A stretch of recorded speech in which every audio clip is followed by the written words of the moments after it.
Kumar Kunal. That was being the challenge for firefighters because there was a heavy rush. We seem to have a patchy connection there. We're going to try and patch him back, but some scary visuals coming in right from AIIMS building. The fire is broken out at the second floor of the AIIMS complex. 6 fire tenders right now trying to douse that fire, but you see smoke emanating from that building. Second floor, the endoscopy room is where the fire broke out, and the reason for it is yet to be established, but patients for now, we believe, have been evacuated from the AIIMS. Kumar Kunal, go on, tell us what's the reason for the fire, any injuries? Hopefully we believe that patients have been evacuated from there.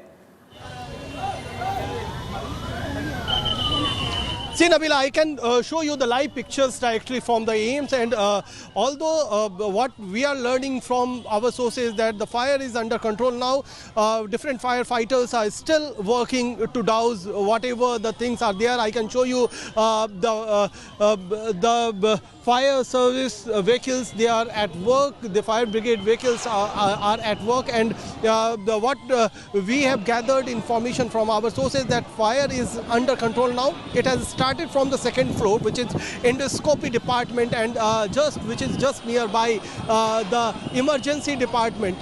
Both of the departments are on the same floor, and when the fire broke in the building, it was quite crowded, as today is Monday, the first day of week. Hence, several of the patients and their those who are coming along with the patients, they were actually at this building, and hence I can show you that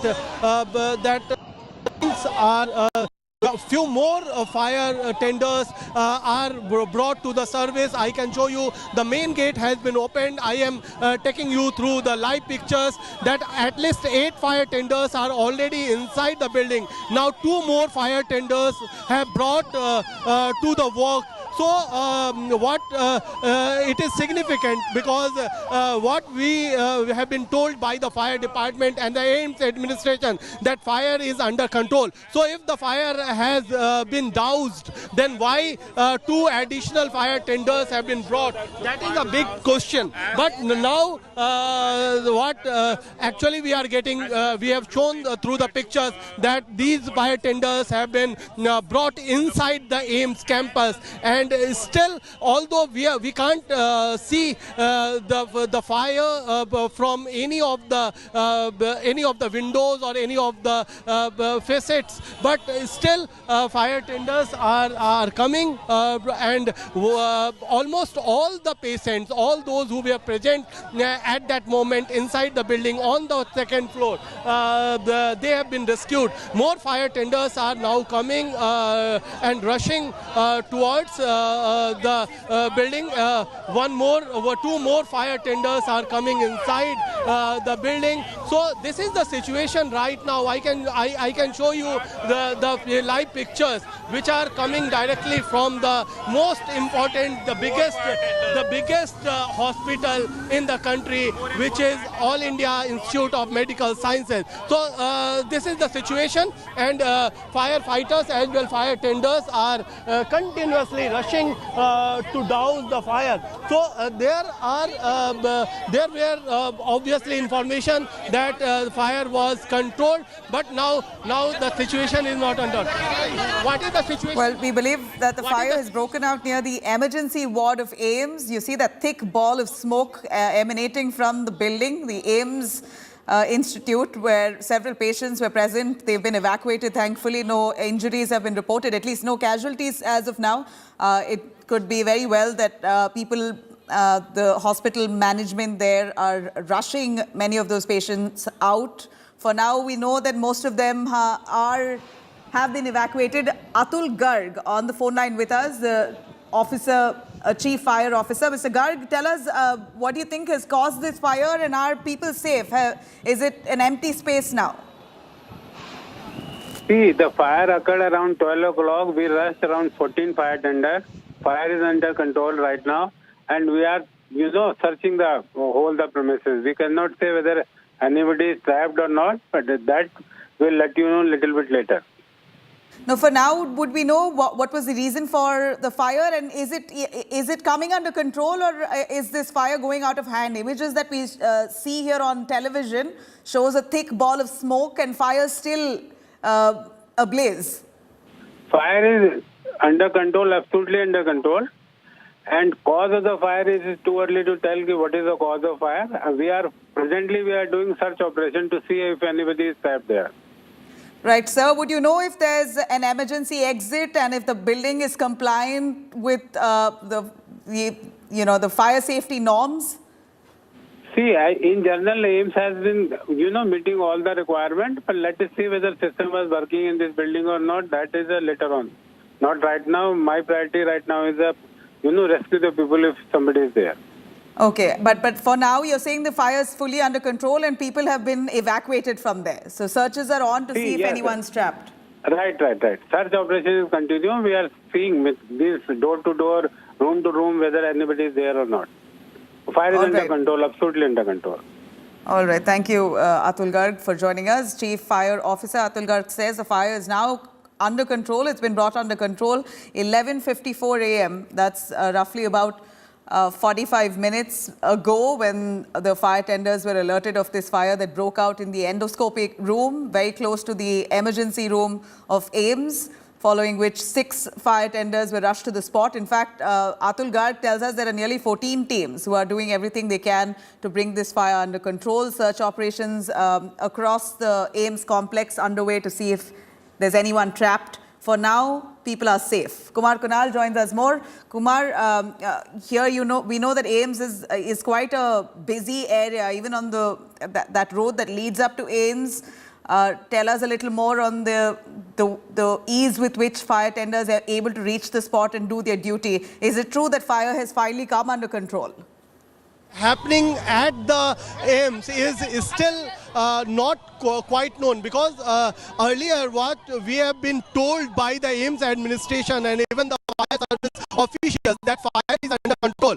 But seemingly it is not right now, because several of the fire officers are at work and even fire tenders are rushing to the building. So this is clearly indicating that fire is still not under the control, and although everyone is not quite upfront about the situation, none of the officials are actually briefing that what the situation, in how many rooms fire is still not under control, if anyone of the patients are still inside those rooms where the fire have broke out. These things are still not known, and hence it is not, although the claims made by the AIIMS administration and the fire service officials, they are claiming that situation is under control, but it is not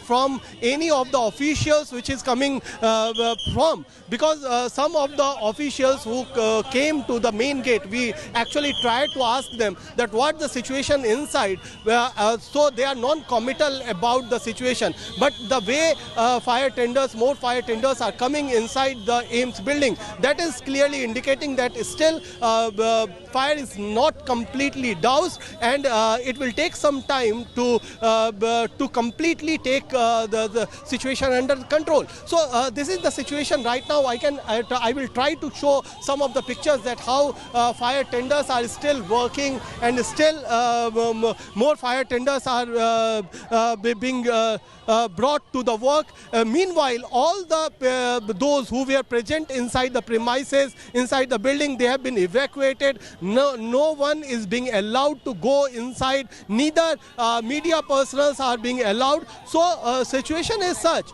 that we are at the main gate, and inside what's happening, it is actually still not very much known, although they are claiming that situation is under control, but nothing concrete and nothing, no senior officials are coming here to brief us about the situation right here. So we can just we're at the moment, of course, hoping that everything's under control, as assured by Atul Garg, who is the Chief Fire Officer who spoke to us Kumar Kunal, thank you very much for joining us. He's been tracking those developments, and we're going to bring to you, if at all things are under control in just moments from now, we'll have better clarity. For now, we hear that people have been evacuated. Those patients have been moved out of the building. Search is on to see if anyone's stranded, but for now, no casualties reported. Fire under control.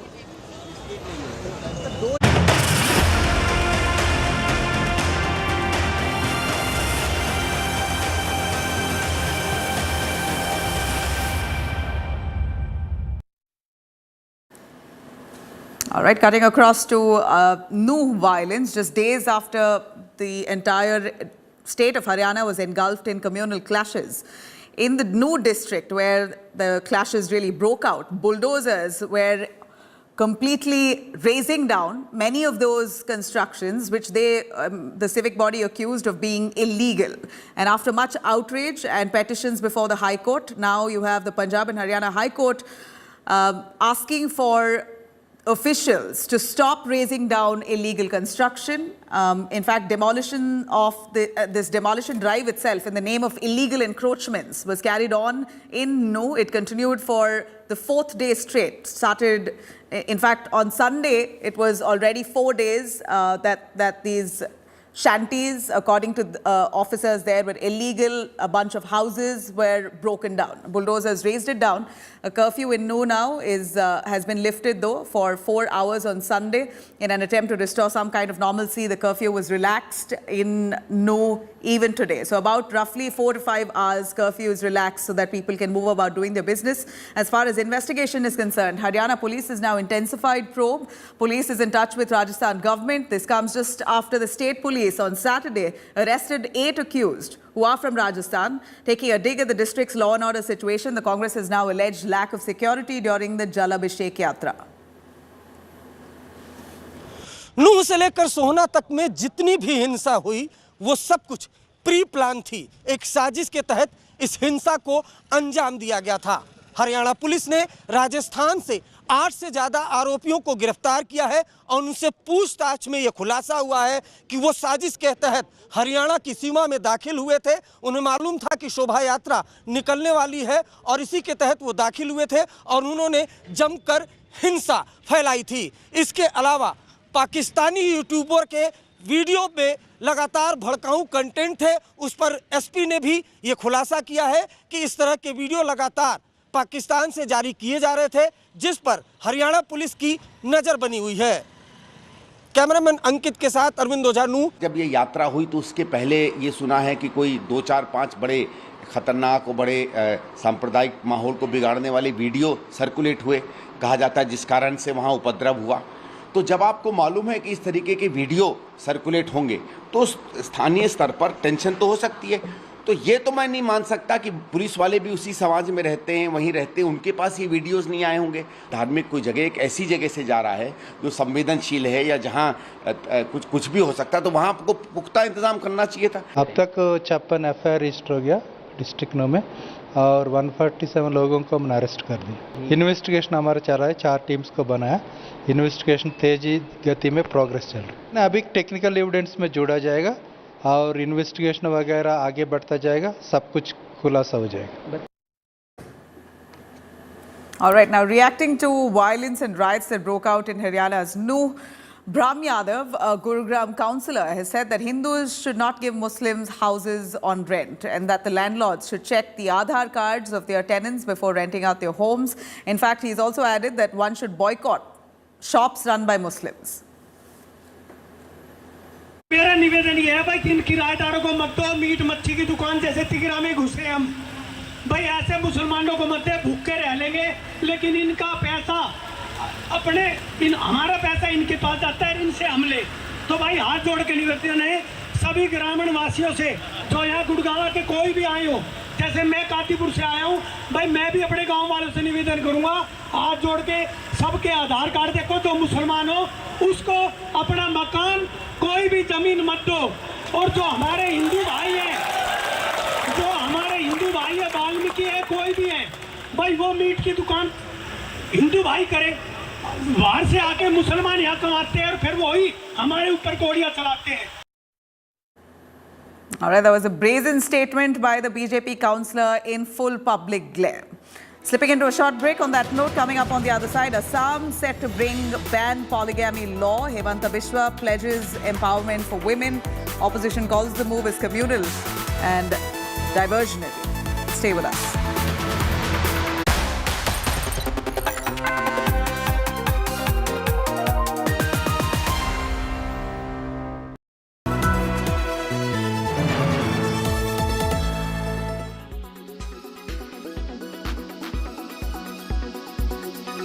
Very few people in the country have access to the Couture Week, and hence through our medium we're going to get you what really happened at the Couture Week. Let's first begin with the opening showcase of Falguni and Shane Peacock. Let's bring you a roundup of the beautiful showcase by Tarun Tahiliani and a gorgeous one while added by JJ Valaya as well. Here's a look.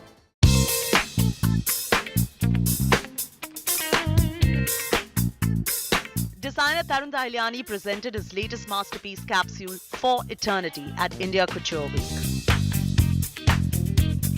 With For Eternity, Tarun paid homage to the timeless allure of traditional craftsmanship and art.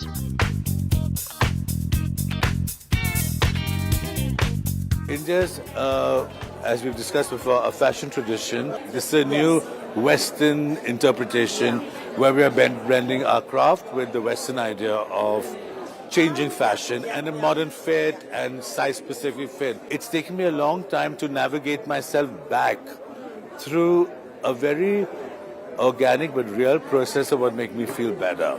You know, I grew up, I thought Studio 54 was the last word. Falguni and Shane Peacock's show had a strong social commentary. They shattered the glass ceiling with model Victor in a lehenga. So anyone now calling the lehenga bridal should now think twice, as inclusivity is the order of the day. Falguni and Shane Peacock opened the Couture Week and had Kiara Advani as the showstopper. This year we wanted to do a lot of layering. If you noticed, we had a kurta and then we had a short jacket and we had a veil and we had dupattas. We just wanted to make it really dramatic and I think also we wanted to reinvent the Indian bridal scene actually. The modern bride wants to wear a jacket, they want to wear short jackets, they want to look cool. I guess inspiration that comes behind every garment, a lot of detailing, it just makes it look so elegant and yet so glamorous. The House of Valaya by JJ Valaya celebrate the couture season in its new collection, Baroda. It was a marriage of craft and opulence that unfolded through three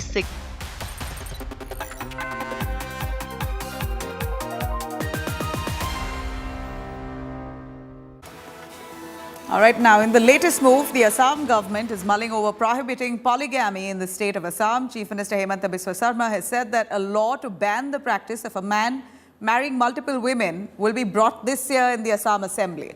As per High Court judge-led expert committee, the Assam government can proceed to enact a law prohibiting polygamy in the state.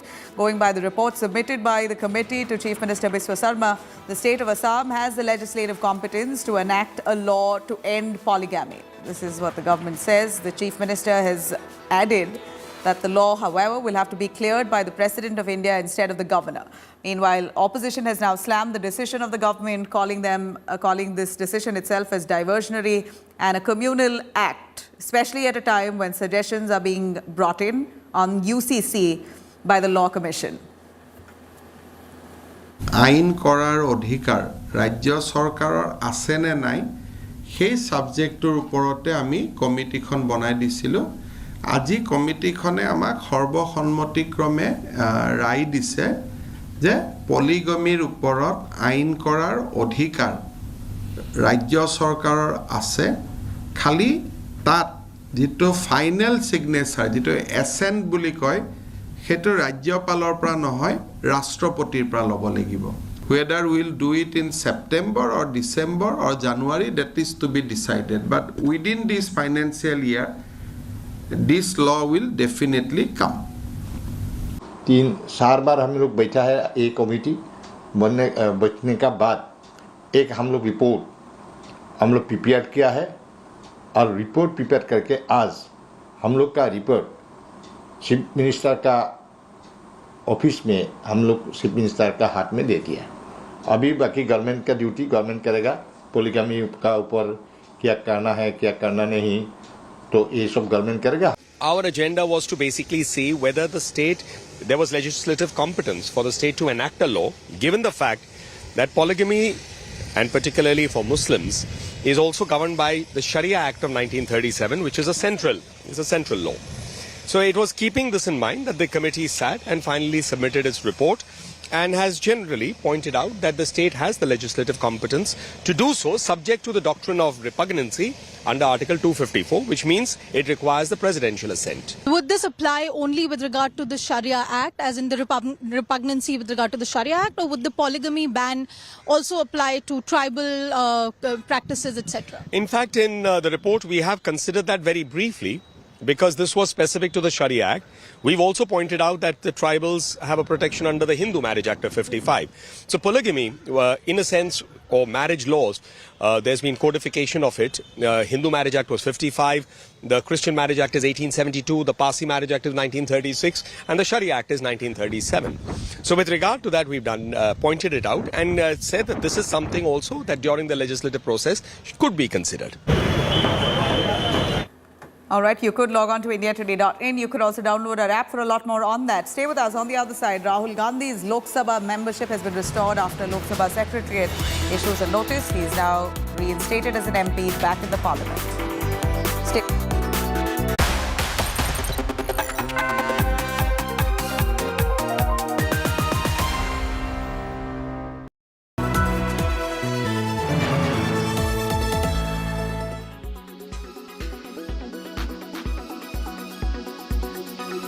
You saw the clothes, you saw the celebrities, you saw the jewelry. Time now for you to see footwear fashion and how to keep it dramatic this season. Here's a look. When it comes to footwear, a lot of drama is now making way. For instance, Freddie Mercury makes a comeback with Theatre XYZ heels. Harrison, Dark Horse, and this is the Theatre XYZ one. My favorite pick from their drama collection. It's got the boss-like appeal to it as well. Even the Harrison Cloud9 from the collection is now gender fluid and mainstream. Not just that, boots for all weather are here and they look chic. I'm a sucker for color this monsoon, and the monsoon footwear these days are coming in different colors and different patterns. I'm just loving every bit of it. Right from bubblegum smelling sandals to jelly shoes in all shapes and sizes and colors, monsoon shoes are sure having a moment. And if you have the courage to wear something different, try out these jelly ones from Melissa that are available in every color for different moods. And if you are the classy, safe type, your footwear can still have a lot of drama. These picks from OCD, especially the tap dancing Rebeccas or the dramatic Julies, come in with elegance in its own dramatic twist. It's a beautiful artisanal work of craftsmanship made by artisans of India. And just look at the kind of drama it is adding to my foot. While this season is all about adding drama, remember, wearing a story on your feet is all the 2023 footwear fashion is all about. In New Delhi, Chaiti Narula for India Today.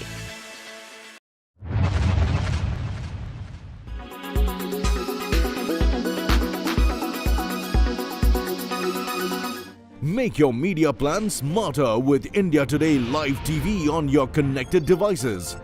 Amplify your brand with 100 million smart internet viewers. To advertise, mail us at sales@aajtak.com.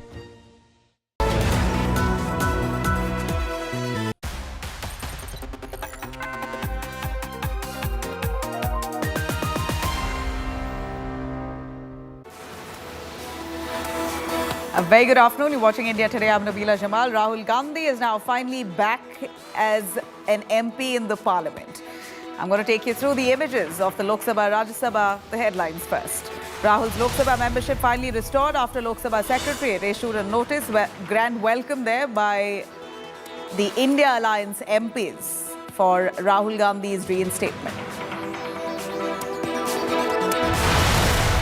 BJP alleges China link in Congress in the parliament. BJP rakes up alleged Chinese funding for Rajiv Gandhi Trust after New York Times exposed China propaganda funding.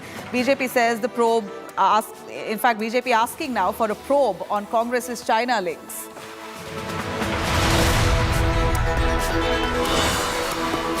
India bloc readies for Rajya Sabha battle. Opposition to pull out all stops on Delhi services bill, ailing ex-Jharkhand Chief Minister Shibu Soren to vote.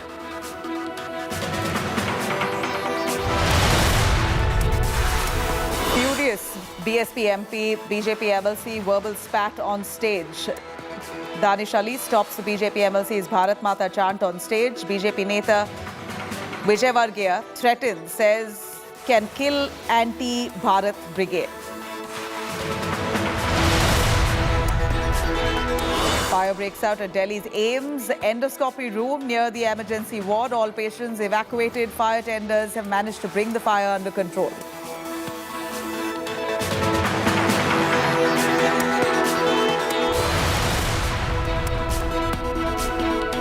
All right, cutting across to Prime Minister Narendra Modi, who is right now participating in the 9th National Handloom Day celebration. Let's cut across to the live इस sector में आए हैं, ये पैसा कहां पहुंचा है? ये पैसा मेरे हथकरघा सेक्टर से जुड़े गरीब भाई बहनों के पास गया है। ये पैसा गांवों में गया है, ये पैसा आदिवासियों के पास गया है। और आज जब नीति आयोग कहता है ना कि पिछले 5 साल में 13.5 करोड़ लोग भारत में गरीबी से बाहर निकले हैं, वो बाहर निकालने के काम में इसने भी अपनी भूमिका अदा की है। आज वोकल फॉर लोकल की भावना के साथ देशवासी स्वदेशी उत्पादों को हाथों हाथ खरीद रहे हैं। ये एक जन आंदोलन बन गया है। और मैं सभी देशवासियों से एक बार फिर कहूंगा, आने वाले दिनों में रक्षाबंधन का पर्व आने वाला है, गणेश उत्सव आ रहा है, दशहरा, दीपावली, दुर्गा पूजा, इन पर्वों पर हमें अपने स्वदेशी के संकल्प को दोहराना ही है।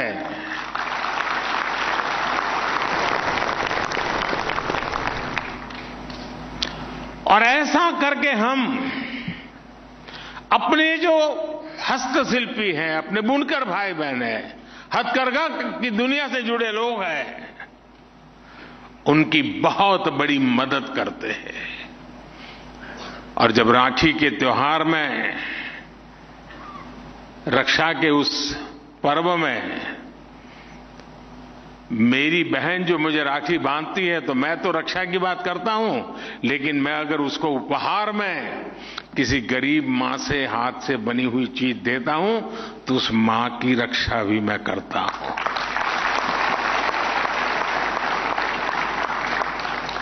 साथियों, मुझे इस बात का संतोष है कि टेक्सटाइल सेक्टर के लिए जो योजनाएं हमने चलाई हैं, वो सामाजिक न्याय का भी बड़ा माध्यम बन रही है।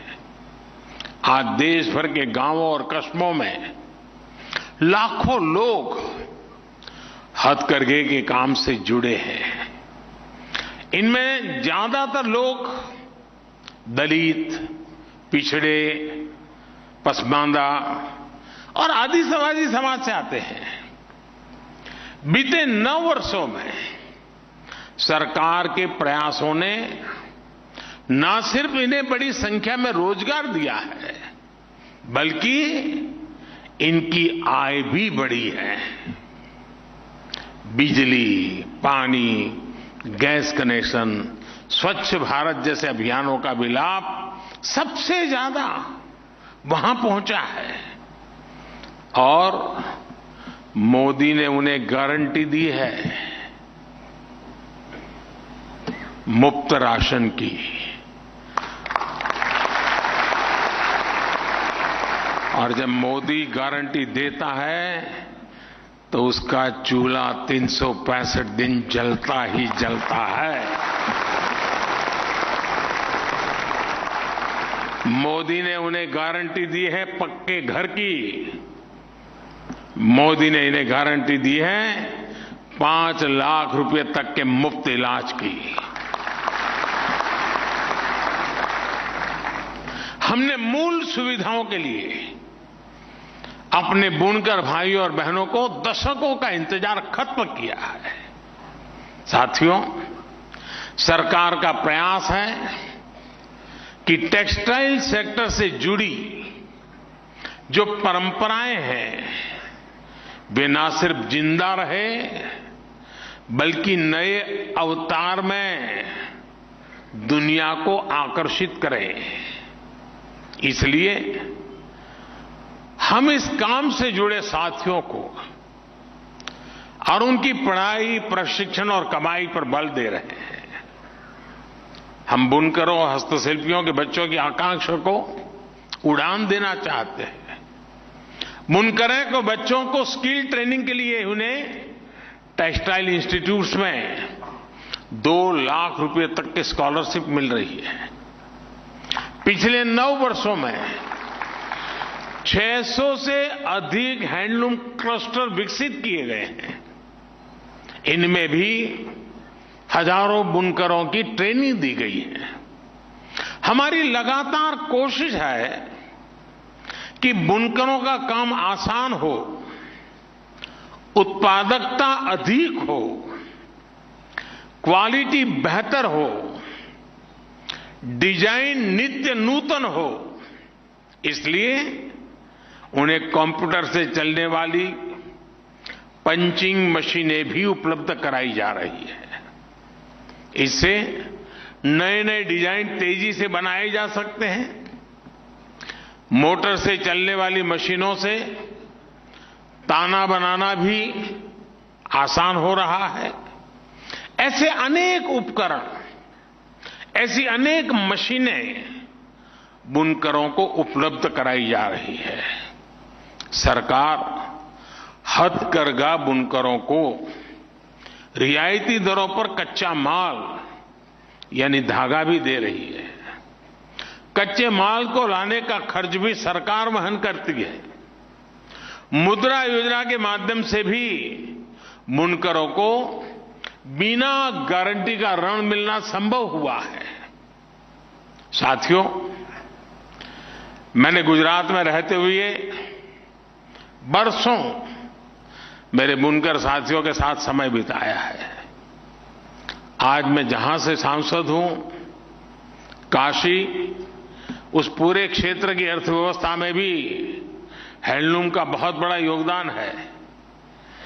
मेरी अक्सर उनसे मुलाकात भी होती है, बातचीत होती है, इसलिए मुझे धरती की जानकारी भी रहती है। हमारे बुनकर समाज के लिए एक बहुत बड़ी चुनौती रहा है कि वो प्रोडक्ट तो बना लेता है, लेकिन उसे बेचने के लिए उन्हें सप्लाई चेन की दिक्कत आती है, मार्केटिंग की दिक्कत आती है। हमारी सरकार उन्हें इस समस्या से भी बाहर निकाल रही है। सरकार हाथ से बने उत्पादों की मार्केटिंग भी जोर दे रही है। देश के किसी न किसी कोने में हर रोज एक मार्केटिंग एग्जीबिशन लगाई जा रही है। भारत मंडपम की तरह ही देश के अनेक शहरों में प्रदर्शनी स्थल आज निर्माण किए जा रहे हैं। इसमें दैनिक भत्ते के साथ ही निःशुल्क स्टॉल भी मुहैया कराया जाता है। और आज खुशी की बात है कि हमारी नई पीढ़ी के जो नौजवान हैं, जो नए नए स्टार्टअप्स आ रहे हैं, स्टार्टअप की दुनिया के लोग भी मेरे होनहार भारत के युवा हथकरघा से बनी चीजें, हस्तशिल्प से बनी चीजें, हमारे कॉटेज इंडस्ट्री से बनी चीजें, उसके लिए अनेक नई नई टेक्निक, नई नई पैटर्न्स, उसके मार्केटिंग की नई नई व्यवस्थाएं, अनेक स्टार्टअप्स आजकल इस दुनिया में आए हैं और इसलिए मैं उसके भविष्य को एक नयापन मिलता हुआ देख रहा हूं। आज वन डिस्ट्रिक्ट वन प्रोडक्ट योजना के तहत हर जिले में वहां के खास उत्पादों को प्रमोट किया जा रहा है। देश के रेलवे स्टेशनों पर भी ऐसे उत्पादों की बिक्री के लिए विशेष स्टॉल बनाए जा रहे हैं। हर जिले के, हर राज्य के हस्तशिल्प, हथकरघे से बनी चीजों को प्रमोट करने के लिए सरकार एकता मॉल भी बनवा रही है। एकता मॉल में उस राज्य के हस्तकला उत्पाद एक छत के नीचे होंगे। इसका भी बहुत बड़ा फायदा हमारे हैंडलूम सेक्टर से जुड़े भाई बहनों को होगा। आप में से किसी को अगर गुजरात में स्टैच्यू ऑफ यूनिटी देखने का अवसर मिला होगा तो वहां एक एकता मॉल बना हुआ है। हिंदुस्तान के हस्तशिल्पियों द्वारा बनी हुई देश के हर कोने की चीज वहां उपलब्ध होती है। तो टूरिस्ट वहां जो आता है तो वो एकता का अनुभव भी करता है और उसको हिंदुस्तान के जिस कोने की चीज चाहिए वहां से मिल जाती है। ऐसे एकता मॉल देश की सभी राजधानियों में बने, इस दिशा में एक प्रयास चल रहा है। हमारी इन चीजों का महात्म्य कितना है। मैं प्रधानमंत्री कार्यकाल में विदेश जाता हूं तो दुनिया के महानुभावों के लिए कुछ न कुछ भेंट सौगात ले जाना होता है। मेरा बड़ा आग्रह रहता है कि आप सब साथी जो बनाते हैं उन्हीं चीजों को मैं दुनिया के लोगों को देता हूं। उनको प्रसन्न तो करते ही हैं जब उनको मैं बताता हूं कि मेरे फलाने इलाके के फलाने गांव के लोगों ने बनाई है तो वो बहुत प्रभावित भी हो जाते हैं। साथियों, हमारे हैंडलूम सेक्टर के भाई बहनों को डिजिटल इंडिया का भी लाभ मिले, इसका भी पूरा प्रयास है। आप जानते हैं सरकार ने खरीद बिक्री के लिए एक पोर्टल बनाया है, गवर्नमेंट ई मार्केट प्लेस यानी जेम, GEM। जेम पर छोटे से छोटा कारीगर, शिल्पी, बुनकर अपना सामान सीधे सरकार को बेच सकता है। बहुत बड़ी संख्या में बुनकरों ने इसका लाभ उठाया है। आज हथकरघा और हस्तशिल्प से जुड़ी 2.25 लाख संस्थाएं जेम पोर्टल से जुड़ी हुई है। साथियों, हमारी सरकार अपने बुनकरों को दुनिया का बड़ा बाजार उपलब्ध कराने पर भी स्पष्ट रणनीति के साथ काम कर रही है। आज दुनिया की बड़ी बड़ी कंपनियां भारत के MSMEs, हमारे बुनकरों, कारीगरों, किसानों के उत्पादों को दुनिया भर के बाजारों तक ले जाने के लिए आगे आ रही है। मेरी ऐसी अनेक कंपनियों के नेतृत्व से सीधी चर्चा हुई है। दुनिया भर में इनके बड़े बड़े स्टोर से, रिटेल सप्लाई चेन है, बड़े बड़े मॉल्स हैं, दुकानें हैं। ऑनलाइन की दुनिया में भी इनका सामर्थ्य बहुत बड़ा है। ऐसी कंपनियों ने अब भारत के स्थानीय उत्पादों को विदेश के कोने कोने में ले जाने का संकल्प लिया है। हमारे मिलेट्स, जिसको हम अब श्री अन्न के रूप में पहचानते हैं, ये श्री अन्न हो, हमारे हैंडलूम के प्रोडक्ट्स हो, अब ये बड़ी इंटरनेशनल कंपनियां उन्हें दुनिया भर के बाजारों में लेके जाएगी। All right, now cutting across to some news coming in as the BJP has targeted the Congress over New York Times investigative report that's prompted the BJP to accuse the Congress of having links with China. The New York Times investigation, their investigative report that was released today, speaks of how Chinese government had actively peddled propaganda across the world, including India. And that echoed in the parliament today as the BJP demanded answers from the Congress, levelling serious allegations against the Gandhi family of having links to Beijing. BJP's Nishikant Dubey raked up the issue of funding towards Rajiv Gandhi Trust from China. He spoke about this in the parliament, demanding a detailed investigation. Interestingly, Union Minister Anurag Thakur also lashed out at the Congress, accusing them of attempting to shield news from websites NewsClick when they were raided for alleged China links back in 2017. So what exactly was the New York Times report? Well, the detailed investigation has claimed that US billionaire Neville Roy Singham, he's linked to multiple network outlets across the world and has financed their Chinese propaganda on behalf of the Chinese government. The report claims that in India, news website NewsClick was also financed by Singham to write propaganda pieces masked as independent content in favor of China. आज बड़ा एक serious मामला मैं उठाना चाहता हूं अध्यक्ष जी।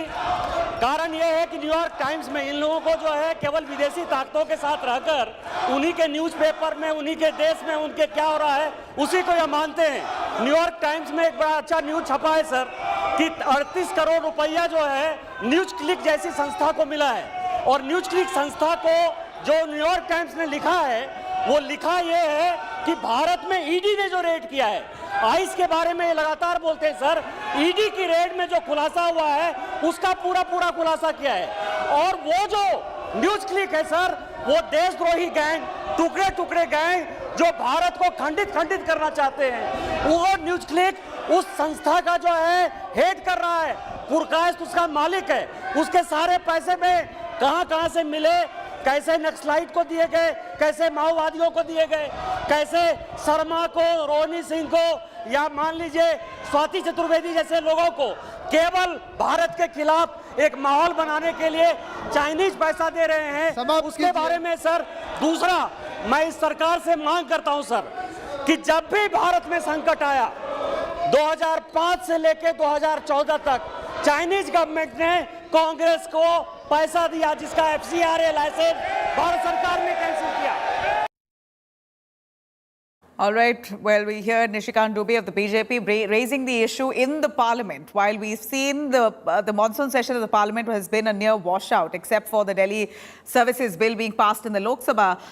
Now, the start of this week, the Lok Sabha echoed with allegations of the Congress party being funded by China. In fact, the allegation here is that funding came through Chinese embassy into Rajiv Gandhi Trust. The BJP netas asking for the Congress leaders to admit that fact. Let me cut across to Amit Bhardwaj, who's joining us live from the parliament. Amit, while the opposition collectively are hoping to have a discussion on Manipur with Prime Minister Modi in the House for it, here you have the BJP now picking on exactly what they've been saying for the last 2 years. And it appears that New York Times report has given them a fresh narrative at this point, which speaks of Chinese propaganda and money coming into the Rajiv Gandhi Trust, which is why Rahul Gandhi allegedly held secret meetings with the Chinese. These are allegations that have been mounting. It appears that the New York Times report is really a nail on that coffin.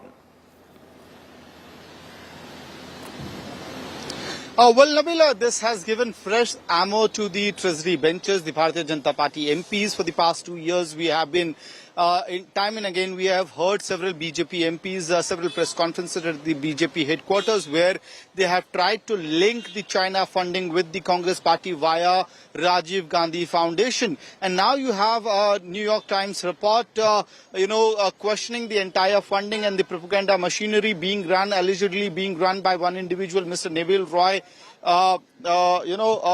Singham. And the allegation in the NYT report is that Mr. Singham was also funding this news website NewsClick. And the BJP's link in this particular regard is that the same NewsClick which was raided by the Enforcement Directorate at that point in time, the Congress party and several people from the left ecosystem, from the left liberal ecosystem had come together and had criticized the government for the ED action on NewsClick. And via this, common commonness or commonality. What they are saying that, see, on one hand you have NewsClick being raided by the Enforcement Directorate. The Congress comes at front and defends NewsClick. On the other side, you also have the same Congress party which had received allegedly funding from the for the Rajiv Gandhi Foundation from Chinese establishment. So this is the reason the Congress party, must be questioned on this issue. But the allegations which are coming from the Treasury benches, or rather the Bharatiya Janata Party MPs in this case, is not there's nothing new. Yes, the NYT report is providing them fresh ammo to target the Congress party as well as Rahul Gandhi in this particular regard. And it is the timing of it is quite interesting, Nabila. At the very moment when Rahul Gandhi entered the Parliament complex after him being reinstated as MP in the Lok Sabha, that is the time when Nishikant Dubey from the BJP inside the House, inside Lok Sabha, raised this issue about the NYT report, saying that these people referring to the opposition parties keep on talking about the NYT report. Yeah. And here is another NYT report which speaks about as to how Chinese propaganda was being run by this particular website NewsClick, and they are trying to connect those dots between the and of course the BJP are demanding answers. Well, Amit, stay with us. Shehzad Poonawalla of the BJP joining us. Let's have a listen. Rahul की दुकान में Chinese सामान ही मिलता है. We thought it was not just the red diary. Today there's a red agenda of Congress which has been exposed, and by whom? By New York Times, the paper that they consider as gospel. The New York Times has given a clear-cut account of how Neville Roy Singham and his NewsClick are dangerous tools of the Communist Party of China and how they are promoting China's political agenda across the world. And this is the same organization when in 2021 Indian agencies acted on them. It was the Congress and its entire ecosystem that came out in its defense, whether it was Randeep Surjewala or the stalwart leaders of Congress who defended NewsClick, saying that these are only journalists trying to do their job. And today, it is the same Congress party which has a standing MOU with the Chinese, the same Congress party which has received funding from Chinese into RGF, which is using this kind of propaganda platforms of the Chinese to destabilize India. Therefore, the Congress party must explain to us what is it that their agenda is. All right, I'm going to cut across to Tom Wadakan, who is the national spokesperson for the BJP. Mr. Wadakan, here amid discussions being attempted to both sides wanting to have a discussion on Manipur, it appears that now has become a secondary issue. The BJP raising issues of Chinese funding towards Rajiv Gandhi Trust, accusing the Congress of cozying up to Chinese when there was an infiltration bid over the last few years. Tell us more on this. Jamila, the fact of the matter is there is a MOU signed by the Congress party, which remains a mystery till date. And then there is this New York Times report about a certain portal and how money was transferred for propaganda for Chinese.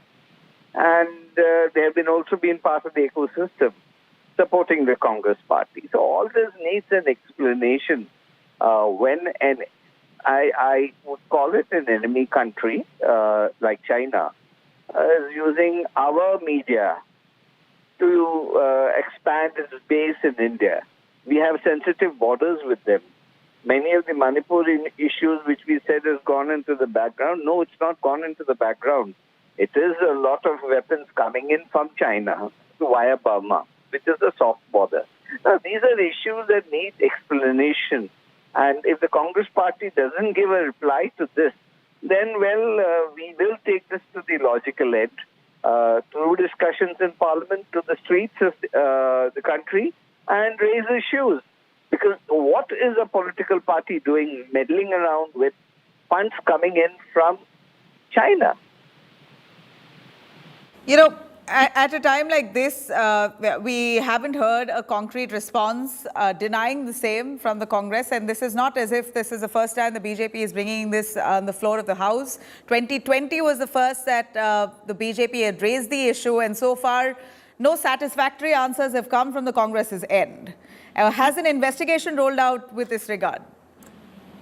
Well, the logical issues will take its own course. I mean, NIA raids were there on that portal, and they've been leading what you call smoking gun evidences to establish links. Investigation is in progress. It's a work in progress.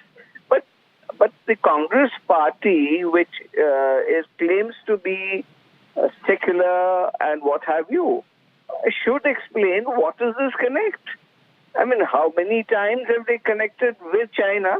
And then you have this dinners at the Chinese embassy at crucial times. Information to the Congress party comes from the Chinese embassy. This needs explanation.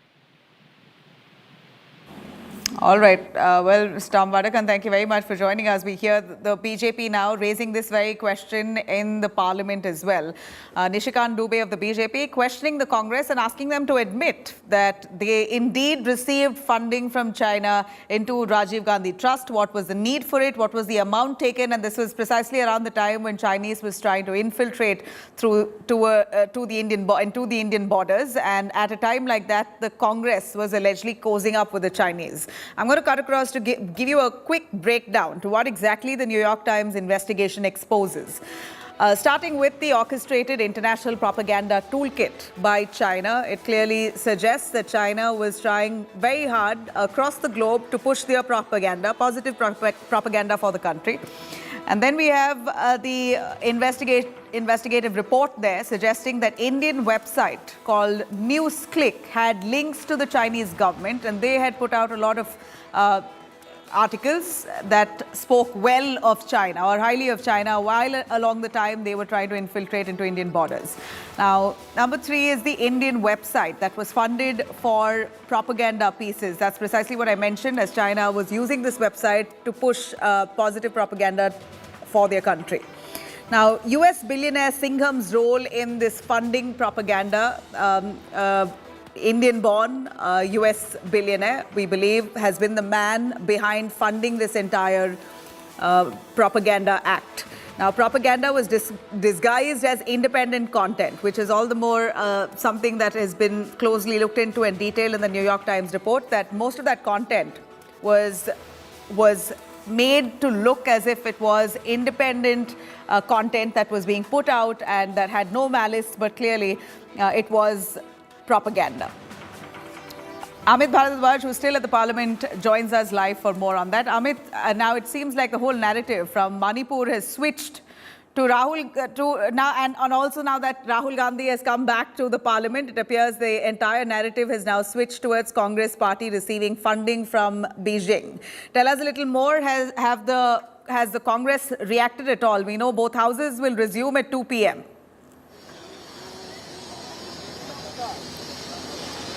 Well, Nabila, what was expected today is that when Rahul Gandhi comes to the Parliament complex and when he is in Lok Sabha, the Congress would again up the ante as far as the Manipur issue is concerned, and maybe further its demand that the Prime Minister should come to the floor of the House and speak on this issue. It was again a shot in the arm for the opposition parties, for the India bloc parties, as well as the Congress party in particular. But what happened the moment when Rahul Gandhi stepped inside the house, inside the Parliament complex, at that point in time, you had Nishikant Dubey from the Bharatiya Janata Party rising in the House and raking up this issue, raising this issue about the Chinese propaganda machinery as to how this Mr. Singham had funded the website NewsClick, which was pushing as being reported in NYT, was pushing the Chinese propaganda in India. And there was an attempt made by BJP MP Nishikant Dubey to connect the dots between NewsClick, Mr. Singham, Congress Party, Rajiv Gandhi Foundation, to raise the question as to what is the MOU that was signed between the Congress Party and the China. But so far we are yet to get that response from the Congress Party. Maybe they'll stick to the old narrative and stance that they had taken in the past. Back to you, Nabila. Now, tell us a little more on the year when this controversy escalated. We know BJP raised this in 2020, but what was the year that and Rajiv Gandhi Trust was set up in the 90s? So, during which period is the investigation suggesting that there was money pumped into the Rajiv Gandhi Trust for Chinese propaganda in India? Are we looking at the last decade or before that? All right, stay with us. I'm going to cut across to Udit Raj, the Congress leader joining us on the phone line. Mr. Udit Raj, give us your understanding on the New York Times investigative report that suggests that there was Chinese propaganda that was carried out, money was being pumped into India, and Rajiv Gandhi Trust was the one who received that money to sort of put out propaganda content while at a time when Chinese was trying to infiltrate into Indian borders. BJP raising this in the parliament, demanding answers. See what happened. PM Care Fund also received the Chinese money. And not only that, Vinod Adani, brother of Adani, is a partner of Chinese person. What about that?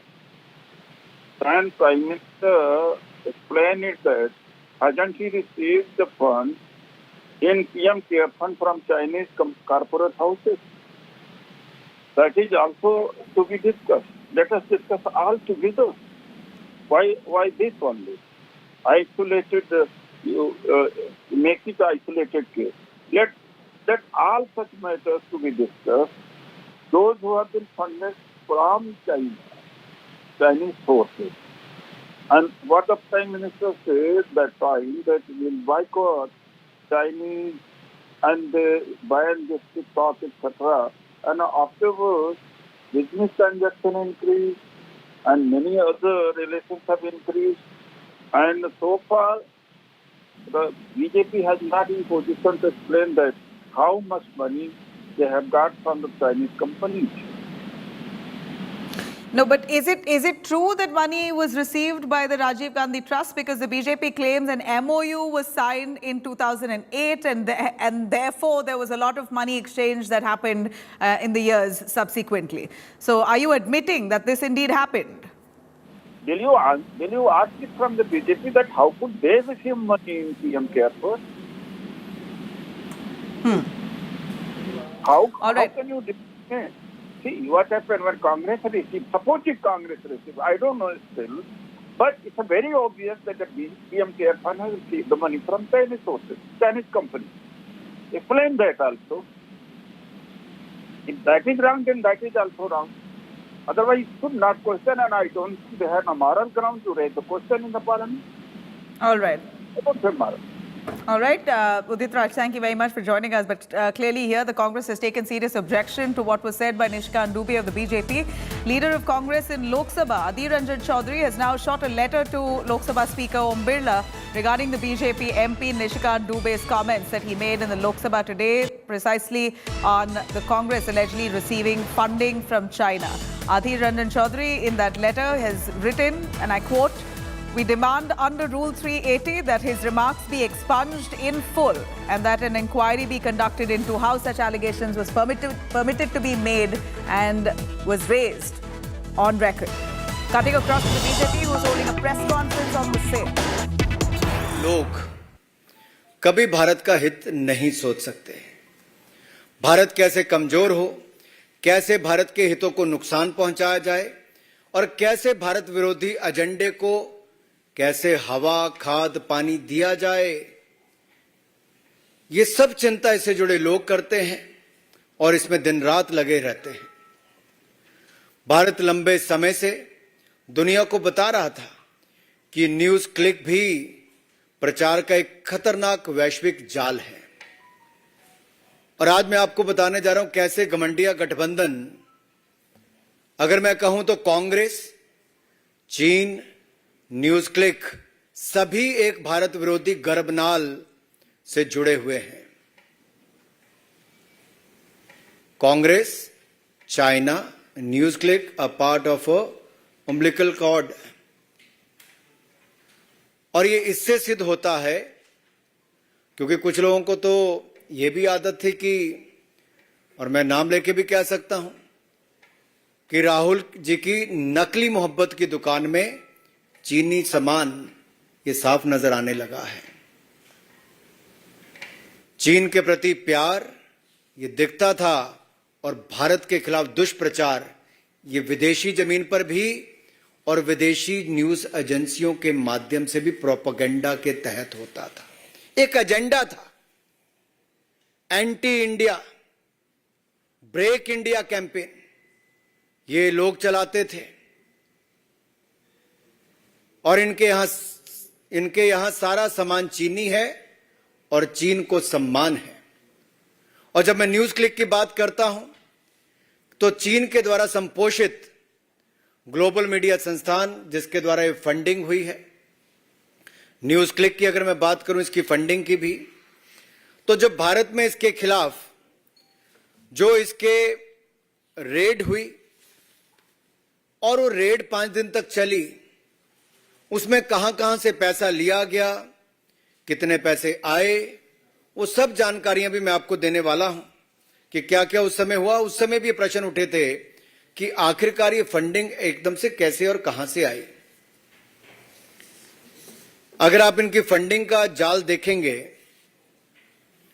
तो विदेशी Neville Roy Singham, ये सिंघम कोई Singham film की बात नहीं कर रहा मैं, ये नेविल रॉय सिंघम ने इसकी फंडिंग की। और फंडिंग उसको कहां से आई नेविल रॉय सिंघम को? चाइना पीछे से करता है और इसमें नेविल रॉय का जो सीधा संपर्क है कम्युनिस्ट पार्टी ऑफ चाइना के एक प्रोपेगेंडा आर्म के साथ है, जो चाइनीज मीडिया कंपनी माकू ग्रुप के साथ। ऐसा किसने कहा? जिसके ऊपर कांग्रेस और अन्य विपक्षी दल बड़ी बड़ी बातें जिन अखबारों के बारे में करते उन्होंने ही पुष्टि की है। पुष्टि उस बात की जो भारत ने 2 साल पहले कह दिया था। हमने 2021 में न्यूज क्लिक के बारे में खुलासा किया कि कैसे विदेशी हाथ भारत के खिलाफ है, कैसे विदेशी प्रोपेगेंडा भारत के खिलाफ है, और ये anti India break India campaign में कांग्रेस और विपक्षी दल भी उनके समर्थन में जुड़कर सामने आए थे।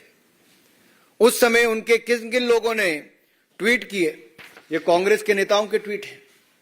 1, 2, तीसरा, ये खुलकर उनके साथ थे, ये चौथा। और फिर कांग्रेस आई तो कम्युनिस्ट पार्टी तो जब चाइना का समर्थन करना और उनके लोगों का एजेंडा तो ये एक और साथ में है। फिर बाकी तृणमूल कांग्रेस कैसे पीछे रहती, वो भी साथ में आ गई, बड़े बड़े पत्रकारों से लेके बाकी सबके नाम। और ये कहते थे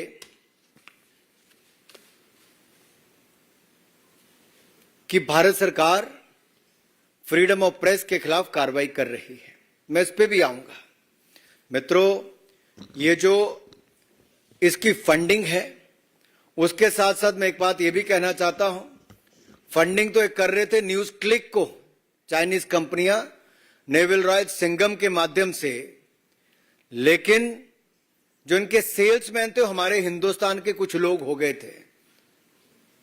जब इनके खिलाफ कार्रवाई हुई तो उनके पक्ष में आकर खड़े हो गए और जो चाइना के नैरेटिव को बनाने के लिए ये लोग साथ में जुड़कर खड़े हो गए। भारत के भोले भाले लोगों को भ्रमित किया गया दुष्प्रचार के माध्यम से, और एक झूठा प्रोपेगेंडा, ये फ्री न्यूज के नाम पे फेक न्यूज परोसने वाले हैं और इनका समर्थन करके अपना राजनीतिक उल्लू सीधा करने वाली कांग्रेस पार्टी और अन्य दल ये फ्रीडम ऑफ प्रेस के नाम पर इनके साथ जुड़ गए। अब ये जो न्यूज क्लिक को जो पैसा आया, ये रूट भी कहां कहां से हुआ। ये गौतम नवलखा का नाम तो आपने सुना ही होगा। ये भी एक आरोपी है। किस केस में? एल्गार परिषद के माओइस्ट लिंक में जो भीमा कोरेगांव केस है, उसमें अभी तक जेल में ये है, अंडर हाउस अरेस्ट है, यूएपीए लगा हुआ है इनके ऊपर। और यही नहीं, न्यूज क्लिक को शुरू होने के कुछ महीनों के बाद ही करोड़ों रुपए दिए गए, और इन करोड़ों रुपए जब मिले तो उसमें से 1.5 करोड़ रुपया एक इलेक्ट्रीशियन को दे दिया। अरे 1.5 करोड़ रुपए एक इलेक्ट्रीशियन को दे दिया, तब तो कांग्रेस और बाकी दलों ने, राहुल गांधी जी ने, किसी ने सवाल खड़े नहीं किए। और यही नहीं, ये लॉस मेकिंग कंपनी का शेयर बढ़ चढ़कर दामों में खरीदा गया, आर्टिफिशियली एनहांस्ड प्रीमियम उस पर मिला। लॉस मेकिंग कंपनी के शेयरों पर जब आर्टिफिशियली एनहांस्ड प्रीमियम मिलता है, बढ़ा चढ़कर पैसा मिलता है, उस पर तो कोई सवाल खड़ा नहीं करते, लेकिन प्रॉफिट मेकिंग कंपनियों के शेयरों पर ये सवाल खड़ा करते हैं। जब भारत इसी कंपनी के ऊपर कार्रवाई करता है तब तो उस पर सवाल खड़े होते हैं, लेकिन ये चीनी गंध की बदबू जब दुनिया भर में फैलती है और जो अमेरिका का एक अखबार इसके ऊपर अपनी रिपोर्ट निकालता है तो दिखाता है कि फॉरेन मीडिया ने कैसे एक्सपोज किया है न्यूज क्लिक को, और चाइना के साथ साथ कांग्रेस पार्टी का हाथ भी इसमें कैसे उसका सहयोग समर्थन करने में है। और ये फॉरेन प्रेस के प्रोपेगेंडा और एजेंडा पर हम भारत को टुकड़े टुकड़े नहीं होने देंगे, चाहे कांग्रेस टुकड़े टुकड़े गैंग के साथ जाकर खड़ी हो जाए।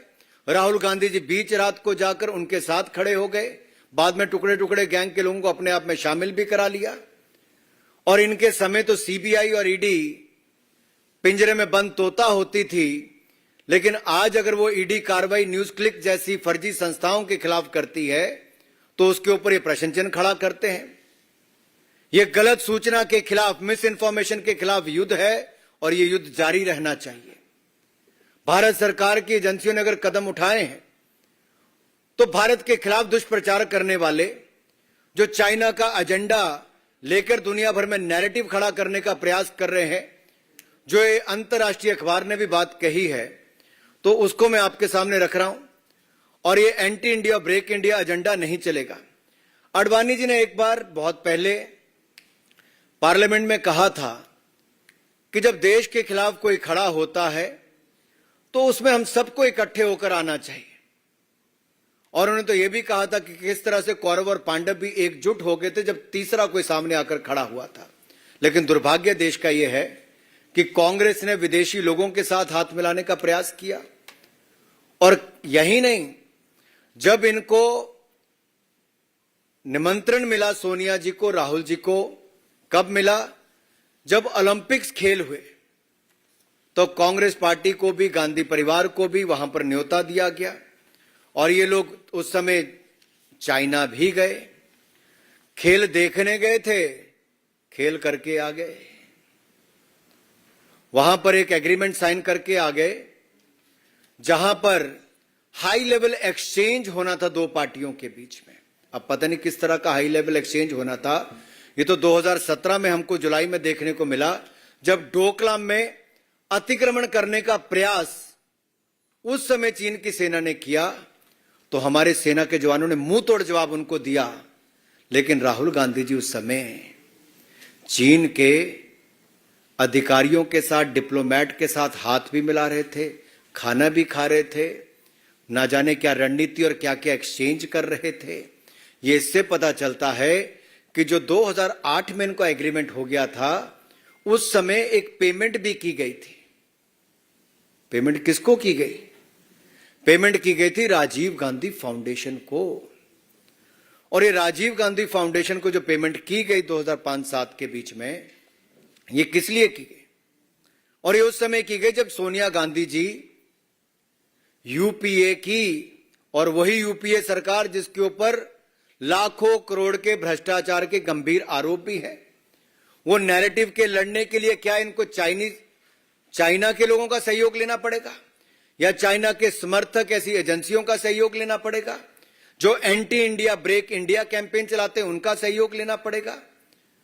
और ये नेशनल एनएसी की जो चेयरपर्सन थी, जो यूपीए में कहूंगा उस समय सोनिया गांधी जी, तो क्या ये पैसा और ये पार्टी उस समय से ही इस काम में लगी है? और ये एग्रीमेंट भी साइन किसी और ने नहीं किया, चाइना के वाइस प्रेसिडेंट, उस समय के स्टैंडिंग कमेटी के मेंबर, सीपीसी पॉलिट ब्यूरो के शी जिनपिंग और उनके कांग्रेस के जनरल सेक्रेटरी राहुल गांधी जी के बीच में हुआ। आखिरकार इस एग्रीमेंट में क्या लिखा है?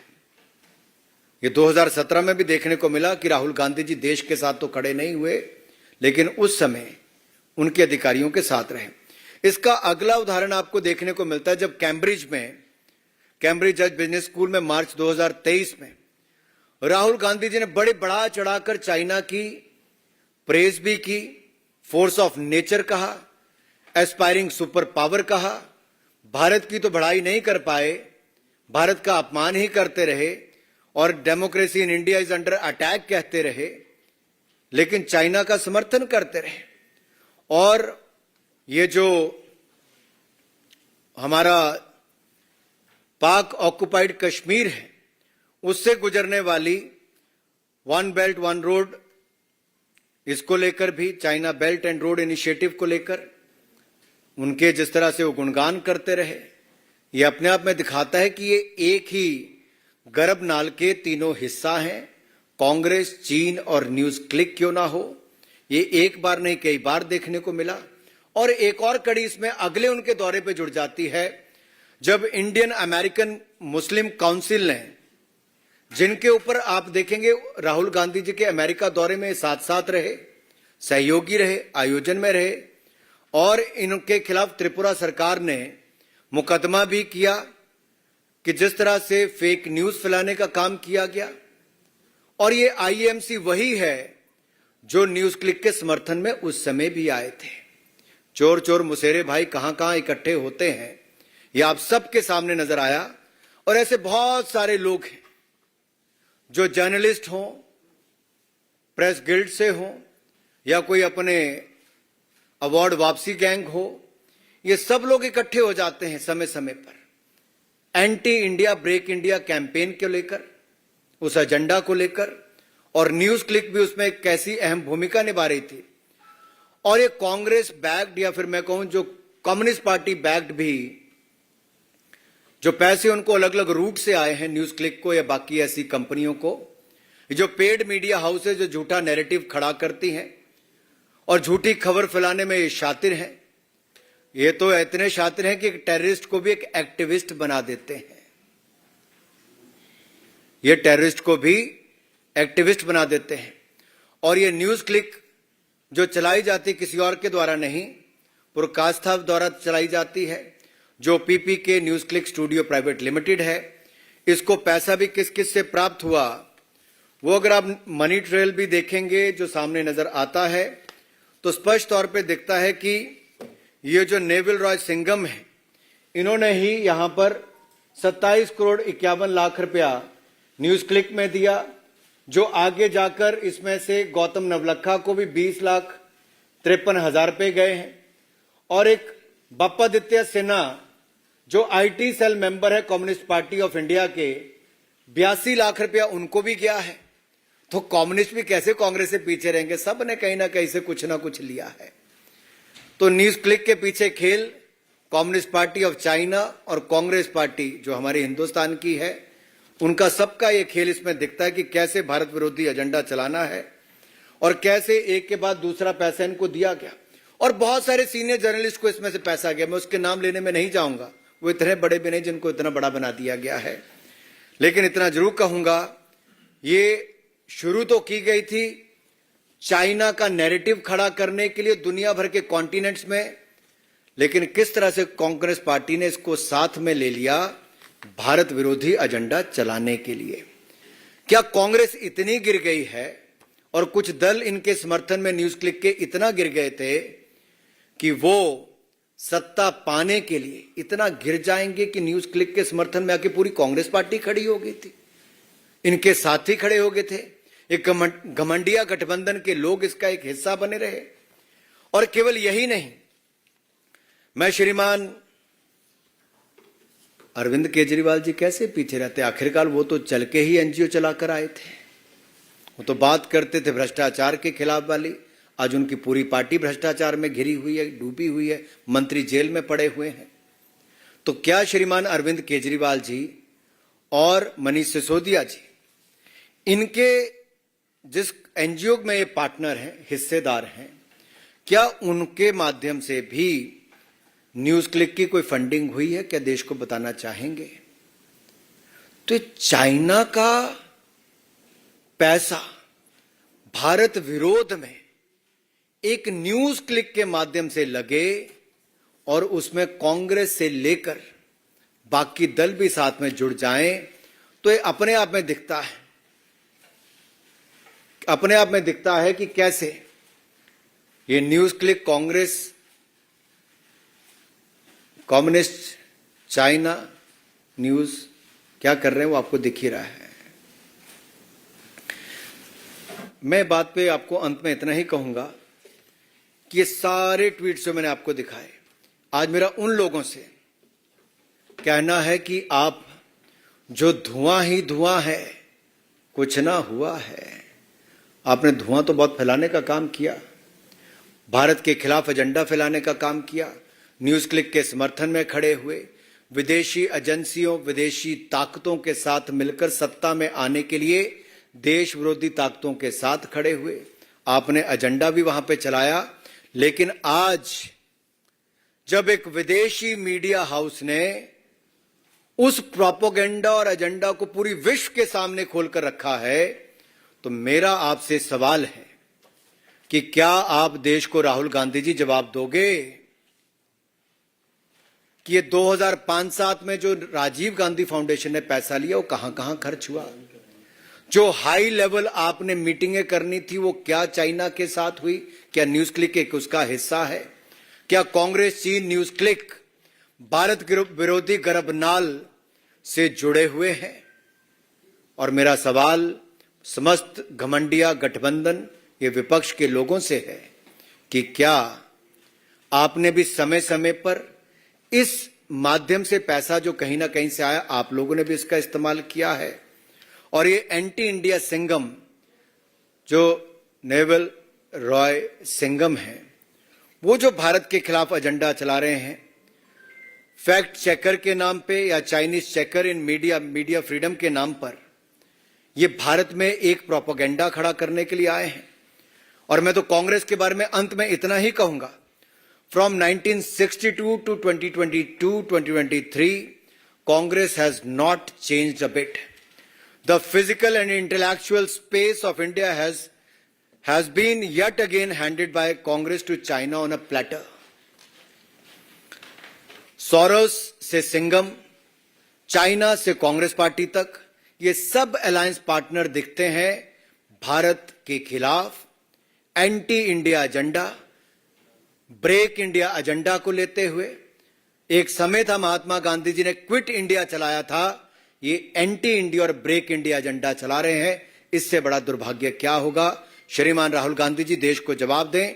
देश पूछना चाहता है आखिर आपके हाथ इन सब के साथ कैसे जुड़े हैं, और कांग्रेस के हाथ और कहां कहां इन एंटी इंडिया प्रोपेगेंडा में जुड़े हुए हैं। धन्यवाद। मेरा निवेदन है माननीय राजीव चंद्रशेखर जी से कि आपको संबोधित करें। माननीय राजीव जी। I will be very brief. My friend and colleague Anurag Bhai has laid out in extensive detail the threat represented by misinformation and how some countries are actively fanning misinformation in our country with the help of some news platforms in India and with the help of and to help some political parties in India. I want to quickly share with you, this is neither a new revelation nor is it something that is happening for the first time. A couple of years ago, over 1,000 accounts on social media had to be removed when they were identified as ISI, Pakistan's ISI PR linked, who were fanning misinformation and violence in India. Then a few months ago, there were another 1,000 plus accounts that were removed that were being sponsored by and operated by Khalistani elements, again fanning misinformation and violence and lies and hatred against the government of India and our leadership. This new revelation further reinforces the threat that our country, our democratic society, our open media faces when a group of people and vested interests get together invest in platforms, and these groups operate in remarkable coordination. They cross-post, they share each other's content, they share a remarkably common, consistent goal: lies and hatred about our Honorable Prime Minister, lies and hatred about the government, fanning communal disharmony and incitement. We have seen this in Manipur recently. We have seen this in the farmers' agitation. There is a remarkable convergence of strategy. And they fan a consistent narrative. And ironically, as Anurag Bhai said, there is one political leader who is consistent with this narrative. These narratives that are put out by platforms like NewsClick and other platforms that are operating in concert are echoed almost blandly in a similar fashion by this political leader Rahul Gandhi, who goes abroad and says exactly the same things. Democracy is under danger, the judiciary is compromised, the EVMs are compromised, which is exactly the narrative that these platforms put out. I don't want to say any more excepting to say this is neither simple nor is it some innocent activity. This is a complex conspiracy.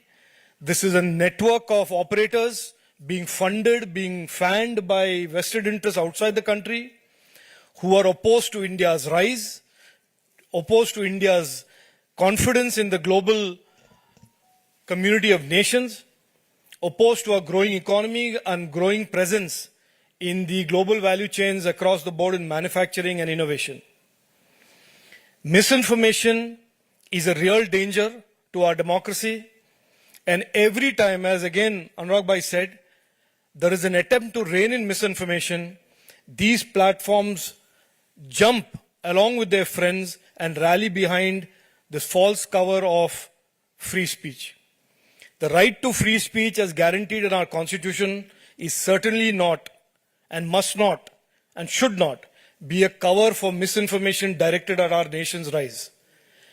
And therefore, this revelation that a foreign country is actively funding platforms that are launching and have launched and continue to launch vitriol against our government, our country, our society, our religion, our faith, is something that all of us should be very aware of, and we should all get together and have a consensus on how to fight misinformation in the coming years and coming days. Thank you.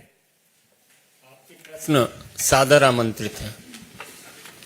Sujit Thakur, Dainik Bhaskar. आरोप लगाया है, मेरा सवाल ये है कि क्या ये आप भाजपा की तरफ से सिर्फ आरोप लगा देंगे, आप सरकार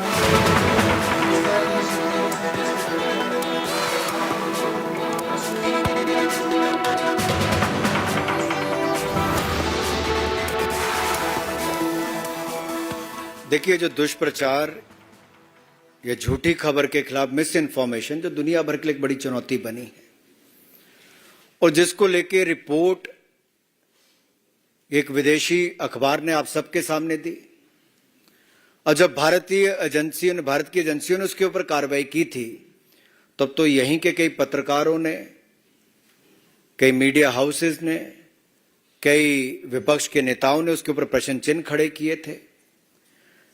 लेकिन एक बात मैं कह दूं कि सच ना तब छिपा था ना आज छिप रहा है। ये एजेंडा जो विदेशी है, ये देश के सामने भी आया है, अब दुनिया के सामने भी आया है। लेकिन एक बात तो खुलकर सामने आ गई कि राहुल गांधी जी की विदेश की या देश की स्क्रिप्ट कहां से लिखकर आती है, ये तो पता चल ही गया होगा गर्भनाल का हिस्सा कौन कौन है। जहां तक कार्रवाई की बात है, वो कार्रवाई अलग अलग जिनकी जिम्मेदारी है वो अपनी कार्रवाई कर भी रहे हैं। लेकिन सबसे बड़ी बात यह है कि घमंडिया गठबंधन के नेता इस पर अपना स्पष्टीकरण अब देंगे, क्या जवाब देंगे? जो कल इनके समर्थन में आकर खड़े हुए थे, आज उनके ऊपर एक गंभीर आरोप है कि देश विरोधी ताकतों के साथ ये खड़े हैं, सत्ता में आने के लिए किसी भी स्तर तक गिरने के लिए तैयार खड़े हैं, और ये पैसे के द्वारा चलाया गया फेक नैरेटिव, फेक न्यूज एक टेररिस्ट को भी एक एक्टिविस्ट बना देता है, तो क्या उसका हिस्सा ये भी बनते चले जा रहे हैं? पूर्णिमा जोशी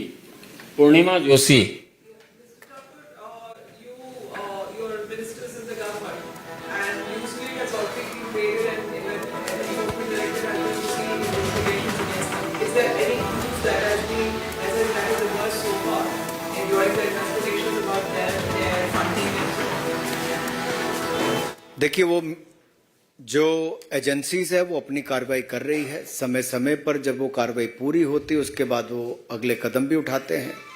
उस पर भी मैं ज्यादा कुछ नहीं कह पाऊंगा, लेकिन मैंने एक छोटा सा उदाहरण दिया जो उनकी रिपोर्ट में भी सामने आया कि कैसे सर्विसेज लेने के लिए एक इलेक्ट्रीशियन को 1.5 करोड़ रुपया दिया गया, और यही नहीं, कैसे कम्युनिस्ट पार्टी के वहां से पैसे दिए गए आईटी सेल के व्यक्ति को। मैं नाम भी आपको पढ़ के सुना दिया था। नाम याद है आपको कि फिर पढ़ना पड़ेगा? याद है? आप चल सकते हैं। तो जहां कम्युनिस्ट पार्टी के, ये देखो मैं आपको फिर दिखा देता हूं। एक और प्रवीर प्रकाष्ठा को तो जो डायरेक्टर हैं उनको तो पैसा दिया ही गया, इसके अलावा भी पैसे दिए गए कम्युनिस्ट पार्टी के बप्पादित्य सिन्हा को, गौतम नवलखा को, और ये वो लोग हैं जो माओइस्ट लिंक के लिए जाने गए। यूएपीए इसके ऊपर लगा हुआ है, नवलखा के ऊपर। तो ये कोई छोटी मोटी साजिश नहीं है, गंभीर आरोप भी है और उस पर पैसे की ट्रेल भी दिखती है। अब ये तो इन लोगों को बताना है कि पैसे लिए कि नहीं लिए। आप में से कितने लोगों ने इनसे पूछा है पिछले 2 साल के अंदर आखिरकार कांग्रेस पार्टी ने पैसा कम्युनिस्ट पार्टी से क्यों लिया? दूसरा सवाल यह है कि न्यूज क्लिक में पैसा किन किन पत्रकारों को और किन किन लोगों को गया जो देश विरोधी एजेंडा चलाने के लिए था। वो लोग सामने आकर जवाब देने चाहिए। एजेंसियां तो अपनी कार्रवाई करेंगे, उन लोगों को भी साफ सामने आना पड़ेगा। राहुल गांधी जी को जवाब देना ही पड़ेगा। आखिरकार ये चाइना के साथ, पाकिस्तान के साथ जो ये दोनों मिलकर भारत विरोधी एजेंडा चलाते हैं, उसमें कांग्रेस पार्टी कहां खड़ी है? ये बहुत गंभीर आरोप आज भारतीय जनता पार्टी नहीं लगा रही, आज एक बड़े पेपर में भी वहां पर भी लिखा गया, तो आज इनको इसका उत्तर देना ही चाहिए। Neeraj Pandey ABP.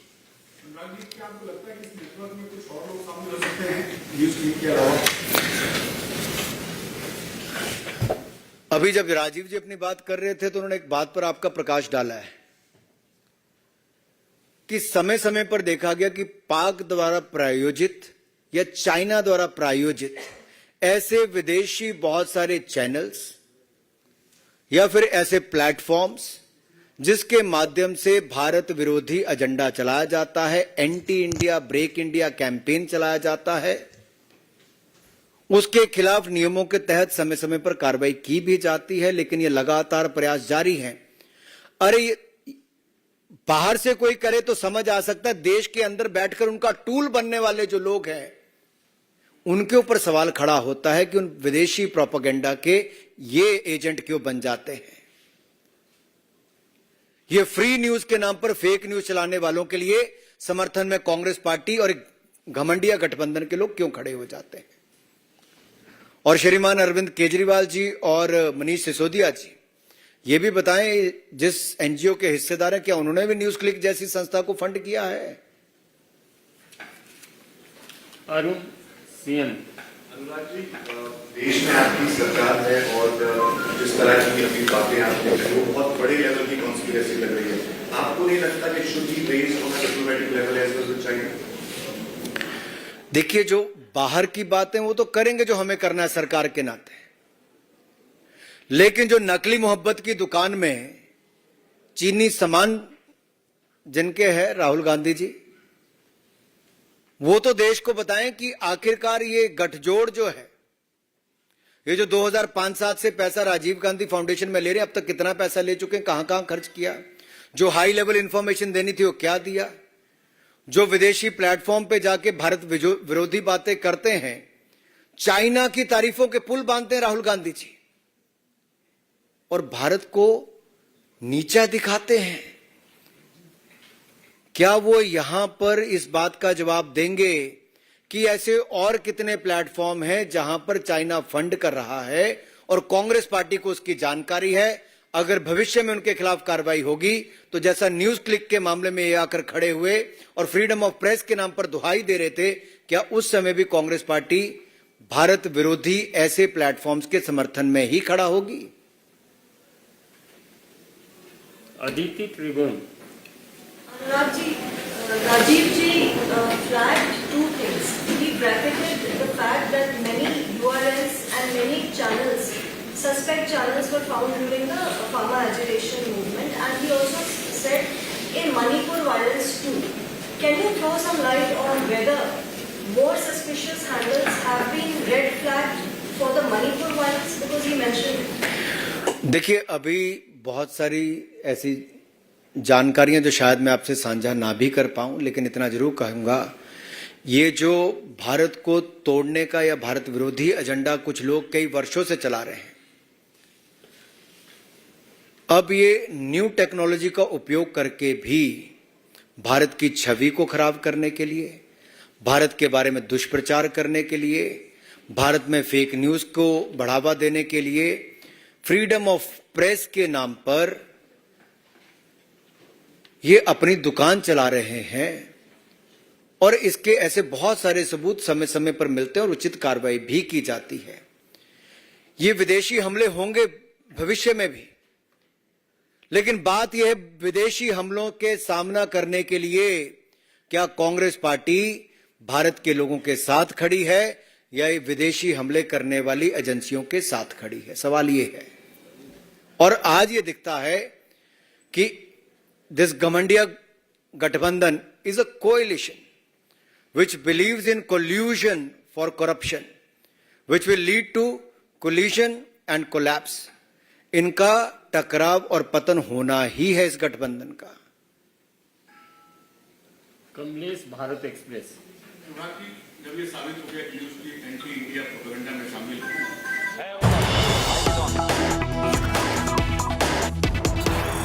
this August House, as I rise to oppose this retrogressive bill, I ask why no government since 1992, when Delhi's special constitutional status was created, be it a BJP government or a Congress government, be it any other color of the political spectrum, be it the same political party, the center and the NCT, or be it different parties, not one of them has tried to overrule two Constitution bench judgments.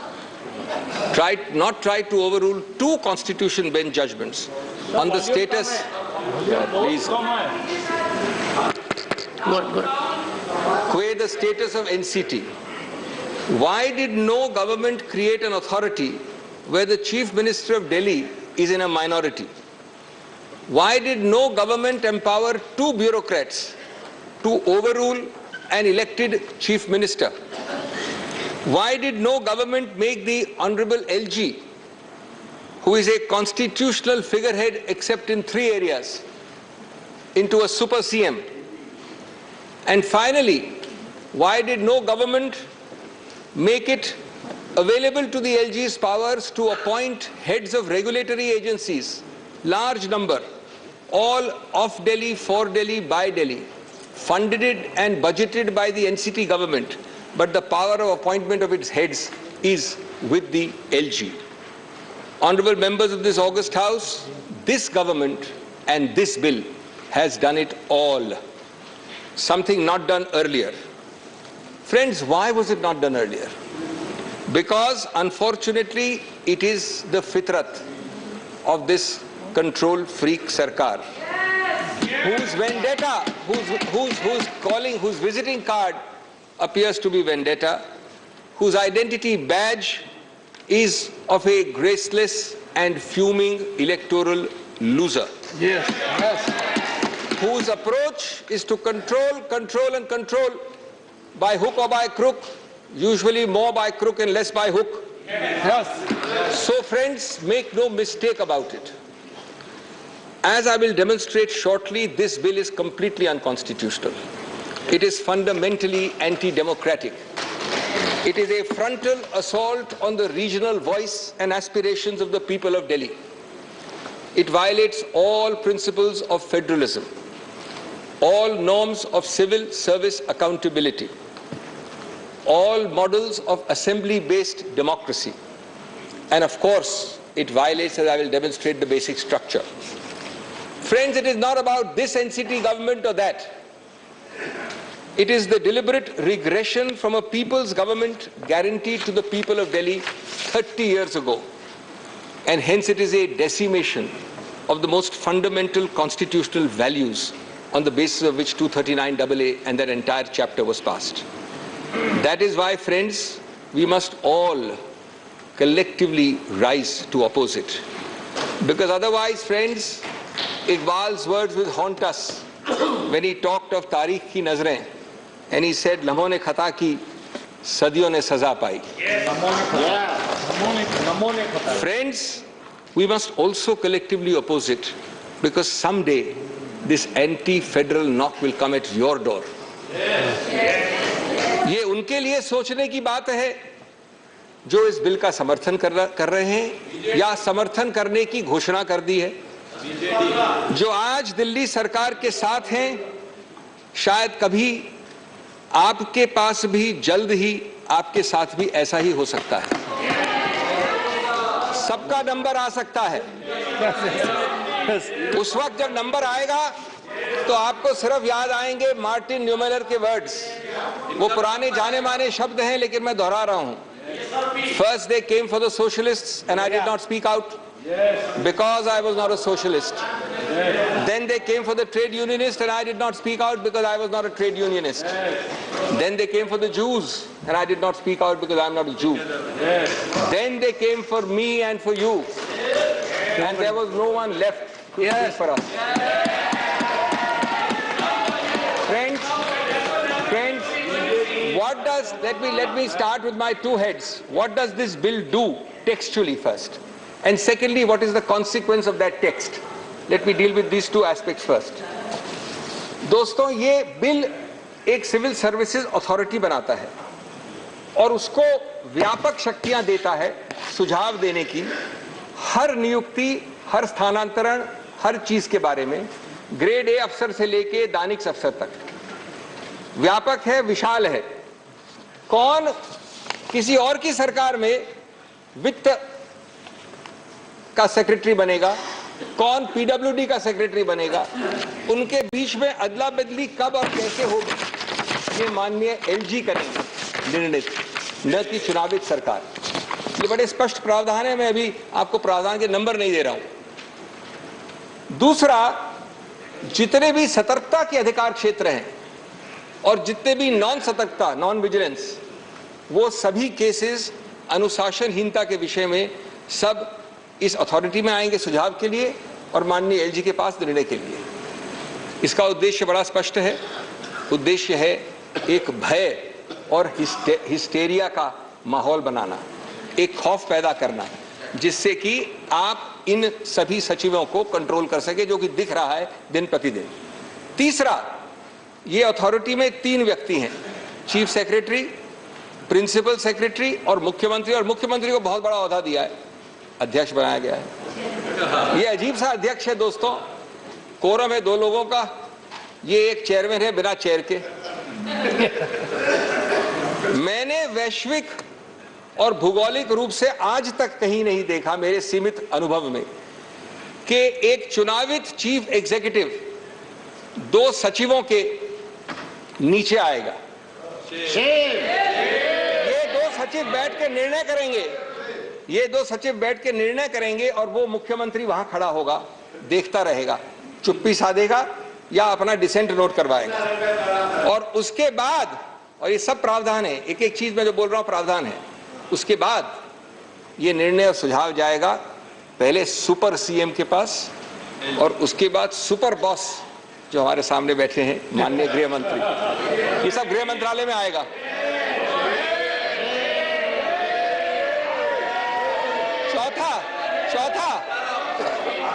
चौथा दोस्तों, बाद में चौथा, जितने boards हैं, समितियां हैं, संस्थाएं हैं वो सब, और इसमें बहुत हैं, महत्वपूर्ण हैं, अल्पसंख्यक संघ, Delhi सूरेज board, Delhi Jal board, so many, labour welfare board, Waqf board, ऐसे 20 की सूची हमने दी है न्यायालय में। उन सब की बजट बनाएगा ये एनसीटी सरकार, उनके काम होंगे एनसीटी के लिए, एनसीटी के लोगों के लिए, लेकिन उनके अध्यक्ष, उनके हेड को वहीं से अपॉइंट होंगे, सुपर सीएम या गृह मंत्रालय से। पांचवा, जो दूरगामी नीतियां हैं सभी सिविल सर्विस के लिए, उनके टेन्योर के लिए, उनके स्थानांतरण के लिए, उनकी नियुक्तियों के लिए, कौन सी पोस्ट नाजुक है, कौन सी पोस्ट सेंसिटिव नहीं है, और उपयुक्तता, वर्ड इस्तेमाल किया सूटेबिलिटी, उपयुक्तता इस अफसर की इस पद के लिए, ये सब, और हेड ऑफ डिपार्टमेंट कौन होना चाहिए, ये सब माननीय सुपर सीएम, और अंततोगत्वा हम जानते हैं कि जो सब चीज करती है नियंत्रण, वो होम मंत्रालय। हर छोटी चीज के लिए, एक हर बड़ी चीज के लिए पूर्ण रूपेण व्यापक निर्बाध टेक ओवर, कब्जा, निर्बाध कब्जा है। माननीय प्रधानमंत्री, माननीय गृह मंत्री, आप जैसे उच्चतम पद पर विराजमान महानुभाव, क्या आप अफसर क्लासेस के लिए निचले से लेके सेक्रेटरी तक नीतियां आप बनाना चाहते हैं? कम से कम वो तो एक छोटे ओहदे वाले मुख्यमंत्री के पास छोड़ दीजिए। Sixthly, friends, the secretary, this is amazing. The annals of history of legislation have not seen bills like this. The secretary of the department is made in charge of preparing and authenticating every memo, including cabinet notes. Not bad yet. Disagreements between the secretary and the minister have to be recorded in writing and then sent to the LG, and the secretary in the act itself, in the bill itself, says that the secretary may write on the note which he sends to the LG why the secretary thinks that the Council of Ministers is taking a decision contrary to law. Any law. Law means any law. Any law of India, in the opinion of the secretary, is being violated by the Council of Ministers, goes to the LG. It makes, friends, the elected government hollow. A chief minister paralyzed, unable to act. Any minister shivering before his or her secretary. And the bureaucracy looking up to the LG even for sneezing. And the LG, of course, looking up to the Home Ministry. ऐसे हालात को देखकर मुझे वो पुराना शेर याद आया दोस्तों, एक काफिले वालों तुम इतना भी नहीं समझे, लूटा है तुम्हें रहजन ने रहबर के इशारे पर। This bill, friends, eliminates 2 out of the 3 interlocking, fundamental, distinct chains and institutions which form the bedrock of any assembly-based democracy, and therefore they hit at the very root of the basic structure. These 3 interlocking chains, which are discussed in 10 paragraphs of the Supreme Court judgment, I wish somebody had read the judgment carefully before drafting the bill, are: 1, a political executive through the Council of Ministers answerable to the people; 2, a civil service answerable to the political executive and hence accountable to the people through the political executive; and regulatory agencies which are an integral part of governance in any system. The bill simply eliminates number 2 and 3. Out of 3, it takes away 2. Friends, the object is not to make Hamlet the Prince of Denmark, not even the slave of Denmark, but to take over Denmark itself. It is to make Denmark a hollow shell, substitute NCT for Denmark. Its second impact is that it eliminates the accountability of the civil service completely. In doing so, it eliminates the very concept of Westminster-style democracy, which Delhi is supposed to be fully Westminster-style minus 3 subjects only. The civil service, friends, after this bill will jump, bend, crawl, answer at the behest of an external agency, be it the Home Ministry or the Super Chief Minister. There is not even a token diarchy of powers between the CM and the LG. It converts an impartial civil service into a dictatorial civil service. Shame. It gives a real example of that forgotten serial which I love to watch and all of you have watched, yes minister, the civil servant is saying only no minister. Remember what Nehru said about the ICS. That time Indian Civil Service says this is neither Indian nor civil, nor does it provide service. I'm not sure how accurately it will apply in 2023, but I think he came very close to it. एक म्यान में दो तलवार नहीं है ये case. म्यान भी एलजी के पास है और तलवार भी केंद्र सरकार के पास है. मुख्यमंत्री एक कोने में खड़े होकर तमाशा देख सकते हैं सिर्फ. My third head of submission to this August House, friends. This bill seeks to amend the Constitution by an act of Parliament. The Constitution and the debates underlying it all wanted Delhi to have all powers -3. This bill adds a fourth to those 3, and it does it magically without a constitutional amendment. It is indeed magic, even if it is black magic, because you can amend a constitution without a constitutional amendment. Absolutely black. Fourth, decimating 2 out of the 3 prongs of a Westminster-style democracy, which has an answerable and accountable civil service and a regulatory agency, clearly violates the basic structure, because the basic structure of an assembly-based democracy includes these 3 interlocking chains. I believe that that would be a very likely Supreme Court conclusion if at all this bill is passed.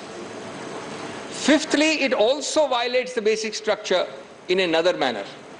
The principle of decentralized federal government that has already been a part of the basic structure from the days of Bombay in 1993, around the time, by the way, when 239AA was created. If there is one animating bedrock philosophy underlying 239AA, it is decentralized federal governance. Otherwise, why not keep Delhi as a mere large municipality under central government's control? Advani ji हुआ करते थे बहुत बड़े अधिकारी ऐसे municipal setup में पहले. Why not a mere union territory? You know there are 10 of them. Delhi is the only one to have been given the constitutional status by a constitutional amendment. No other union territory. Why? Para 77 of the 2023 judgment partly answers that. I quote, "In the spiral of cooperative federalism, the Union of India must exercise its powers within the boundaries created by the Constitution. NCT Delhi, in having a sui generis federal model, must be allowed to function in the domain chartered for it by the Constitution. The Union and the NCT share a unique federal relationship. It does not mean that NCT is subsumed in the Union merely because it is not a state." ये मेरे शब्द नहीं हैं, ये उच्चतम न्यायालय के शब्द हैं. Friends, Delhi alone, out of 10 such territories, was given this constitutional status. Not only because federalism and the aspirations of the people of Delhi were recognized, but the idea was that you will not be able to amend it out of shape, out of character, without a constitutional amendment. You don't have it today. You have a statute. This arrogant government, and this is very interesting, this arrogant government first tried it by invading Delhi's special status in 2016 and 17. Forgotten now, by executive action without even a statute. We argued and we got a 2018 first Constitution Bench judgment which struck it down. It did it again by a second notification without a constitutional amendment and lost it, and the judgment came in 2023, a few months ago. But friends, unfortunately there is no cap on deliberate foolishness. There is no bar to repetitive constitutional error. They have done this again. This time they've upgraded it from a notification to a statute, but still without a constitutional amendment. And even if this bill is passed, which I am sure it will not be, the result will be the same a third time. History will repeat itself. Friends, constitutional stupidity masquerading as power is by no means a new phenomenon, especially when reason falls on deaf ears. The result is always the same: जिहालत, हिमाकत और नफरत. संविधान का basic structure दोस्तों लम्हों की बात नहीं है, सदियों की बात है. और अगर संविधान को सदियां सुनेगी लम्हे नहीं, तो हम सबका उत्तरदायित्व बनता है कि हम उस संविधान की आवाज़ की हिफाजत करें, क्योंकि अदर नहीं तो संविधान चीख चीख कर कहेगा मुझे लम्हे नहीं सदियां सुनेंगी, हिफाजत से मेरी आवाज़ रखना। आज आप केंद्र में हैं, मैं आप पार्टी की बात नहीं कर रहा हूं, मैं बीजेपी की बात कर रहा हूं। आज आप ट्रेजरी बेंच में हैं, कल कोई और होगा, ये कायम रहेंगे कि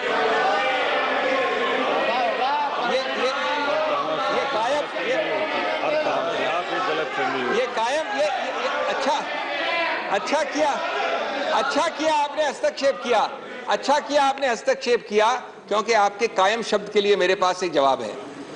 तुमसे पहले भी वो जो शख्स यहाँ तख्त नशीन था, तुमसे पहले भी जो यहाँ शख्स तख्त नशीन था, उसको भी अपना खुदा होने का इतना ही यकीन था।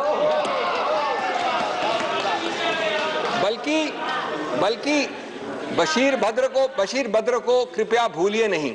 आप लोग सब जानते हैं उसको, मुझे भी कोट करते रहते हैं आप में से कई बशीर बद्र को। उसने ही कहा था, शोहरत की बुलंदी भी पल भर का तमाशा है, शोहरत की बुलंदी भी पल भर का तमाशा है, जिस डाल पे बैठे हो वो टूट भी सकती है। तो इसलिए कायम शब्द का इतना अहंकार नहीं होना चाहिए। Sixthly, friends, let me read some seminal words in the 2023 judgment. Now, these are going to take a little bit of time. It's a longish quotation, but it's very important for this House. 10 paras, and I'm only reading selectively, of the Supreme Court. It's completely forgotten. I'll read a little quickly and fast. This is a unanimous judgment, not a single dissent. And these words have been ignored, and they are not my words. Even though it's long, pardon me, allow me to read it. It's the highest court of the country.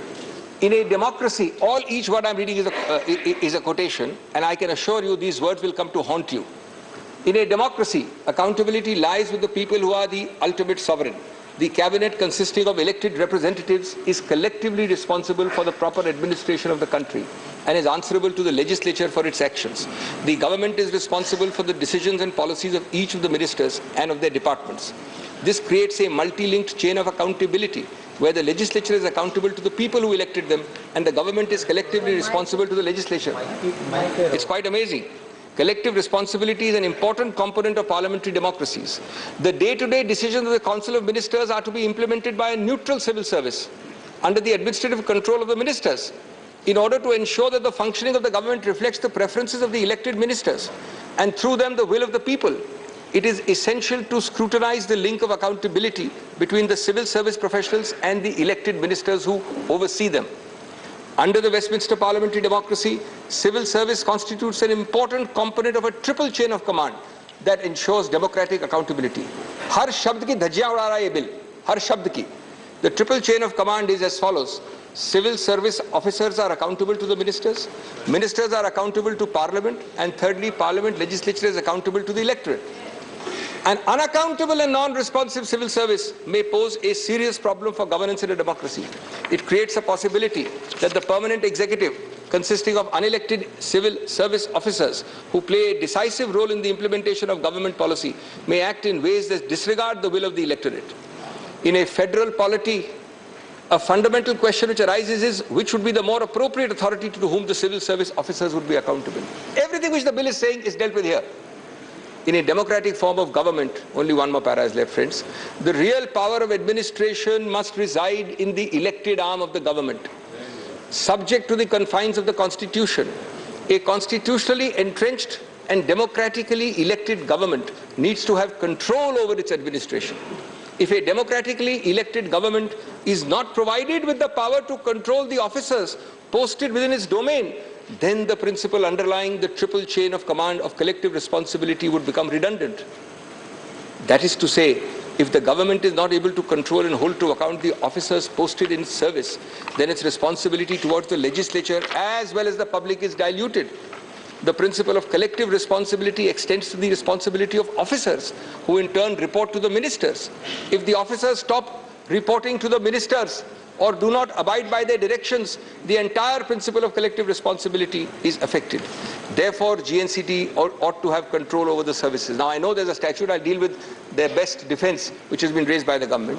But first, I've read to you 10 paragraphs. For those interested, from 102 to 111. Clearly, friends, this bill is therefore, in the light of these paragraphs, stillborn. It does not, indeed cannot remove the basis, which is this of the unanimous Constitution Bench judgment. These quotations I have just read are bedrock principles. This bill is simply providing provisions directly contradicting these bedrock principles. It cannot simply nullify a unanimous Constitution Bench. It must at least amount to removing its basis and rendering that judgment inoperable. I have just read to you passages which are impossible to remove the basis of. These are bedrock principles. How do you remove the basis? It is therefore trying to overrule directly a Supreme Court judgment. It therefore is an impermissible constitutional exercise if you try to nullify a Supreme Court judgment without removing its basis. It is not only does this bill insult the people of Delhi, it insults the Supreme Court. It insults our intelligence. कभी दिल में ख्याल आता है कि जैसे 1935 वाले government of India act में चुनाव जरूर रखे थे लेकिन पावर नहीं रखा था कुछ भी। क्या यही कॉलोनियल मॉडल का आप कार्यान्वित कर रहे हैं आज इस बिल द्वारा? हम आपको चुनाव दे रहे हैं, पद दे रहे हैं, लेकिन पावर नहीं दे रहे हैं। Is this not an illegal power grab through the back door?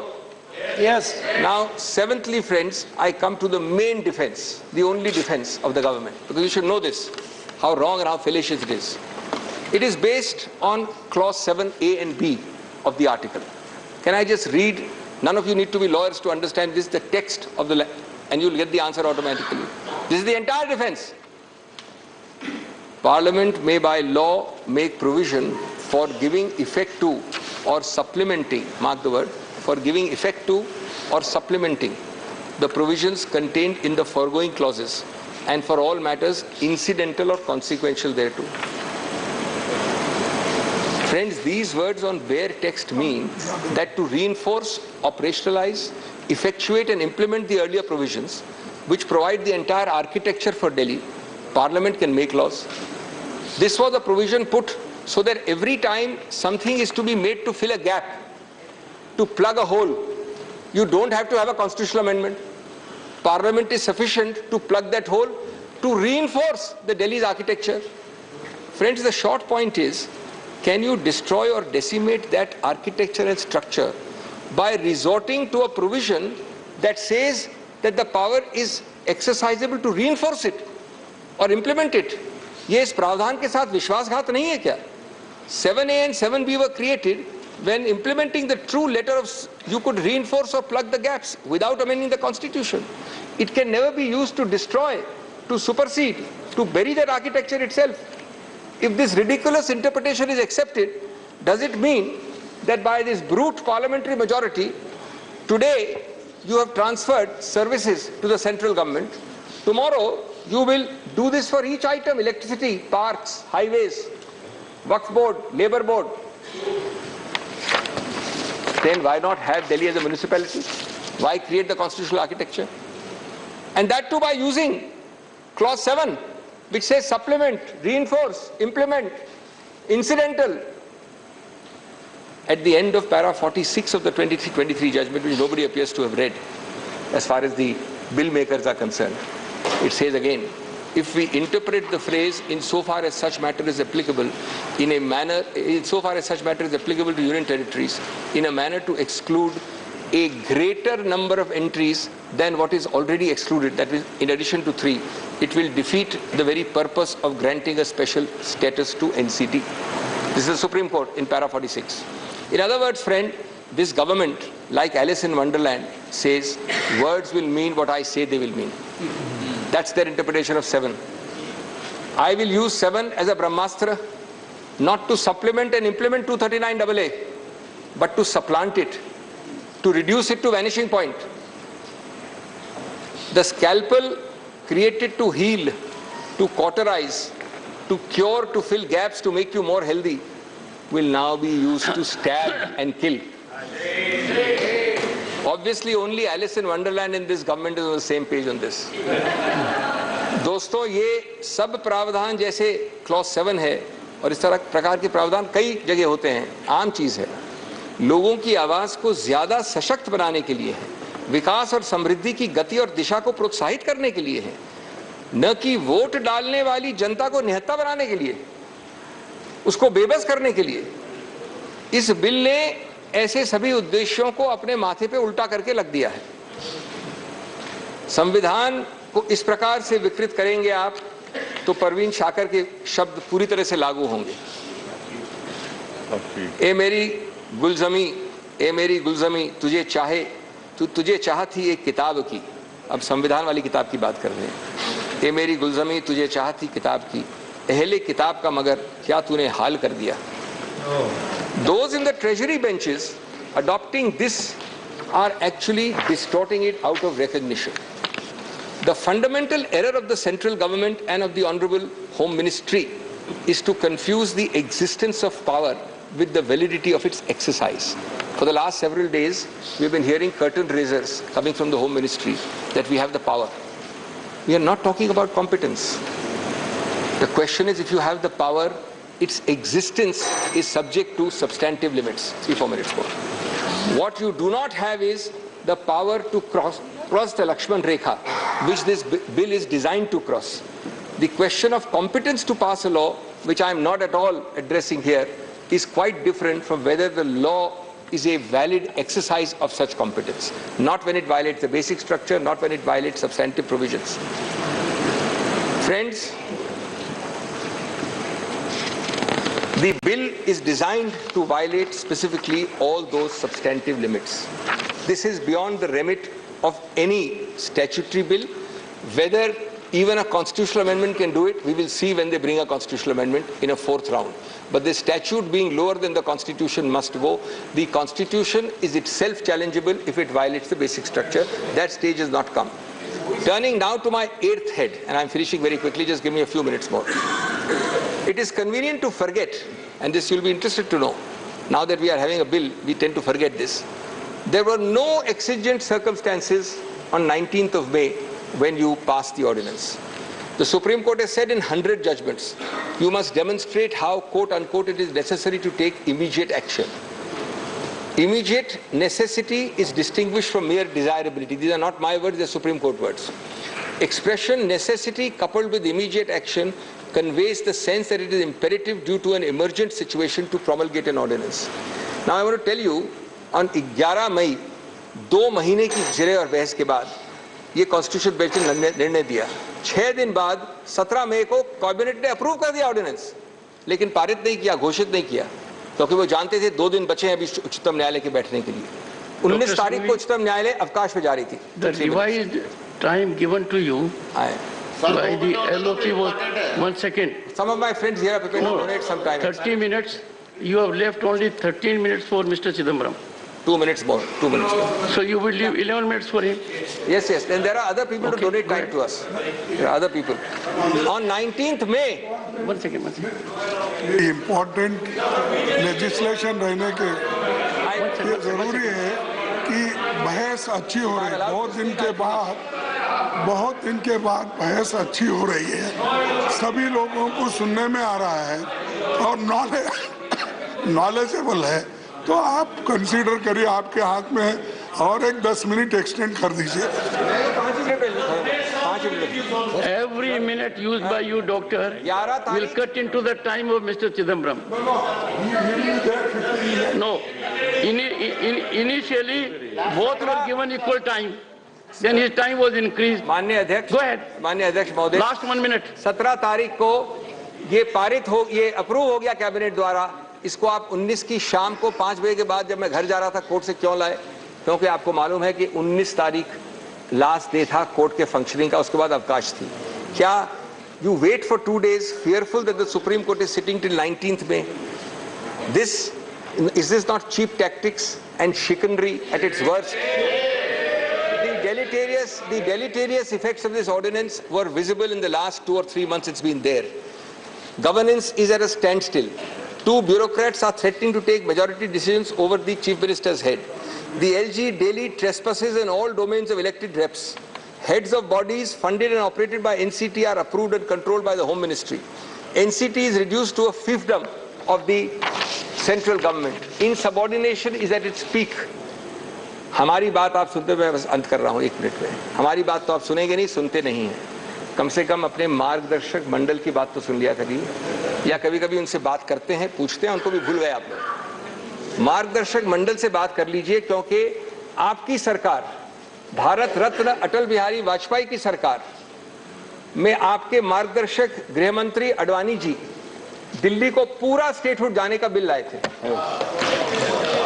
और जब आप 2 चुनाव दिल्ली के जीते इस मुद्दे पे कि दिल्ली के पास पूरा स्टेटहुड होना चाहिए, तो मदन लाल खुराना जी, आपके पूर्व मुख्यमंत्री ने कहा था, quote, full statehood for Delhi is the remedy for all its ills. आज देश और दिल्ली आपसे फुल स्टेटहुड नहीं मांग रहा है, आज सिर्फ वो इतना विनती कर रहा है कि जितना बाएं हाथ दाएं हाथ ने संविधान ने दिया है उतना बाएं हाथ से तो नहीं लीजिए। इतनी छोटी सी विनती कर रहा है। जहां तक दुख और आक्रोश का सवाल है, ये एक दुखद और खतरनाक प्रस्तावित कानून है दोस्तों। अंत करूंगा मैं ये कहकर कि ये दिल्ली के बारे में शेर बिल्कुल उपयुक्त बैठाता है ये बिल, ये प्रस्तावित कानून। चेहरे पे सारे शहर के गर्द मलाल है, जो दिल का हाल है वही दिल्ली का हाल है, दुख और आक्रोश का हाल है। Doctor Sudhanshu Trivedi, 20 minutes. माननीय सभापति महोदय, आज जब इस राष्ट्रीय राजधानी क्षेत्र विधेयक के ऊपर मैं समर्थन करने के लिए खड़ा हुआ हूं, तो पहले मैंने विपक्ष के विद्वान वक्ता महोदय का वक्तव्य सुना तो मुझे विचित्रता का अनुभव हुआ और संपूर्ण विपक्ष को देखकर विस्मय हो रहा है। विचित्रता इसलिए कि उन्होंने कहा कि I have not seen any parallel anywhere. तो मैं भी कहना चाहता हूं, ये पहली बार ऐसा हो रहा है कि किसी देश की राष्ट्रीय राजधानी में उस देश की केंद्र सरकार की शक्तियां, उससे अधिक शक्तियां किसी और की होनी चाहिए। मेरे विचार से दुनिया में ऐसा कोई दूसरा उदाहरण देखने को नहीं मिलेगा। So I support what Abhishek Manu Singhvi ji has said, I am unable to find parallel anywhere in the world. दूसरा विषय जो मैंने कहा कि विस्मय का अनुभव क्यों हो रहा है, अभी देखिए उन्होंने 2 बार सुपर सीएम प्रयोग किया कॉन्स्टिट्यूशनल पद पर बैठे हुए व्यक्ति के लिए, मगर महोदय इस देश ने बगैर संवैधानिक पद पर बैठे हुए सुपर पीएम 10 साल तक देखा है। और मैं ये कह रहा हूं कि अभी मैंने कितना सुंदर सामंजस्य देखा कि उन्होंने कहा कि समय कम हो रहा है, तो आम आदमी पार्टी वालों ने कहा हम भी समय देने को तैयार हैं। सारे विपक्ष को देख के विस्मय होता है कि कांग्रेस पार्टी, जिसका कि 3 राज्यों में स्थिति यह रही कि गुजरात में वोट हाफ कर दिया, बिल्कुल बता रहे हैं, सुनिए तो, अरे सुनिए तो, बता रहे हैं, सॉरी गुजरात मेंबर्स का vote one second. Dr. Abhishek Singhvi was heard in rapt attention. This is the decorum of the house. No. Yes, I am coming to that, sir. Let me do not get into disruptive mode. Dr. तो मैं कहना चाहता हूं कि ये लोग किस तरीके से आए हैं साथ में। अरे साहब बहुत सारे शेर बोले थे, ऑर्डिनेंस के पार्ट नहीं थे, हम भी बता रहे हैं आपको। I will have to name you. देखिए इनकी I will have to name you. कि you have got it as a habit. क्या शिद्दत दिख रही है एक दूसरे को सपोर्ट करने में। देखिए इनकी स्थिति ये, we want decorous debate here. Doctor said many things, maybe digestible, maybe indigestible. Dr. Sudhanshu Trivedi. मैं सिर्फ ये कहना चाहता हूं कि गुजरात में कांग्रेस का वोट हाफ कर दिया, पंजाब में इनका स्विच ऑफ कर दिया, दिल्ली में साफ कर दिया और आपने इनको माफ कर दिया। और उसके माफी के बाद भी मुझे लगता है, अभिषेक मनु सिंघवी जी ने कहा था तो मैं भी ये कहना चाहता हूं, आप साथ में आए हैं दिल्ली के इस बिल पे, दिल्ली की जनता के लिए आए हैं या किसी और कारण से आए हैं, ये दिल्ली की समझदार जनता समझती है।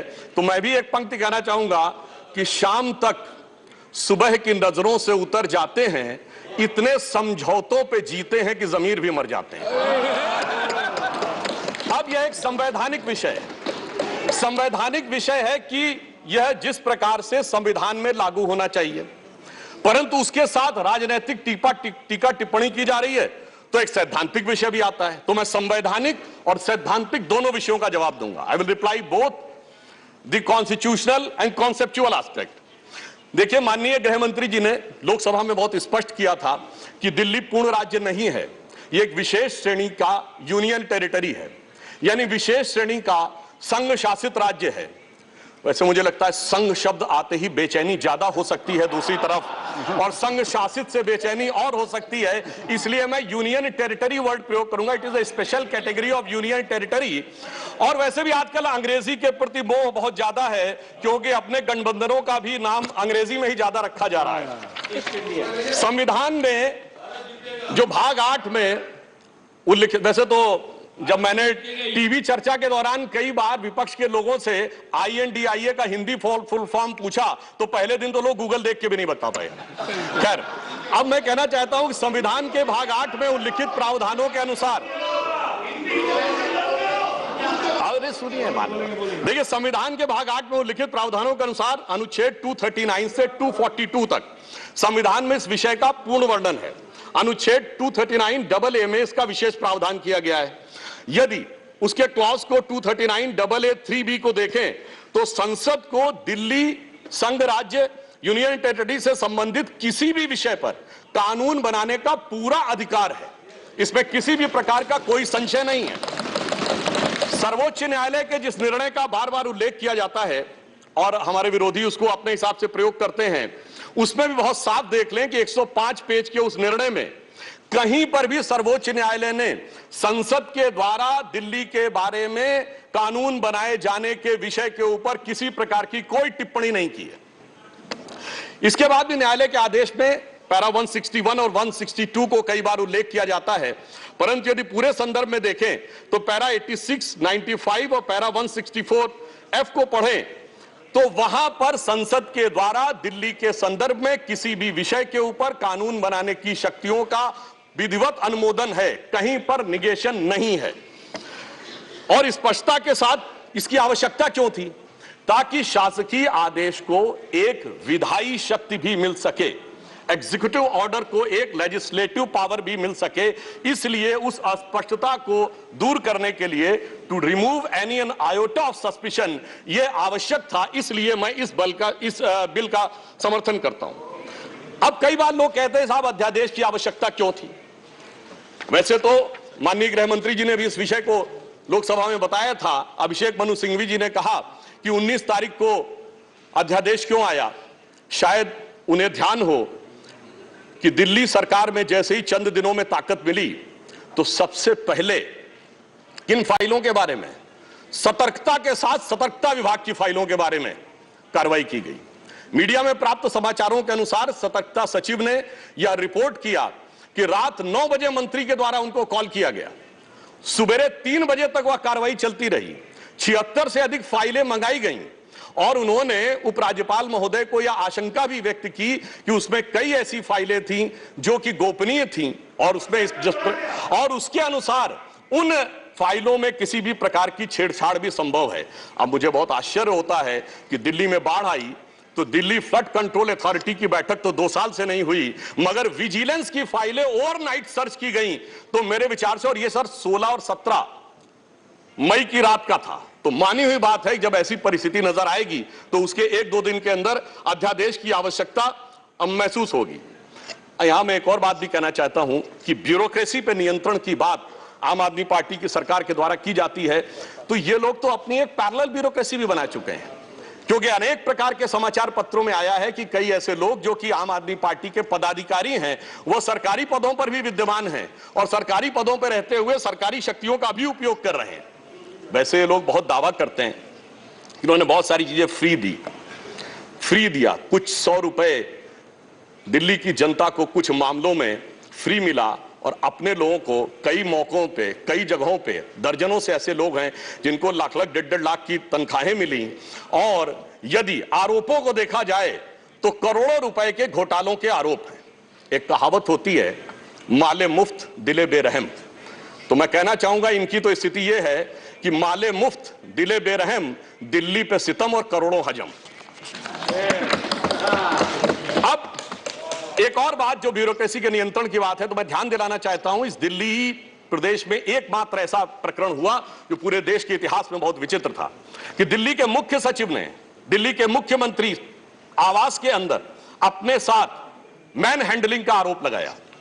मेरे विचार से पूरे भारत के इतिहास में ऐसा कोई उदाहरण नहीं होगा कि इस प्रकार की बात, इस प्रकार का आरोप लगा हो और वह भी मुख्यमंत्री की उपस्थिति में लगा हो।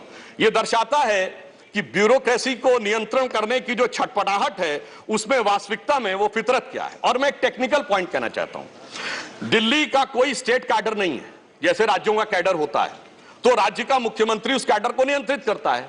जो आईएएस और आईपीएस अधिकारी होते हैं वो यूनियन टेरिटरी कैडर में आते हैं। जब वो सारे राज्यों में, सारी केंद्र शासित राज्यों में उनका स्थानांतरण हो सकता है, तो मैं आपके माध्यम से विपक्ष से पूछना चाहता हूं कि यदि दिल्ली के एक अधिकारी का ट्रांसफर गोवा होना है और दिल्ली के सीएम की उस पर एब्सोल्यूट अथॉरिटी होगी तो यह कैसे संभव हो सकता है। इसलिए यह आवश्यक है कि इस विषय के ऊपर केंद्र सरकार की शक्तियां परिभाषित हो। अब एक दूसरी बात भी है, दिल्ली में स्टेट कैडर भी नहीं है, यानी जैसे स्टेट पब्लिक सर्विस कमीशन होता है और राज्य के कैडर होते हैं, तो यहां भी दानिश कैडर है। यानी दानिश कैडर में भी 3-4 यूनियन टेरिटरी आती हैं, दमन दीव और अन्य। अब दानिश कैडर के एक अधिकारी की जरूरत यदि अंडमान में या दमन दीव में भी होगी और दिल्ली का मुख्यमंत्री यह तय करेगा, तो क्या यह संवैधानिक दृष्टि से उचित है। इसलिए मैं कहना चाहता हूं कि माननीय गृह मंत्री जी ने जो यह विषय रखा है वो पूरी तरीके से उचित है। अब दुरुपयोग की बात में मैं एक और बात कहना चाहता हूं, इनकी वास्तविक मंशा क्या थी। दिल्ली में एक जनरल फाइनेंशियल रूल 2019 है जो ये कहता है कि 10 करोड़ रुपए से अधिक का अगर किसी भी प्रकार का व्यय होगा तो वह मंत्री की शक्ति से बाहर होगा और वह एलजी के पास जाएगा। महोदय, इनके मुख्यमंत्री जी का जो मकान या वजीर आला का अजीमुशान महल बनाने के लिए जो बिल बने साहब, वो पूरे उसके एक साथ नहीं बने।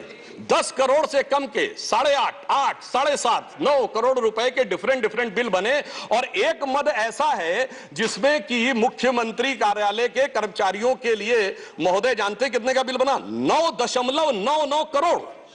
यानी 0.01 से कैसे बचा जा सकता है कि टेंडर न करना पड़े, मन मुताबिक खर्चे कर लिए जाएं।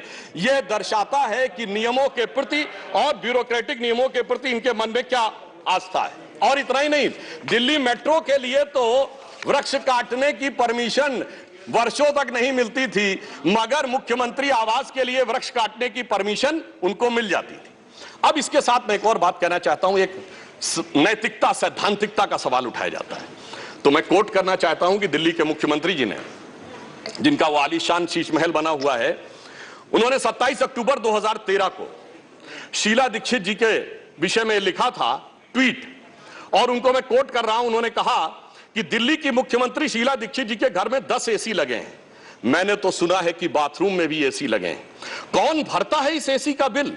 और आगे वो कहते हैं, मेरा तो कलेजा कांप उठता है ये सोचकर कि दिल्ली की 40% जनता झुग्गियों में रहती है, तो कोई मुख्यमंत्री ऐसे आलीशान घर में कैसे रह सकता है। मैं कहना चाहता हूं, देखिए, केजरीवाल जी का कलेजा कापा हो या ना कापा हो, रूह कापी हो ना कापी हो, रूह है क्या है, किसकी रूह है, उस पर मैं टिप्पणी नहीं करना चाहता, मगर मैं एक बात जरूर कहना चाहता हूं कि शीला दीक्षित जी जहां भी होंगे उनकी रूह को बहुत तकलीफ हो रही होगी कि जब उनके ऊपर ऐसी बातें करने वालों के साथ वो सारे लोग आज आकर खड़े हुए होंगे। वैसे महोदय, उनके घर में 10 एसी थे, यहां तो 15 टॉयलेट भी हैं। और इतना ही नहीं, 1-1 करोड़ रुपए के पर्दे भी लगे हुए हैं, और 1 करोड़ रुपए के पर्दे का एस्टीमेट है। और इतना ही नहीं, अब सुनिए, उनके सामने एक दूसरी समस्या हो गई है कि अभी तक जो बातें चल रही थी, अब उनके सामने यह समस्या है कि उन चीजों को कैसे छुपाएं। देखिए, मैं इनके लिए कहना चाहूंगा कि अब उनकी फितरत जग जाहिर हो चुकी है। तो आज आम आदमी पार्टी की स्थिति यह है कि अब जो चेहरे से जाहिर है छुपाएं कैसे, तेरी मर्जी के मुताबिक नजर आए कैसे। अब इस घर को सजाने का तसव्वुर हुआ बात की बात, अब तो मुश्किल है कि इस घर की हकीकत को छुपाएं कैसे। और यहां पर इसके बाद मैं कटाक्ष के बाद एक बात करुणा के साथ कहना चाहता हूं कि अन्ना हजारे के आंदोलन से निकली हुई वो पार्टी जो एक कमरे के मकान में रहते थे और उससे निकली हुई पार्टी आज सैकड़ों करोड़ के आलीशान मकान में रहती हैं, तो मैं कहना चाहता हूं कि दिल्ली की जनता और जिन जिन लोगों ने उस आंदोलन का समर्थन किया उनके ऊपर भी एक आघात है। और साथ ही साथ ये एक बात का और भी संकेत देता है, फूड फॉर थॉट है देश के लोगों के लिए, कि एक्सपेरिमेंटल पॉलिटिक्स कई बार बड़े विचित्र परिणाम भी देती है। अब किसी नए नवेले प्रयोग को आजमाने का वक्त नहीं है, बल्कि आजमाए हुए मोदी जी के नेतृत्व को चमकाने का वक्त है।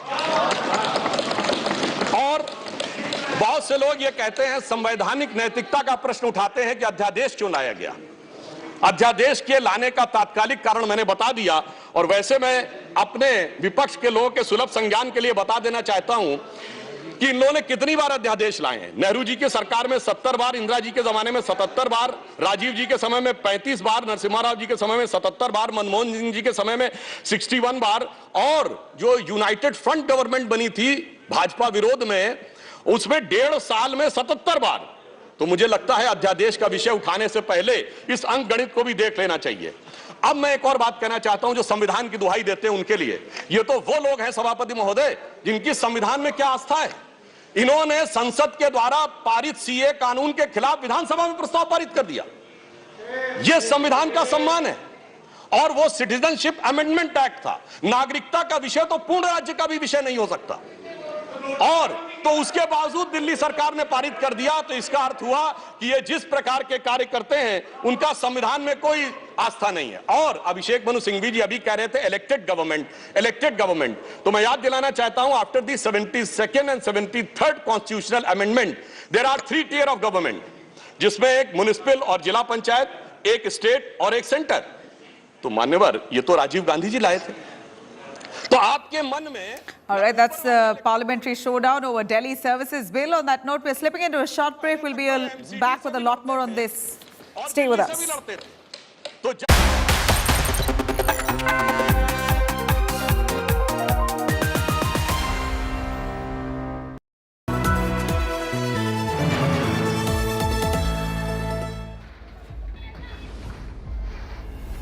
Communal flashpoint at Delhi's doorstep. Amidst the flames and rioting, India Today reporters fearless on the ground. Stone pelting was so aggressive from the both sides. Entire market in the area has been shut right now. Attacked the cyber police station of Noor. Facts, questions, What resulted in the communal clashes? and first-hand reports. एकदम ही पत्थर आए हैं ऊपर से, छतों पे से गोली तक चली है, पीछे वाला शीशा टूट लिया। 100% accuracy amidst the blaze. We track the face of every story. India Today. India United.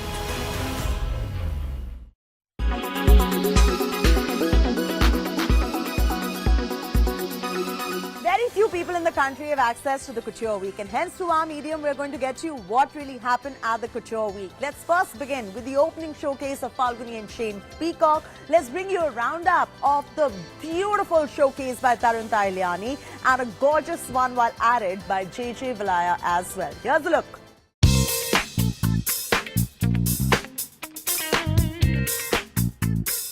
Designer Tarun Tahiliani presented his latest masterpiece capsule, For Eternity, at India Couture Week. With For Eternity, Tarun paid homage to the timeless allure of traditional craftsmanship and art.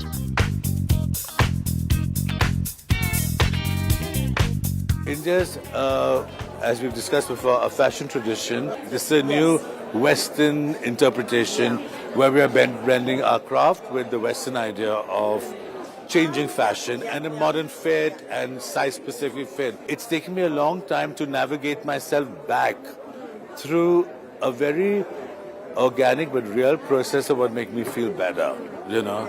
I grew up, I thought Studio 54 was the last one. Falguni and Shane Peacock's show had a strong social commentary. They shattered the glass ceiling with model Victor in a lehenga. So anyone now calling the lehenga bridal should now think twice, as inclusivity is the order of the day. Falguni and Shane Peacock opened the Couture Week and had Kiara Advani as the showstopper. The this year we wanted to do a lot of layering. If you noticed, we had a kurta and then we had a short jacket and we had a veil and we had dupattas. We just wanted to make it really dramatic and I think also we wanted to reinvent the Indian bridal scene actually. The modern bride wants to wear a jacket, they want to wear short jackets, they want to look cool. I guess inspiration that comes behind every garment, a lot of detailing, it just makes it look so elegant and yet so glamorous. The House of Valaya by J.J. Valaya celebrate the couture season in its new collection, Baroda. It was a marriage of craft and opulence that unfolded through 3 signature interpretations. It is based on various very interesting nuances from the past of Gujarat, which involve the Maratha Empire, the Mughal Empire, as well as the Portuguese. Lipan, the Kutch mirror work, everything put together to create a new sort of language and a new dialogue. In New Delhi, with Riya Modi, Chethi Narula for India Today.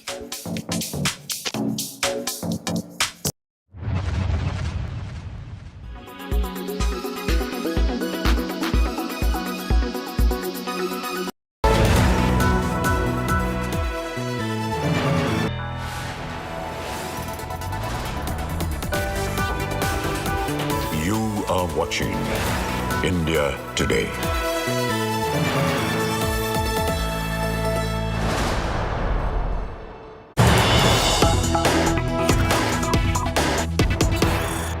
क्षेत्र नहीं है और फिर इतना ही नहीं, Singapore में इनको बुलाया, इनविटेशन आता मेयर्स कॉन्फ्रेंस का, तो मुख्यमंत्री होते हुए जाना चाहते हैं। तो मेरे विचार से कम इनको थोड़ा पढ़ना लिखना चाहिए। और एक पढ़ने लिखने पे एक तथ्य मैं जरूर बताना चाहूंगा। जब न्यूयॉर्क टाइम्स अखबार में इनकी तारीफ निकली थी तो इनके मुंह से निकल गया था कि दुनिया का सबसे बड़ा अखबार, और उसमें इतनी तारीफ निकलवाना आसान नहीं है। वैसे निकलवाना शब्द निकल गया था। मगर मैं पढ़े लिखे मुख्यमंत्री को यह भी बताना चाहता हूं महोदय कि न्यूयॉर्क टाइम्स दुनिया का सबसे बड़ा अखबार नहीं है, वो है यमुनी शिंबुन जापान का। अमेरिका का भी सबसे बड़ा अखबार वो नहीं है, यूएसए टुडे। और इतना ये समझिए, इतना ही नहीं, भारत का times of India, Dainik Bhaskar, और वो भी उनसे अधिक हैं। तो मैं सिर्फ ये बताता हूं, अरे भाई जिस अखबार का नाम लेते हैं कम से कम उनको तो पढ़ लेना चाहिए था। मैं आपको अधिक समय न लेते हुए मैं सिर्फ ये कहना चाह रहा हूं महोदय कि इनको ना पढ़ाई से मतलब है, इन्हें ना पढ़ाई से मतलब है, न लिखाई से मतलब है, इन्हें तो बस कमाई से मतलब है, और वो भी ऊपर वाली कमाई से। और अंत में मैं कहना चाहता हूं सर, अंत में एक लाइन और कहना चाहता हूं कि आज सब लोग मिले, आम आदमी पार्टी और कांग्रेस एक साथ मिले, भारत की सबसे पुरानी पार्टी, पुरानी धुरानी पार्टी, नई पार्टी, नई नवेली पार्टी, अजब अलबेली पार्टी, सब मिलकर एक हो गए। मगर प्राप्त क्या किया? दोनों ने सिद्धांतों से समझौता किया, और कांग्रेस ने भी इतना सयाना दांव चला कि इन्होंने अगर उनका हाथ पकड़ के दिल्ली अध्यादेश पे समर्थन लिया हो तो अविश्वास प्रस्ताव ले आए, लीड उनको मिल गई। तो इसलिए मैं कहना चाहता हूं अंत में कि इन लोगों को आखिर में क्या प्राप्त हुआ, ये पंक्ति कह के समाप्त करता हूं कि इनको विधेयक भी नहीं मिला और सम्मान भी नहीं मिला, यानी इज्जत भी गई, बात भी नहीं मिली। तो एक पंक्ति कहता हूं, न तुम ही मिले, आप लोगों के लिए लागू है, न तुम ही मिले न मयस्सर तुम्हारी दीद हुई, दीद मतलब साइट, न तुम ही मिले न मयस्सर तुम्हारी दीद हुई, तुम ही कहो ये मुहर्रम हुई कि ईद हुई। सुखेंदु शेखर रे, श्री सुखेंदु शेखर त्रिवेदी ने बड़े जोश के साथ और बहुत शेर शायरी के साथ उन्होंने बात की। त्रिवेदी ने शेर शायरी के साथ बहुत लंबी तकरीर की। अगर उसको उत्तर हमारे पास चतुर्वेदी है, अगर आप त्रिवेदी है तो हमारे पास चतुर्वेदी है। माननीय प्रतिपक्ष के नेताजी, नहीं, डॉक्टर अभिषेक सिंघवी ने कवि का काम ज्यादा किया, वकील का कम किया। कितना कवि का काम आपने किया। श्री सुखेंदु शेखर रे, 9 minutes. Thank you. I am not going to make a political speech because the matter relates to a very important bill relating to National Capital Territory of Delhi. Sir, There is no sound from this microphone. I cannot shout. No volume. Volume, sir. No volume here. I can hear. But I cannot shout, sir. I cannot hear. There is no feedback. No feedback to my ear. Yes, some problems, sir. Good. Some problem. As I have stated, that I am not going to make any political statement, but my submission shall be confined within the parameters of this bill. On 19th of May this year, the Honorable President of India promulgated the Government of National Capital Territory of Delhi Amendment Ordinance 2023, which negates a Constitution bench judgment of the Supreme Court dated 11th May 2023 that brought services under GNCTD. There could be some symbolism in the ordinance being promulgated in the middle of the night, as already stated by some of my colleagues, just a few hours after the Supreme Court closed for summer vacation. But I am not on that. Meanwhile, the ordinance has been challenged in the Supreme Court, and the matter has since referred to a constitution bench. During the pendency of the matter before a constitution bench of the highest court of the land, the government has introduced this present bill to repeal the ordinance and for further amending the GNCT Act 1991. I wondered as to whether heaven would have fallen had the government waited for the outcome of the Constitution bench where the ordinance is still pending. What is the urgency involved in the matter? What is the urgency? There is no whisper about the urgency in the bill or the statement which have been received just now after the introduction of the bill, that the aforesaid judgment, that is judgment dated 11th of May, posed certain challenges in the efficient administration of the government of NCT of Delhi, which needed to be addressed through appropriate legal interventions. According to me, this is a stigma on the highest forum of our judiciary, which must be deprecated by all conscious citizens of this country. Third, in the year 2021, in the matter of Madras Bar Association, the Supreme Court held inter alia, and I quote one line, "A legislation can be declared as unconstitutional if it is in violation of the principle of separation of powers, the rule of law, and Article 14 of the Constitution, that is arbitrariness." Therefore, once there is such a judgment, which was delivered in 2001, government ought to abide by that judgment of Supreme Court, which is otherwise a requirement under the Constitution. I am coming to that later on.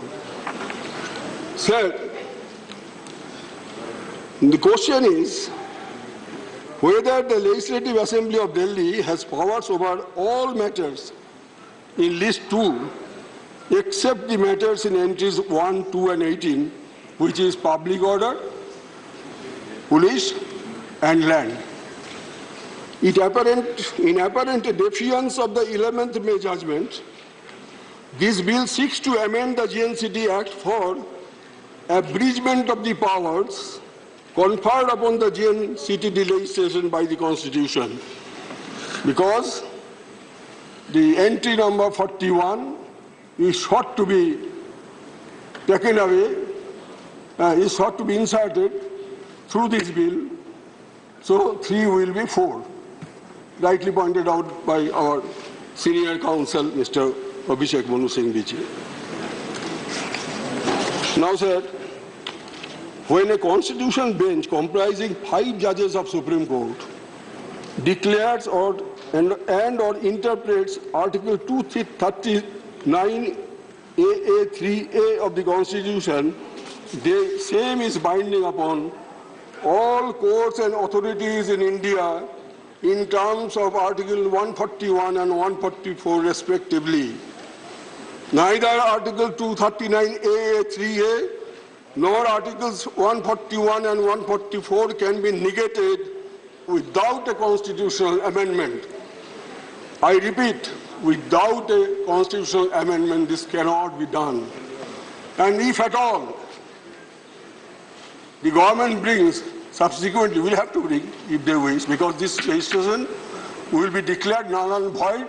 As a student of law, I understand. It will be done. But if the government at all in future brings a constitutional amendment bill, that will also hit by the principle of separation of powers, and federalism, which are the basic structures of the Constitution that was held by the Supreme Court right from the Keshavananda Bharati case till Minerva Mill case. Yes. Sir, this bill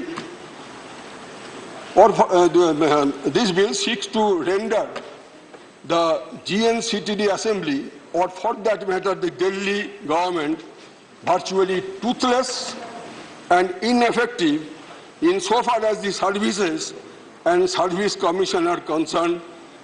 Even a constitutional bill on this score shall be unconstitutional ab initio, as it will negate federalism and separation of powers already stated by me. Sir, now let me have a look at the bill once. Possibly that will be the final because 7 minutes already elapsed. Come to part 4A. It says about provisions relating to the maintenance of democratic and administrative balance in the governance of National Capital Territory of Delhi. What a brilliant drafting. To maintain a balance, the original act came into being in 1991. We are in 2023. So for the last 33 years, there was no balance. There was no balance. That is why, all on a sudden, the Kumbhakarna has risen from the deep sleep to maintain a balance. Yes. Wow. Interestingly, the authority has been proposed to be created. Which authority? Already stated by other members. The Chief Minister, Chief Secretary, Home Secretary. Sir, please give it to us. Please give it to us. Very interesting bill. Chief Minister, Home Minister, Chief Minister, Chief Secretary and Home Secretary. And whatever may be recommended by the Chief Minister, if it is not accepted by the two bureaucrats, then also it will be passed and the Lieutenant Governor will accept it. So, Chief Minister will be what should I say?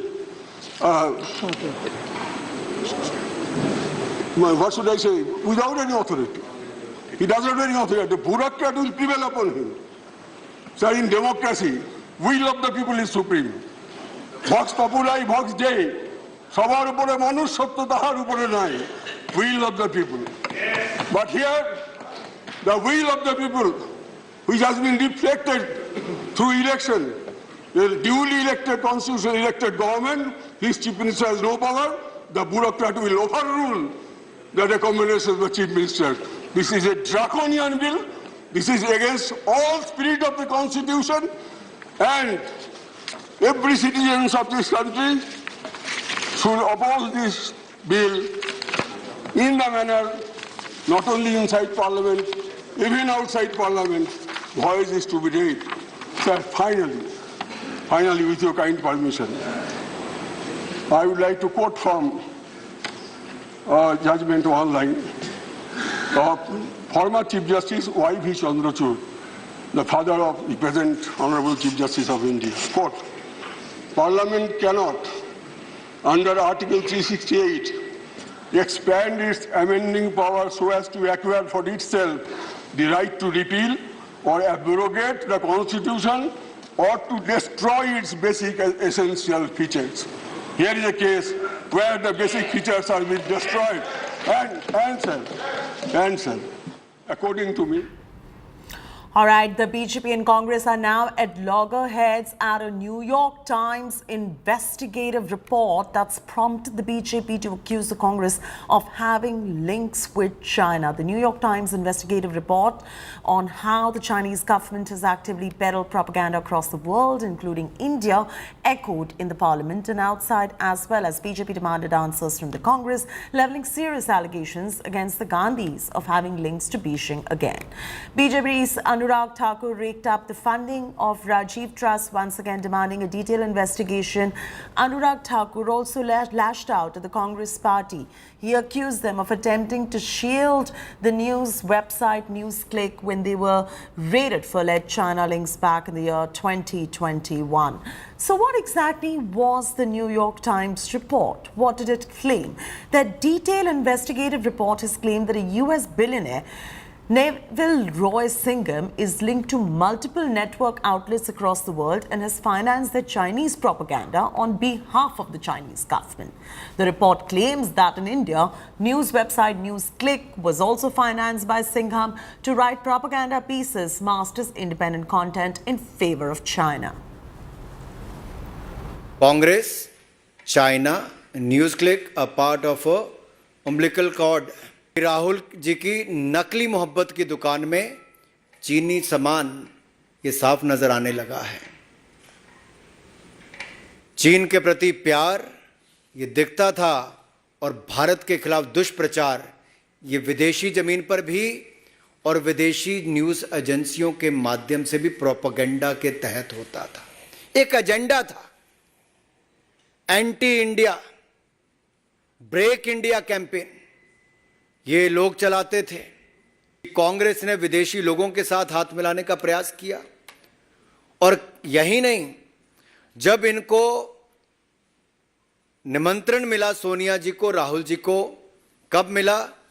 जब Olympics खेल हुए तो Congress party को भी, गांधी परिवार को भी वहां पर न्योता दिया गया और ये लोग उस समय चाइना भी गए, खेल देखने गए थे, खेल करके आ गए।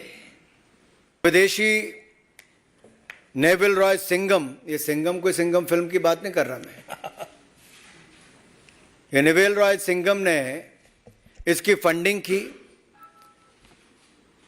और फंडिंग उसको कहां से आई? नेविल रॉय सिंघम को चाइना पीछे से करता है और इसमें नेविल रॉय का जो सीधा संपर्क है कम्युनिस्ट पार्टी ऑफ चाइना के एक प्रोपेगेंडा आर्म के साथ है। ये रूट भी कहां कहां से हुआ? ये गौतम नवलखा का नाम तो आपने सुना ही होगा। ये भी एक आरोपी है। किस केस में? एल्गार परिषद के माओइस्ट लिंक में जो भीमा कोरेगांव केस है, उसमें अभी तक जेल में ये अंडर हाउस अरेस्ट है। यूएपीए लगा हुआ है इनके ऊपर। A couple of years ago, over 1,000 accounts on social media had to be removed when they were identified as ISI, Pakistan's ISI PR linked, who were fanning misinformation and violence in India. Then a few months ago, there were another 1,000 plus accounts that were removed that were being sponsored by and operated by Khalistani elements, again fanning misinformation and violence and lies and hatred against the government of India and our leadership. There is an attempt to rein in misinformation. These platforms jump along with their friends and rally behind this false cover of free speech. The right to free speech as guaranteed in our constitution is certainly not and must not and should not be a cover for misinformation directed at our nation's rise.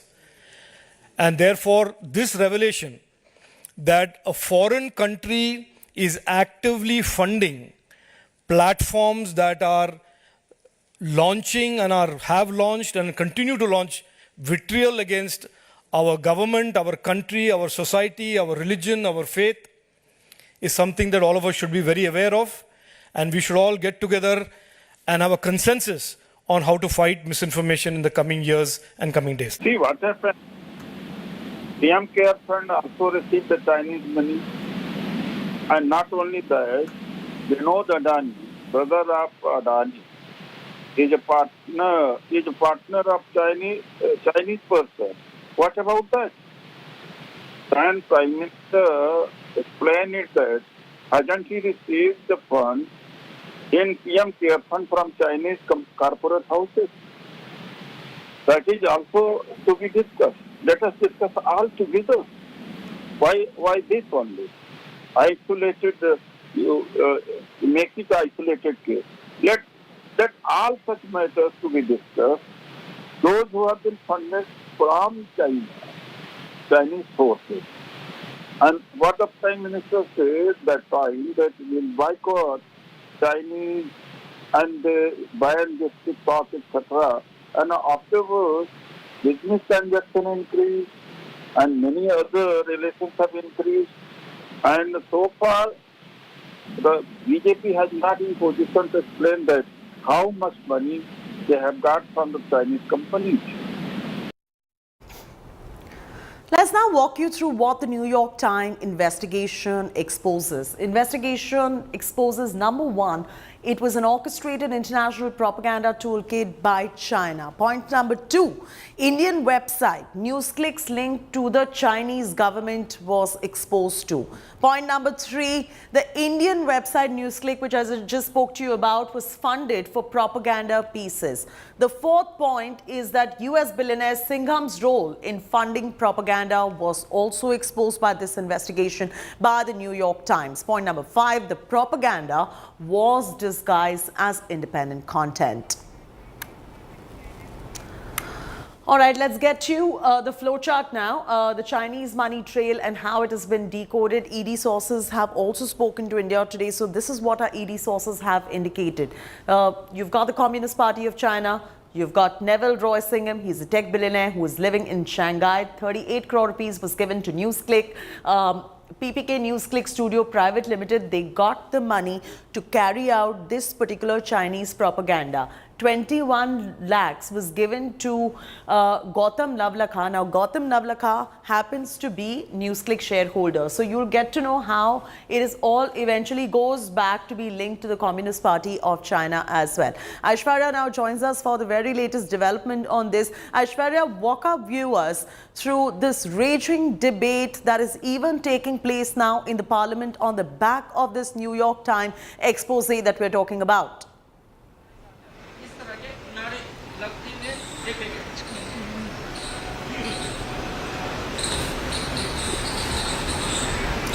Aishwarya, can you hear me? Can we get Aishwarya back in moments from now, please? Aishwarya will join us in moments from now to get us up to speed with the raging debate that is taking place in the Parliament on the back of this particular expose, which we're bringing to you. This is a New York Times expose. We got you the flowchart in terms of how the money was flown as well. Aishwarya is also back with us. Aishwarya, if you could walk our viewers through the Parliament storm on the back of this particular development, the back of this particular investigation by the New York Times. Well, it's all started with Nishikant Dubey. Let me tell you, he spoke up and then he spoke about the fact that NewsClick, something which was raided, an organization which has been raided by the Enforcement Directorate. They also went ahead and said that, in fact, it was raided for almost 5 days. They can now be traced back to China. They can now be traced back to Congress. And that is what the top leaders of the BJP also spoke about in a press conference. Anurag Thakur, who's looking at the INB ministry, also said that they have proof, which now speaks about the fact that there was propaganda which was being given out by NewsClick. In fact, the MOS for IT ministry also very categorically said that they have seen how misinformation was being spread by NewsClick. So clearly, what the ministers and the BJP at the moment is trying to speak is the fact that the government has proof, which is now tying China with Congress and in turn, making sure that both of them also have ties with NewsClick, an organization which, according to the government, was spreading anti-Indian sentiment across the country and also spreading out anti-Indian sentiment globally. So this is what the BJP at the moment is speaking about. Would you call this the biggest media scandal of 2023, and how does the Congress respond to this as well? Well, we are still waiting, for the Congress to respond, because the BJP is now putting Rahul Gandhi in the dock. In fact, they're also spoken about all the trips that Rahul Gandhi has made to China over the past many years. Anurag Thakur categorically speaking about the fact that both Sonia Gandhi and Rahul Gandhi were in fact being invited by China, and both of them also went to China. Also speaking about the fact when Doklam was happening, that was the time when Rahul Gandhi was advocating that India now needs to have diplomatic ties and also needs to have back-channel talks with China. So the BJP now putting the Congress party in the dock and saying that you, since the year 1962, have had some kind of back-channel talks with China, and when the government has proof and when it has come to the fore that what NewsClick used to do, what China used to do with regards to our country, why you, as the leaders of the Congress party and your party Congress as a whole, are quiet about the entire matter. So now the BJP clearly putting, the onus on the Congress party and also onus on those people who, according to the government, were spreading anti-India sentiment globally. All right, this is going to be our top focus. We'll come back to Aishwarya in moments from now, but I'm compelled to take a very short commercial break on that note. When we return, explosive revelation on pre-planned new riots. This and more in moments from now.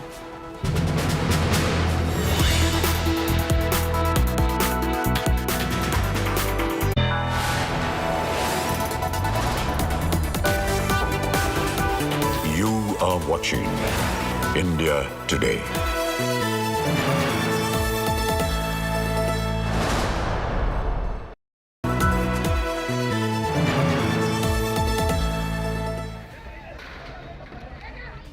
Meet the men Monu Manesar and Bittu Bajrangi who inflamed Mewar, who triggered the fiery chain reaction. आपके videos ने जो है वो उकसाने का काम करा है इस यात्रा में। कोई उकसाने का कार्य नहीं किया, ना मैं उस यात्रा में गया। The key faces of the new nightmare. Live streamed provocations and poison. आधे घंटे की प्लानिंग नहीं है, ये कह रहे हैं कि बिट्टू ने बोल दिया, मैंने बोल दिया, वो इसको लोग तैयार बैठे थे वो बंदूक लेके। Cops hunt them, but we find them. Listen as they paint the full scary picture. Only on India Today television.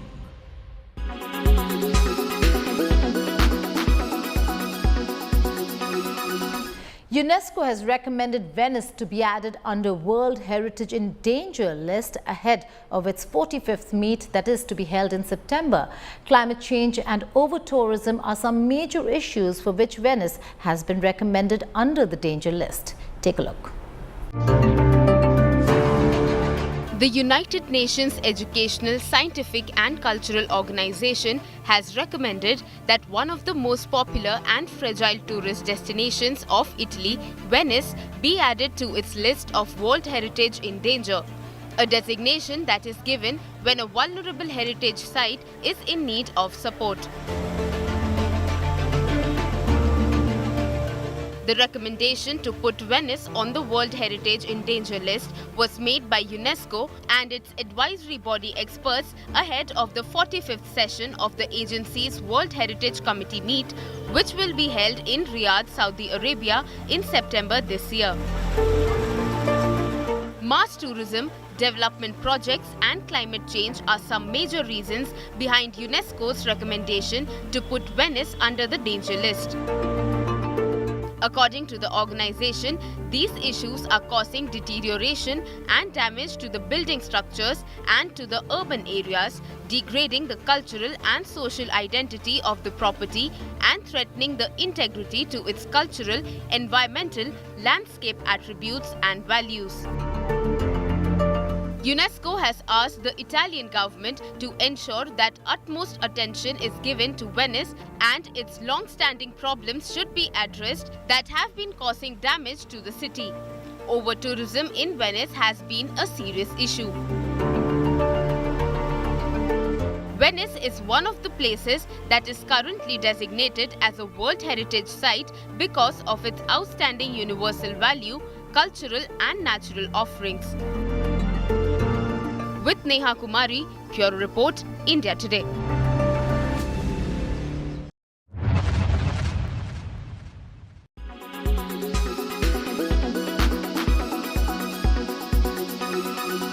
Make your media plan smarter with India Today Live TV on your connected devices. Amplify your brand with 100 million smart internet viewers. To advertise, mail us at sales@aajtak.com.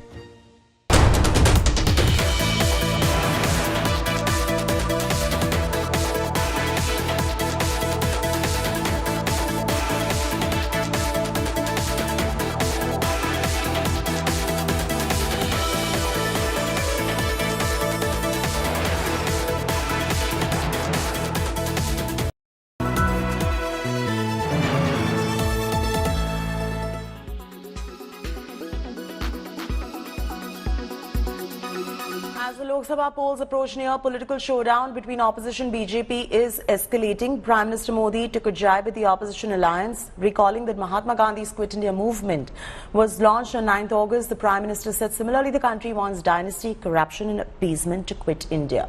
Meanwhile, the opposition has slammed the Prime Minister Modi's remarks and called it a diversion from real issues like Manipur, Haryana, violence and inflation. साथियों,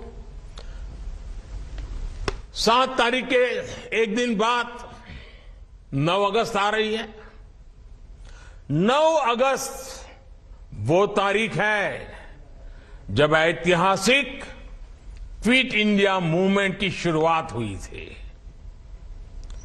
महात्मा गांधी ने मंत्र दिया था और quit India movement ने स्वतंत्रता की तरफ भारत के कदमों में नई ऊर्जा पैदा कर दी थी। इसी से प्रेरित होकर आज पूरा देश हर बुराई के लिए कह रहा है क्विट इंडिया। चारों तरफ एक ही गुंज है, करप्शन, क्विट इंडिया, यानी भ्रष्टाचार, इंडिया छोड़ो, डायनेस्टी, क्विट इंडिया, यानी परिवारवाद, इंडिया छोड़ो, अपीजमेंट, क्विट इंडिया, यानी तुष्टीकरण, इंडिया छोड़ो। पूरे हिंदुस्तान ने और पूरे देश ने, पूरी इंडिया ने ये तय किया है कि इस बार 2024 में सिर्फ इंडिया को अपनाएंगे और इंडिया को ही जिताएंगे। इंडिया का मतलब है कि इंडिया जब होगी तो देश के अंदर में बेरोजगारी दूर होगी, महंगाई दूर होगी, यहाँ पे किसानों के सम्मान की बात होगी, महिलाओं के सम्मान की बात होगी। ये इंडिया है और मुझे पूरा विश्वास है इस इंडिया को पूरा हिंदुस्तान अपनाएगा। भारतीय जनता पार्टी को जाहिर सी बात है कि इंडिया से डर लगने लगा है, तभी इंडिया की बातें इतनी करते हैं। मुझे लगता है कि इंडिया की बात न करके अगर मणिपुर पे बोलते तो ज्यादा अच्छा रहता, अगर वो हरियाणा की जो घटनाएं हुई उस पर चर्चा करते तो ज्यादा अच्छा रहता, टमाटर इतना महंगा इस पे बोल देते तो ज्यादा अच्छा रहता। प्राइम मिनिस्टर सेड भ्रष्टाचार भारत छोड़ो, तुष्टीकरण भारत छोड़ो, वोट बैंक की राजनीति भारत छोड़ो। तो why is it the opposition is taking it personally? He has not named the opposition. That means the opposition knows that they represent Bhrashtachar, they represent Tushtikarana, they represent Parivarvad. Therefore, they are taking it personally.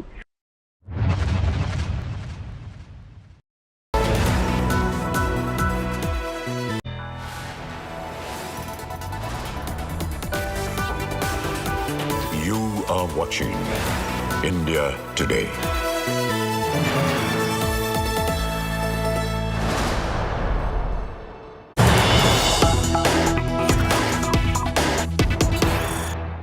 सड़कों पे लाठियां खाई, न जाने क्या क्या किया दिल्ली को पूर्ण राज्य का दर्जा दिलाने के लिए।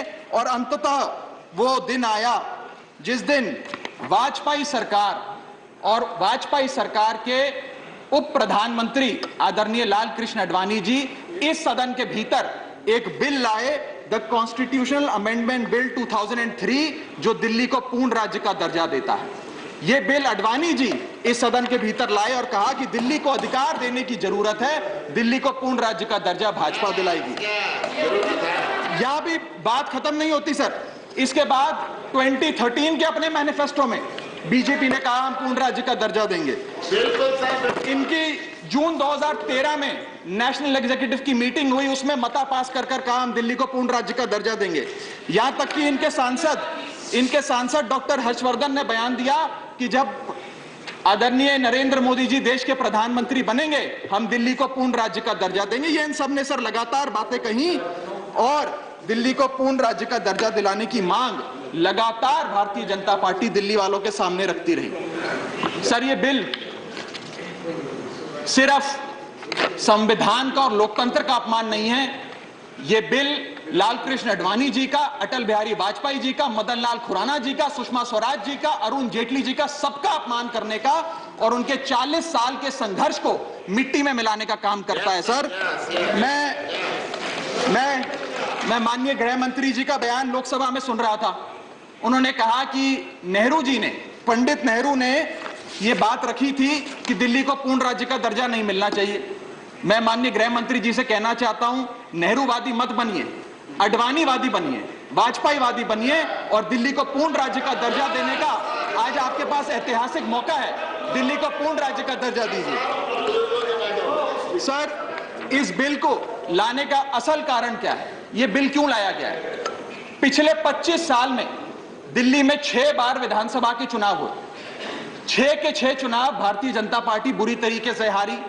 यहां तक कि 2015 और 20 में आजाद भारत के इतिहास की सबसे बड़े जनादेश की सरकार अरविंद केजरीवाल ने दिल्ली में बनाई।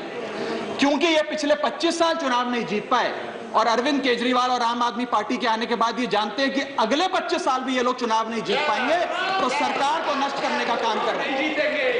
क्या ना रहेगी सरकार और ना रहेगा चुनावों का महत्व, ना रहेगा बांस, ना बजेगी बांसुरी। लेकिन मैं आज इस मंच से भाजपा से अनुरोध करूंगा कि कम से कम लाल कृष्ण आडवाणी जी को न्याय दीजिए, कम से कम उनकी इच्छा पूरी करिए, दिल्ली को पूर्ण राज्य का दर्जा दीजिए। सर, मेरा दूसरा भाग कि कैसे ये बिल एक संवैधानिक पाप है। सर, पहली चीज, ये abuse of ordinance making powers है, आर्टिकल 123 जो संविधान का देता है। संविधान ये कहता है, और वाईवी चंद्रचूड़ साहब का AK Roy versus union of India एक बड़ा महत्वपूर्ण लैंडमार्क जजमेंट है, जिसने कहा कि ऑर्डिनेंसेस सिर्फ आपातकालीन और विषम परिस्थितियों में लाए जाएंगे। ऐसी कौन सी आपातकालीन और विषम परिस्थितियां आ गई कि आपको सुप्रीम कोर्ट के फैसले को 8 दिन के भीतर बदलना पड़ गया? दूसरा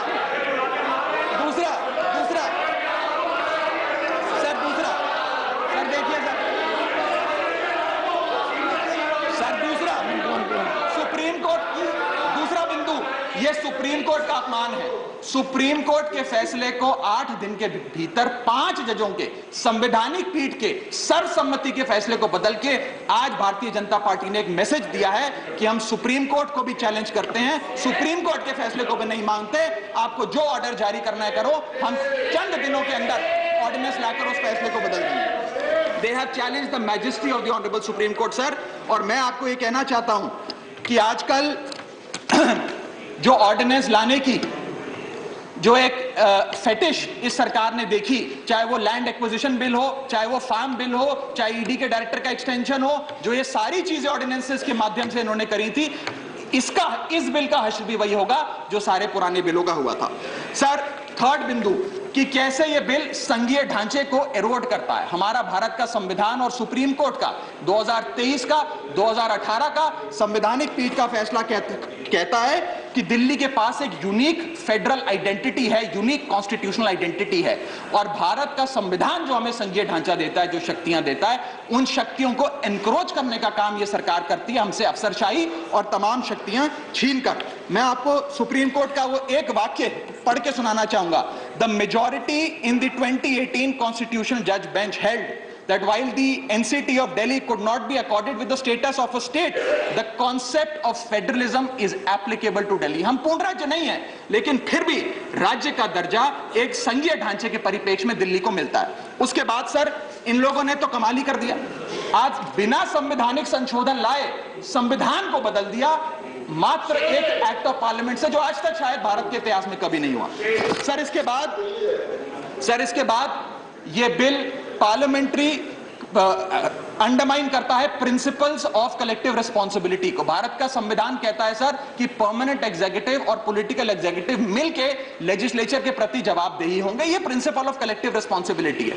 इसमें से परमानेंट एग्जीक्यूटिव यानी कि अफसरशाही को छीनकर ये पूरी तरीके से कलेक्टिव रिस्पॉन्सिबिलिटी का प्रिंसिपल जिसपे सरकारें चलती हैं देश में, उसे ध्वस्त करता है। और आखिरी बिंदु संवैधानिक अपराध का, ये ट्रिपल चेन ऑफ अथॉरिटी को तार-तार करता है sir. Triple chain of accountability ये होती है कि अफसरशाही की जवाबदेही मंत्री को, मंत्री की जवाबदेही लेजिस्लेचर को और लेजिस्लेचर की जवाबदेही जनता को। इसमें से अगर आप अफसरशाही हटा देते हो तो फिर जवाबदेही की जो ये ट्रिपल चेन ऑफ अकाउंटेबिलिटी के ध्वस्त हो जाती है। तो ये काम करके संवैधानिक अपराध एक प्रकार से सरकार ने किया है। सर, मेरा आखिरी भाग, ये कैसे एक एडमिनिस्ट्रेटिव हाराकिरी, एक एडमिनिस्ट्रेटिव गतिरोध पैदा करता है। ये कहता है सिर्फ उपराज्यपाल ही ट्रांसफर पोस्टिंग करेंगे एक समिति के माध्यम से, यानी कि अफसर अब मुख्यमंत्री की नहीं सुनेगा, मंत्रियों की नहीं सुनेगा। अगर अब दिल्ली में किसी के घर में बिजली नहीं आ रही, पानी नहीं आ रहा, किसी के बच्चे का स्कूल में दाखिला नहीं हो रहा, तो वो उपराज्यपाल के पास जाएगा, अपने मंत्री मुख्यमंत्री के पास नहीं जाएगा। क्या लोग जानते हैं उपराज्यपाल कहां रहता है? उपराज्यपाल कौन सी विधानसभा से चुनाव लड़ा, उपराज्यपाल ने कौन सा चुनाव जीता? लेकिन सारी शक्तियां एक चुनी हुई सरकार से निकालकर उपराज्यपाल को देता है। ये आगे कहता है सर ये बिल कि हम एलजी को सोल डिस्क्रिशन देते हैं, स्वयं के विवेक से फैसले लेने की तमाम शक्तियां।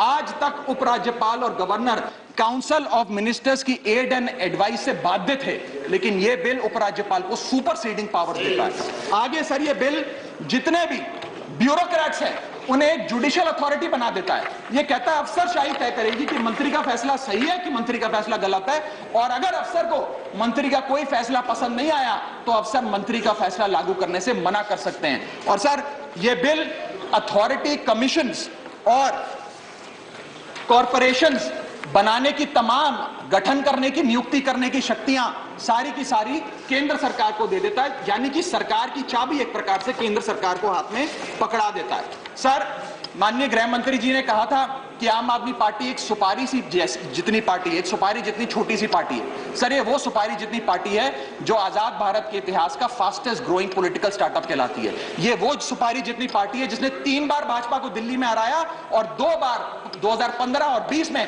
आजाद भारत के इतिहास की सबसे बड़ी जनादेश की सरकार बनाई। ये वो सुपारी जितनी पार्टी है जिसने पंजाब में भाजपा को लगभग शून्य पर लाकर खड़ा कर दिया।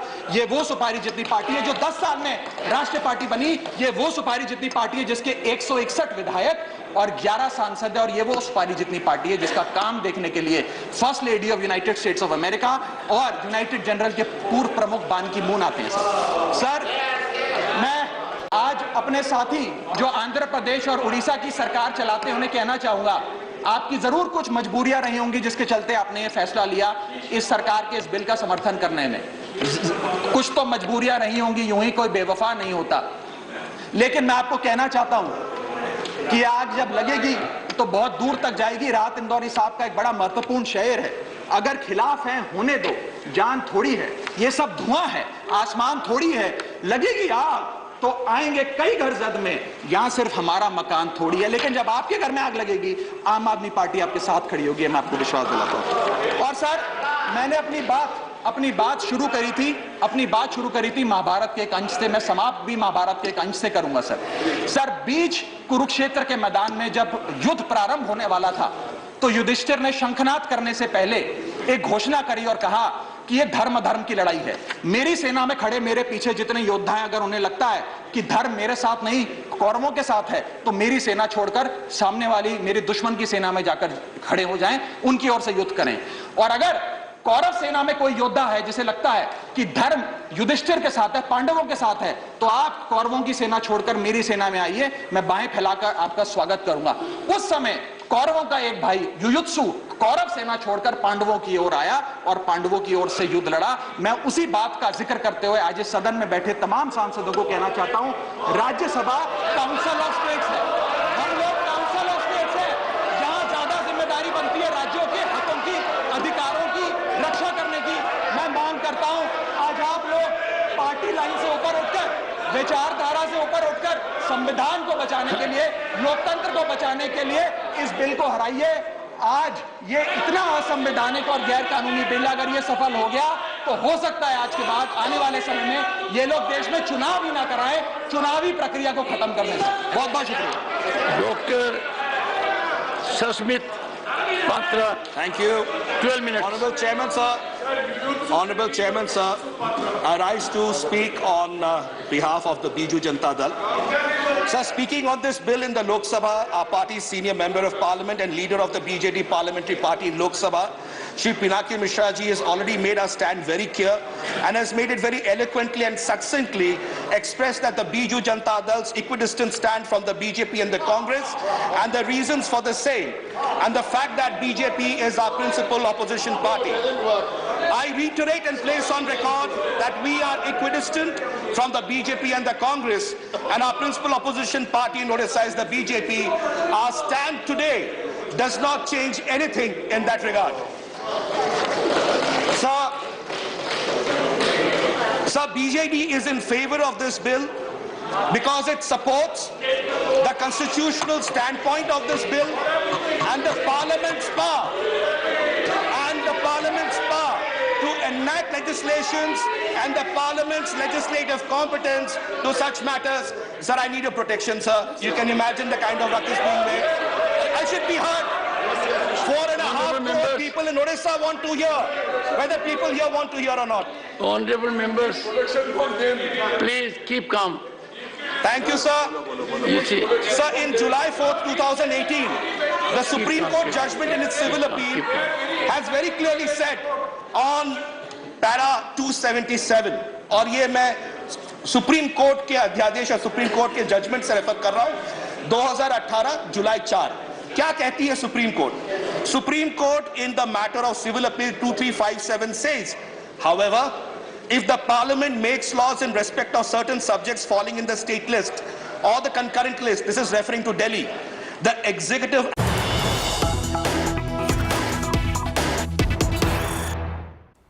There's breaking news coming in. Rahul is going to speak tomorrow at 12 noon in the Lok Sabha. Rahul Gandhi is going to be leading the Congress charge during the No Trust debate. Big news coming in. Rahul Gandhi will be speaking tomorrow.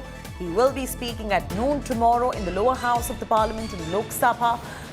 Rahul Gandhi is going to be the one leading the Congress's charge during the No Trust debate.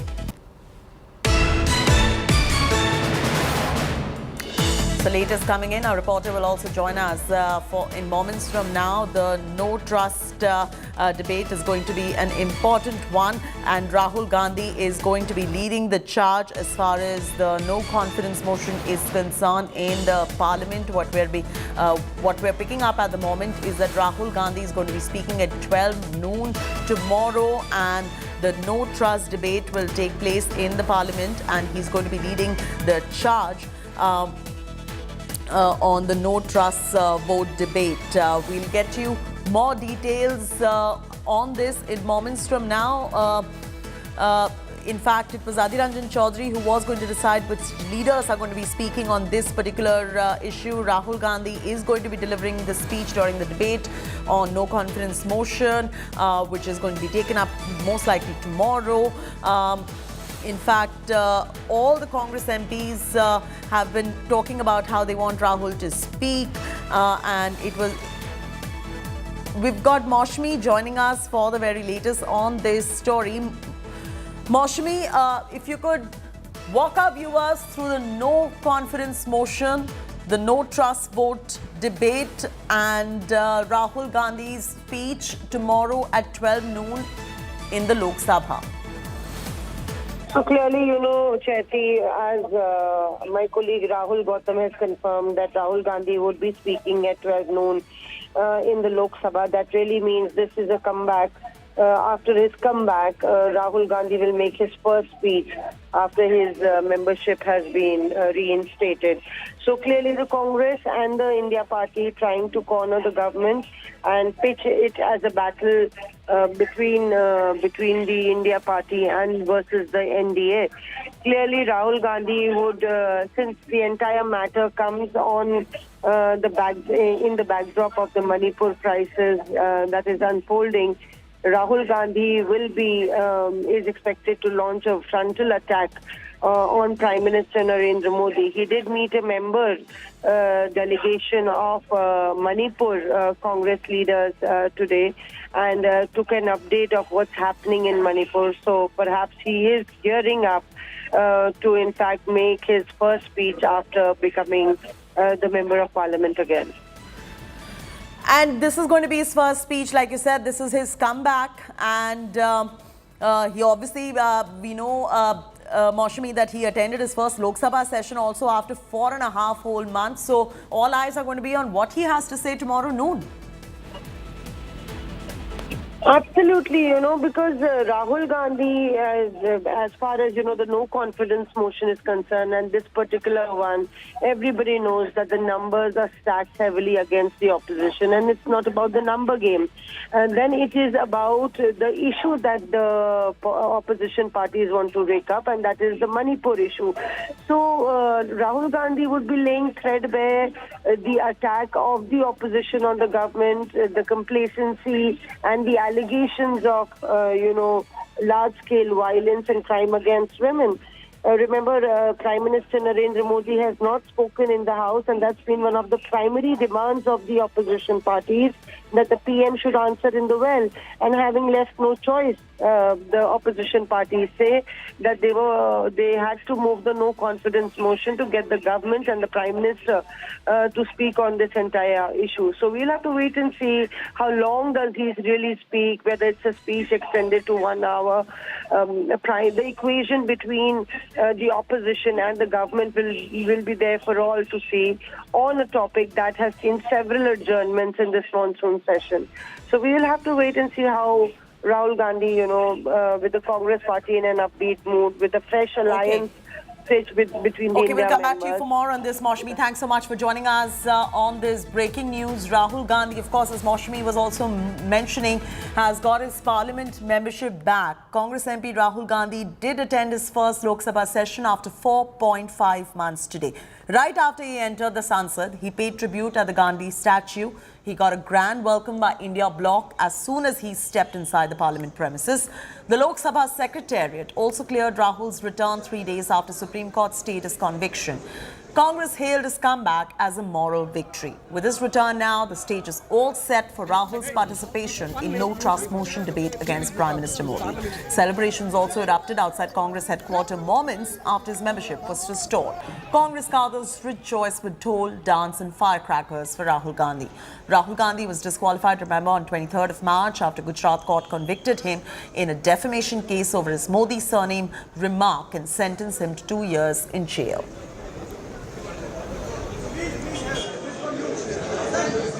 Justice has prevailed and conspiracies has been defeated. We are very happy that Mr. Rahul Gandhi's return in Lok Sabha and Parliament will give a lot of energy for the opposition and the India Alliance particularly. It's a welcome decision by Honorable Speaker. They had implemented the Supreme Court order, and we all were hearing conspiracies by the government to stop Mr. Rahul Gandhi ji, but Honorable Speaker has overruled that thing and he has prevailed on the justice. We welcome and thank the Honorable Speaker for the decision. यहाँ पे आप देखिए कि तमाम कांग्रेस के सांसद किस तरह से विक्ट्री साइन दिखाते हुए, तो यहाँ पे देखिए विक्ट्री साइन जो दिखाते हुए तमाम सांसद खड़े हुए हैं और कांग्रेस के सांसद खड़े हुए हैं, बीजेपी के राव इंद्रजीत सिंह भीतर जा रहे हैं। आज बड़ा दिन आप लोग के लिए, हमारे लिए नहीं, देश के लोकतंत्र के लिए। जब एक सत्ता के अहंकार में चूर सरकार ने अपने एक एमएलए से एक फर्जी गैर संवैधानिक स्कीम करके किया है, तो निश्चित रूप से आज देश के संविधान। Breaking news coming in. Congress's Adhir Ranjan Chaudhary has sought bungalow for Rahul Gandhi and after being reinstated as the Wayanad MP. Sources say Rahul Gandhi has applied to the Housing Committee now, has sought reallotment of his bungalow as a Member of Parliament. Remember, he lost his bungalow. You do remember that he had lost his house after he was disqualified as the Member of Parliament, but today he makes his comeback after 4.5 months. He's back now. Tomorrow he's going to also be addressing a very important address tomorrow noon in the Parliament, in the Lok Sabha. And now the latest coming in is that Adhir Ranjan Chaudhary goes ahead and says that Rahul Gandhi should be reallotted his bungalow as the Member of Parliament. This after being reinstated as the Member of Parliament from Wayanad constituency yet again. Sources have said Rahul has applied to the Housing Committee now. Slip Slipping into a very short commercial break. When we return, explosive revelation and pre-planned new riots. This is more in moments from now.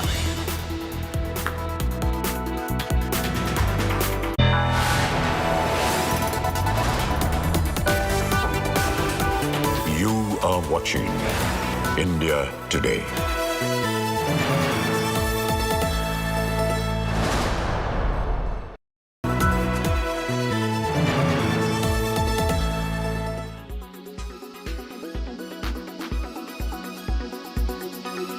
आज बड़ा एक serious मामला मैं उठाना चाहता हूं अध्यक्ष जी।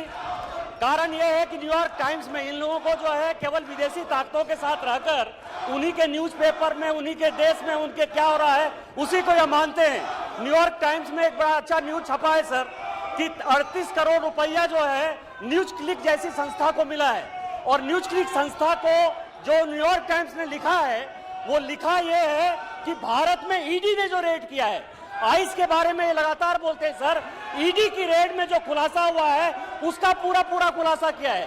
और वो जो न्यूज क्लिक है सर, वो देशद्रोही गैंग, टुकड़े गैंग जो भारत को खंडित करना चाहते हैं, वो न्यूज क्लिक उस संस्था का जो है हेड कर रहा है, पुरकायस्त उसका मालिक है। उसके सारे पैसे में कहां से मिले, कैसे नक्सलाइट को दिए गए, कैसे माओवादियों को दिए गए, कैसे शर्मा को, रोहिणी सिंह को या मान लीजिए स्वाति चतुर्वेदी जैसे लोगों को केवल भारत के खिलाफ एक माहौल बनाने के लिए चाइनीज पैसा दे रहे हैं, उसके बारे में सर। दूसरा, मैं इस सरकार से मांग करता हूं सर कि जब भी भारत में संकट आया 2005 से लेकर 2014 तक चाइनीज गवर्नमेंट ने कांग्रेस को पैसा दिया, जिसका FCRA लाइसेंस भारत सरकार ने कैंसिल किया। Our agenda was to basically see whether there was legislative competence for the state to enact a law, given the fact that polygamy, and particularly for Muslims, is also governed by the Sharia Act of 1937, which is a central law. So it was keeping this in mind that the committee sat and finally submitted its report, and has generally pointed out that the state has the legislative competence to do so, subject to the doctrine of repugnancy under Article 254, which means it requires the presidential assent. Would this apply only with regard to the Sharia Act, as in the repugnancy with regard to the Sharia Act, or would the polygamy ban also apply to tribal practices, etc.? In fact, in the report, we have considered that very briefly, because this was specific to the Sharia Act. We've also pointed out that the tribals have a protection under the Hindu Marriage Act of 55. So polygamy, in a sense, or marriage laws, there's been codification of it. Hindu Marriage Act was 55, the Christian Marriage Act is 1872, the Parsi Marriage Act is 1936, and the Sharia Act is 1937. So with regard to that, we've pointed it out and said that this is something also that during the legislative process could be considered. Weather forecast now. Delhi, maximum 39 and minimum 28 degrees. Mumbai, maximum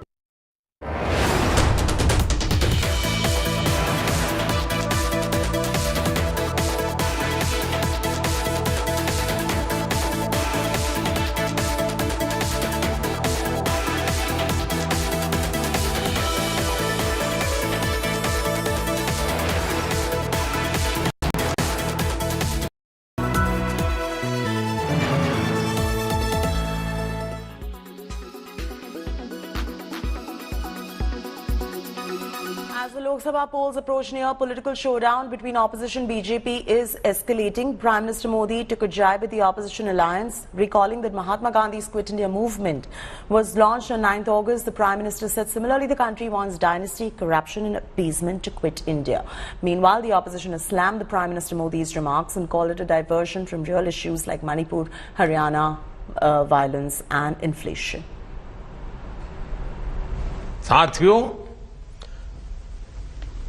7 तारीख के एक दिन बाद 9 अगस्त आ रही है। 9 अगस्त वो तारीख है जब ऐतिहासिक क्विट इंडिया मूवमेंट की शुरुआत हुई थी। महात्मा गांधी ने मंत्र दिया था और क्विट इंडिया मूवमेंट ने स्वतंत्रता की तरफ भारत के कदमों में नई ऊर्जा पैदा कर दी थी।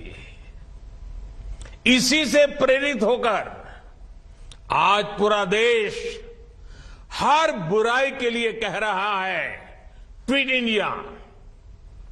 चारों तरफ एक ही गुंज है, करप्शन क्विट इंडिया, यानी भ्रष्टाचार इंडिया छोड़ो, डायनेस्टी क्विट इंडिया, यानी परिवारवाद इंडिया छोड़ो, अपीजमेंट क्विट इंडिया, यानी तुष्टीकरण इंडिया छोड़ो। पूरे हिंदुस्तान ने और पूरे देश ने, पूरी इंडिया ने ये तय किया है कि इस बार 2024 में सिर्फ इंडिया को अपनाएंगे और इंडिया को ही जिताएंगे। इंडिया का मतलब है कि इंडिया जब होगी तो देश के अंदर में बेरोजगारी दूर होगी, महंगाई दूर होगी, यहाँ पे किसानों के सम्मान की बात होगी, महिलाओं के सम्मान की बात होगी। ये इंडिया है और मुझे पूरा विश्वास है इस इंडिया को पूरा हिंदुस्तान अपनाएगा। भारतीय जनता पार्टी को जाहिर सी बात है कि इंडिया से डर लगने लगा है, तभी इंडिया की बातें इतनी करते हैं। मुझे लगता है कि इंडिया की बात न करके अगर मणिपुर पे बोलते तो ज्यादा अच्छा रहता, अगर वो हरियाणा की जो घटनाएं हुई उस पर चर्चा करते तो ज्यादा अच्छा रहता, टमाटर इतना महंगा इस पे बोल देते तो ज्यादा अच्छा रहता। प्राइम मिनिस्टर सेड भ्रष्टाचार भारत छोड़ो, तुष्टीकरण भारत छोड़ो, वोट बैंक की राजनीति भारत छोड़ो। तो why is it the opposition is taking it personally? He has not named the opposition. That means the opposition knows that they represent Bhrashtachar, they represent Tushtikarana, they represent Parivarvad. Therefore, they are taking it personally.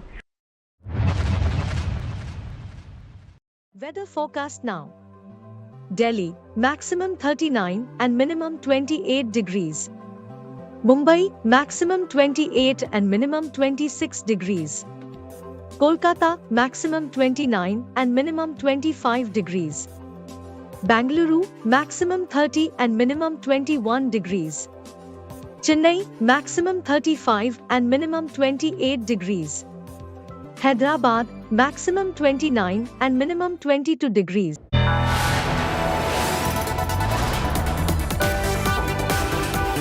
You are watching India Today.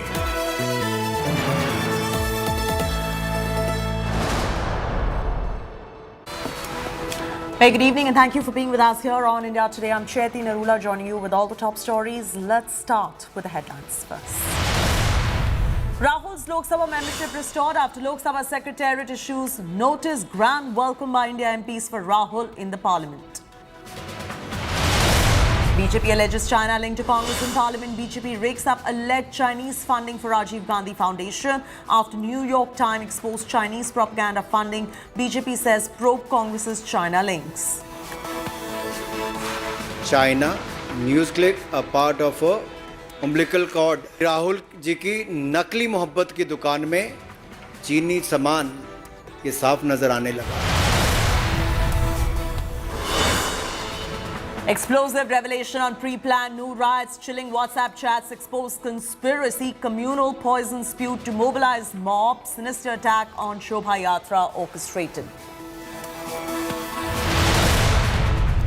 The Delhi Services Bill debate rages on in the Parliament. Aam Aadmi Party hits back at Amit Shah, alleges bill gives centre to control Delhi.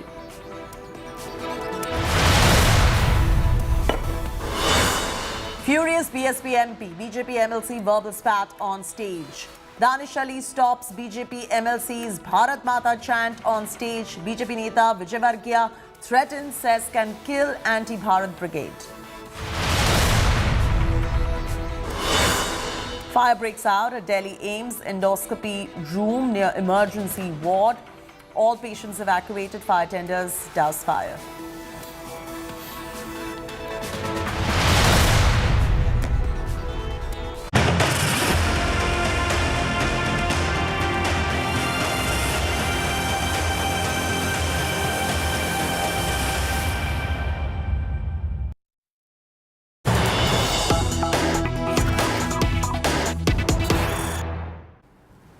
Breaking news coming, explosive revelation in pre-planned new riots.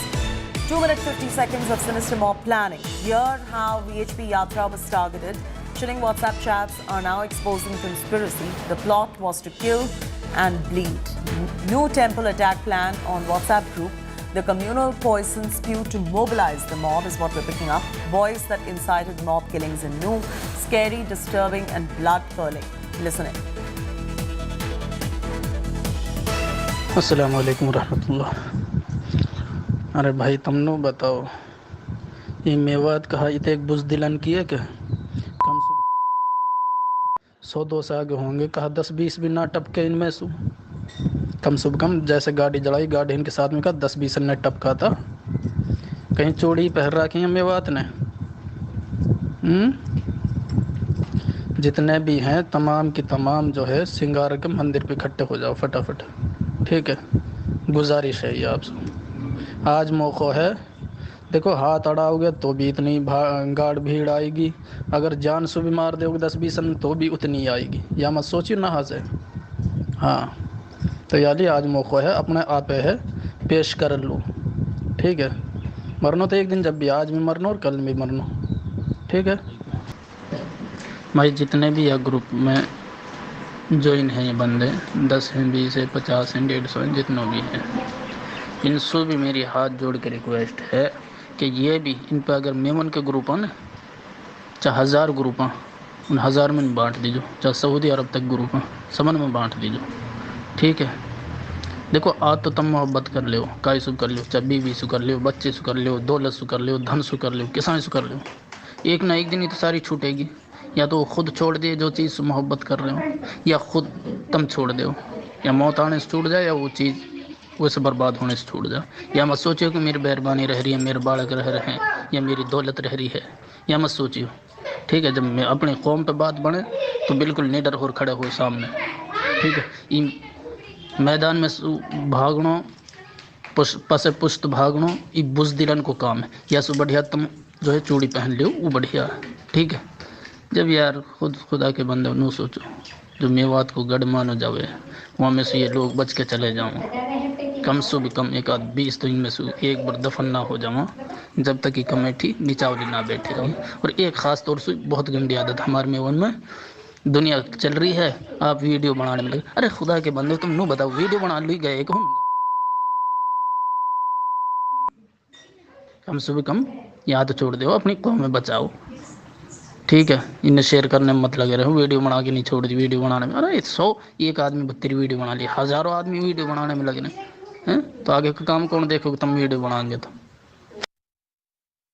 Arvind Oja is getting us these updates from Nu. Arvind, ये जो audio clip हमारे पास access किया है हमने, और इससे जो खुलासा हुआ है उसके बारे में और बताइए। ये जो राइटर जो बात कर रहा है वो कौन है, कौन सी साइड से है, इसके बारे में थोड़ी और जानकारी दीजिए, जिस ऑडियो क्लिप को हमने अभी लिसन किया है। देखिए, ये जो ऑडियो है मेवात के एक व्हाट्सएप ग्रुप में डाला था एक शख्स ने, और उसके बाद ये ऑडियो जो है काफी वायरल हुआ। इस ऑडियो में दरअसल 31 जुलाई को सिंगार एक मंदिर है, शिव मंदिर, वहां पर लोगों को इकट्ठा करने के लिए कहा जा रहा था। और लगातार ये भी अगर आप सुने इस ऑडियो में जो इंडिया टुडे ने एक्सेस किया है, इसमें ये बात कही जा रही है कि 100 से 200 लोग ही वहां पर हैं, कम से कम 10-20 लोगों को तो मारना ही चाहिए, या 10-20 लोगों को की हत्या करनी चाहिए।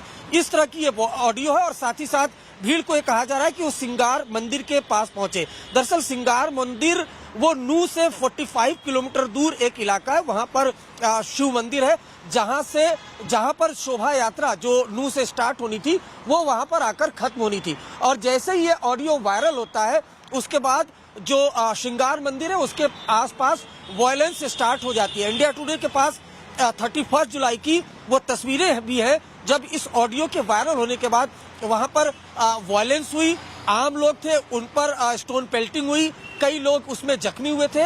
और उसके बाद ये जो श्रृंगार मंदिर है उसके अंदर 2 बार अटेम्प्ट हुआ, भीड़ उसके अंदर दाखिल होने की कोशिश की।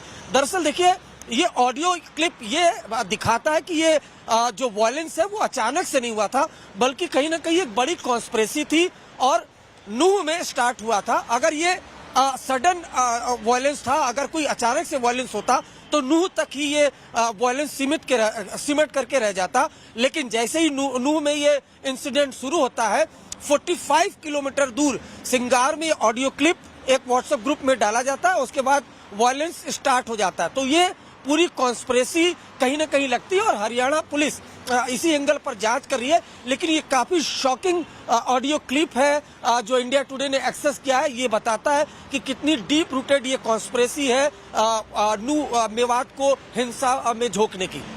की आवाज है इसमें, जो लोग बात कर रहे हैं उनके नाम के बारे में या कोई और डिटेल्स पता लगा है? नहीं, देखिए पुलिस जो सोर्स बता रहे हैं, पुलिस ने जरूर इनको आइडेंटिफाई किया है और जो व्हाट्सएप ग्रुप जिसमें ये ऑडियो क्लिप डाली जा रही थी, अगर आप सुने तो जो बंदा है जिसने अपनी ऑडियो डाली है उसमें डर नाम की बिल्कुल भी चीज नहीं है। उसका कहना है कि ये ऑडियो है इसको और भी ज्यादा से ज्यादा उस 31 जुलाई को ये ऑडियो और उस 31 जुलाई को बोल रहा है कि ज्यादा से ज्यादा व्हाट्सएप ग्रुप में इस ऑडियो को शेयर किया जाए, यहाँ तक कि सऊदी अरब तक शेयर किया जाए और उसमें नंबर 1, नंबर 2 सिंगार मंदिर पर पहुंचने की बात की जा रही है। और इस ऑडियो क्लिप के तुरंत बाद इंडिया टुडे की टीम, आज मैं खुद ग्राउंड पर गया था पूरी ये इन्वेस्टिगेशन को कंप्लीट करने के लिए, हमने देखा कि 31 जुलाई को वहां पर वायलेंस हुआ था, वहां जो लोग पासरबाई गुजर रहे थे उन पर अटैक्स हुआ था, कई लोग बुरी तरह से इंजर्ड हुए थे। उसके बाद मंदिर के आसपास जो है वो भी भीड़ अटैक करने की कोशिश कर रही थी। ये ऑडियो क्लिप पुलिस के पास पहुंच चुका है, पुलिस अक्यूज को आइडेंटिफाई कर रही है, क्योंकि एक नहीं, आपको बताऊं कि सिर्फ हरियाणा और मेवात के लोग नहीं बल्कि राजस्थान से, हरियाणा से सटे जो राजस्थान के डिस्ट्रिक्ट है वहां से भी मॉब अंदर आई थी। तो क्यों ये ऑडियो क्लिप व्हाट्सएप ग्रुप में डाला गया, क्यों ये ऑडियो ज्यादा से ज्यादा वायरल करने के लिए कहा गया, ये इन्वेस्टिगेशन का सब्जेक्ट है और हरियाणा पुलिस को कुछ लीड भी इस मामले में मिली हुई है। Bilkul. Thanks so much for joining us with those details right there, Arvind. Now, days after riots and violence engulfed the state of Haryana, bulldozer action has come to a halt. After an order from the Punjab and Haryana High Court, the Deputy Commissioner has ordered officials to stop raising down illegal construction. The High Court passed these orders while taking a suo motu cognizance of the demolition drive carried out by the state government after new violence. The court also questioned the Haryana government's demolition drive launched without serving any notice period to affected parties. In an attempt to restore normalcy, curfew is going to be relaxed for 4 hours in New today. Meanwhile, another accused has been detained by the Haryana STF from New, and as per sources, the accused is employed at a hospital in New. The Punjab and Haryana High Court, after taking a cognizance of the demolition drive launched by the Haryana government in Noon district, has stayed the drive. The court has also expressed surprise and questioned the state government why the state government launched the drive without issuing any notices to the affected parties. After receiving the court orders, the Noon district administration has now stopped the drive. And during the 4-day drive, dozens of illegal structures built in and around Noon were removed. The people were in anger against the state government and had questioned the drive. सुरक्षा की दृष्टि से हमने नाका लगाया है, checking कर रहे हैं, कोई संदिग्ध व्यक्ति आगे ना जाए, कोई संदिग्ध सामान ना लेके जाए, सेफ्टी दृष्टि से हमने लगाया। धीरे धीरे हालात सामान्य होते जा रहे हैं, आप भी देख रहे हो, और लगभग मुझे लगता है गाड़ी अब पटरी पे है। आज से मुझे लगता है सरकारी ऑफिस भी खुल जाएंगे, ATM भी खुल रहे हैं, गाड़ियां भी चल रही हैं, रोडवेज की बसें भी चल रही हैं, हालात सामान्य हैं। Reacting to the violence and riots that broke out in Haryana's New, Brahm Yadav, a Gurugram councillor, said that Hindus should not give Muslims houses on rent, and that the landlord should check the Aadhaar cards of their tenants before renting out their houses. In fact, he also added, shockingly, that one should boycott the shops run by Muslims as well. And this is the hate rant that is going on. मेरा निवेदन ये है भाई, इन किराएदारों को मत दो, meet मच्छी की दुकान जैसे तिगरा में घुसे हम भाई, ऐसे मुसलमानों को मत दे, भूखे रह लेंगे, लेकिन इनका पैसा अपने हमारा पैसा इनके पास जाता है, इनसे हम ले। तो भाई हाथ जोड़ के निवेदन है सभी ग्रामीण वासियों से, जो यहाँ गुड़गांव के कोई भी आए हो, जैसे मैं कातीपुर से आया हूँ भाई, मैं भी अपने गांव वालों से निवेदन करूंगा, हाथ जोड़ के सबके आधार कार्ड देखो, जो मुसलमान हो उसको अपना मकान, कोई भी जमीन मत दो। और जो हमारे हिंदू भाई है, वाल्मीकि है, कोई भी है भाई, वो मीट की दुकान हिंदू भाई करें, बाहर से आके मुसलमान यहाँ कमाते हैं और फिर वही हमारे ऊपर गोलियां चलाते हैं। The Assam government is mulling over prohibiting polygamy in the state. The Chief Minister Himanta Biswa Sarma said that a law to ban the practice of a man marrying multiple women is going to be brought this year in Assam Assembly. As per a High Court judge-led expert committee, the Assam government can proceed to enact a law prohibiting polygamy in the state. Now, going by the report submitted by the committee to Chief Minister Himanta Biswa Sarma, the state of Assam has the legislative competence to enact a law to end polygamy. The Chief Minister, however, added that the law has to be cleared by the President instead of the Governor. Meanwhile, opposition has slammed the decision of the government and calling it a diversionary tactic and a communal one, especially at a time when suggestions on the UCC are being received by the Law Commission.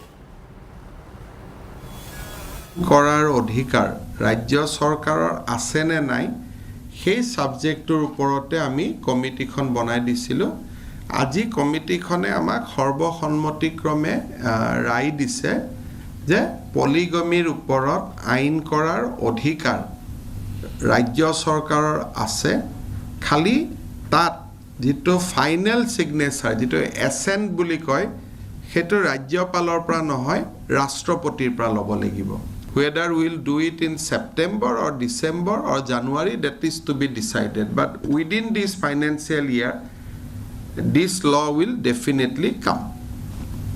3-4 बार हम लोग बैठा है एक committee बैठने का बाद एक हम लोग रिपोर्ट हम लोग प्रिपेयर किया है और रिपोर्ट प्रिपेयर करके आज हम लोग का रिपोर्ट चीफ मिनिस्टर का ऑफिस में हम लोग चीफ मिनिस्टर का हाथ में दे दिया अभी बाकी गवर्नमेंट का ड्यूटी गवर्नमेंट करेगा पॉलीगमी का ऊपर क्या करना है क्या करना नहीं तो ये सब गवर्नमेंट करेगा Our agenda was to basically see whether there was legislative competence for the state to enact a law, given the fact that polygamy, and particularly for Muslims, is also governed by the Sharia Act of 1937, which is a central law. So it was keeping this in mind that the committee sat and finally submitted its report and has generally pointed out that the state has the legislative competence to do so subject to the doctrine of repugnancy under Article 254, which means it requires the presidential assent. Would this apply only with regard to the Sharia Act, as in the repugnancy with regard to the Sharia Act, or would the polygamy ban also apply to tribal practices, etc.? In fact, in the report, we have considered that very briefly, because this was specific to the Sharia Act. We've also pointed out that the tribals have a protection under the Hindu Marriage Act of 55. So polygamy, in a sense, or marriage laws, there's been codification of it. Hindu Marriage Act was 55, the Christian Marriage Act is 1872, the Parsi Marriage Act is 1936, and the Sharia Act is 1937. So with regard to that, we've pointed it out and said that this is something also that during the legislative process could be considered. It is day 5 of the Gyanvapi survey. The court-ordered survey of Gyanvapi, excluding Buzukhana, is being carried out to determine if the mosque was built on a pre-existing temple or not. In a big claim made by the Muslim side, the lawyer asserted that the Trishul symbol that's there on the wall of the Gyanvapi is actually Allah written on the wall and not a Hindu symbol. He even stated that finding swastika symbols should not come as a surprise, since Mughals also had swastika symbols on their coins.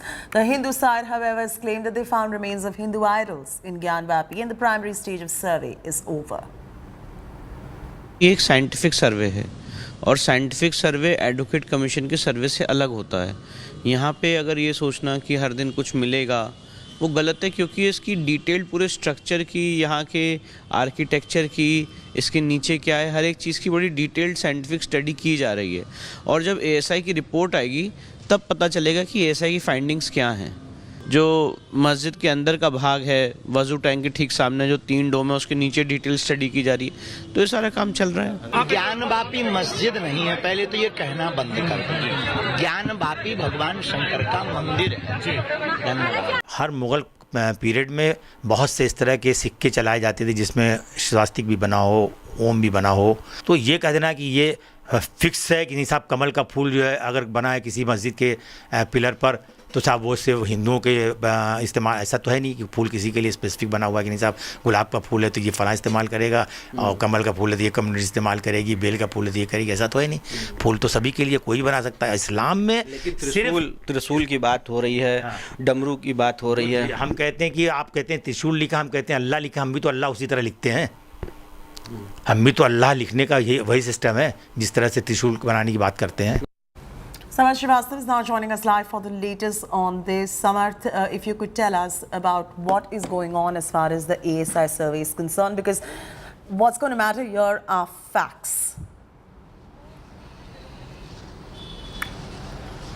See, we are present at the Majestic Kashi and the survey is still on. It's the day 5 in the Gyanvapi complex when ASI team have entered inside and began survey. Though it was a bit late today due to Savan, as large number of devotees throng Kashi Vishwanath temple. We are present at this particular spot. What cameraman Neeraj will show you the visuals out here. A lot of policemen, police barricades out here, and amid the tight police security, you would be seeing a large number of devotees thronging the Kashi Vishwanath temple. This is the area. This is the way towards the Kashi Vishwanath temple because it's the way day of Savan. Then that is why it's a huge public coming in for the darshan purposes. But the ASI survey is still on. It has been around more than 5 hours because the survey began at 11 a.m. and it would stop at 5 p.m. And what we can expect from the survey, as told by the Hindu side advocates, that ASI might use machines from today, and then that could be the thing called GPR, because what we saw in the earlier days, they were taking the measurements, the mapping thing was happening, but no use of machine was whatsoever used, and that's a important part because that will in a way originate and tell the exact the way the entire area was turned into a mosque as claimed by the Hindu side, while the Muslim side is claiming that the symbols you call it the Shiv symbols, the Om symbols as called by the Hindu side are not those. These were the symbols of Allah. So that's a contradictory statement from the Muslim side, while Hindu side is claiming that they have found the Narsimha avatar, the thing symbol inside that particular mosque. But it has been a long debate. As Vishnu Jain said, we have to wait for the final ASI report, for the conclusion, for the exact purpose what ASI is doing inside, because it's not a day 1 or day 2 thing that things will come out like every day what's happening inside. The compiled report would be submitted on September to the district court by the ASI. But what's important is the survey work is going on full swing. Absolutely. They are just taking a break for an hour for the lunch in the afternoon, and it remains continued till 5 p.m. every day. All right, leave it at that. Samar, thanks so much for joining us for those details right there. Shifting focus now, Rahul's Lok Sabha membership has been restored after Lok Sabha Secretariat. Bringing you all of this and more in moments from now, slipping into a very short commercial break, but bringing you all about the grand welcome by India MPs for Rahul Gandhi in the Parliament in moments from now.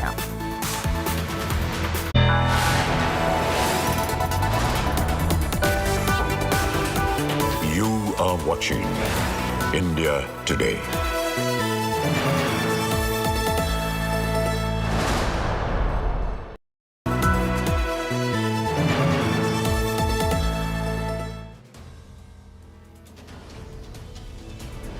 In politics, everyone has an opinion, but I have the data. Whose stock is rising? Whose graph is falling? Track India's political stock exchange. Unmatched, unmissable data analytics. The only show on News TV when numbers do the talking. India's most credible poll tracker. The Political Stock Exchange with Rahul Kanwal, only on India Today.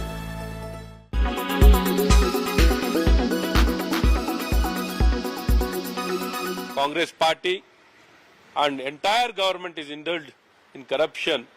So this kind of complaints has been repeatedly coming against all the ministers, including CM, his family and entire government. Even in Bangalore, every possible place, these people have been trying to exploit. Being corrupt is become their culture, and they are completely insensitive, and people are really worried, completely they are worried. उनको जिस साजिश के तहत Bharatiya Janata party ने एक सिंह गर्जना को रोकने की कोशिश की थी, राहुल गांधी इज बैक, और फिर उनकी सिंह गर्जना चालू रहेगी। लेकिन मेरी समझ में एक चीज नहीं आती, ये भाजपा क्यों अपने खिलाफ उठने वाली आवाज को बंद करने की कोशिश कर रही थी।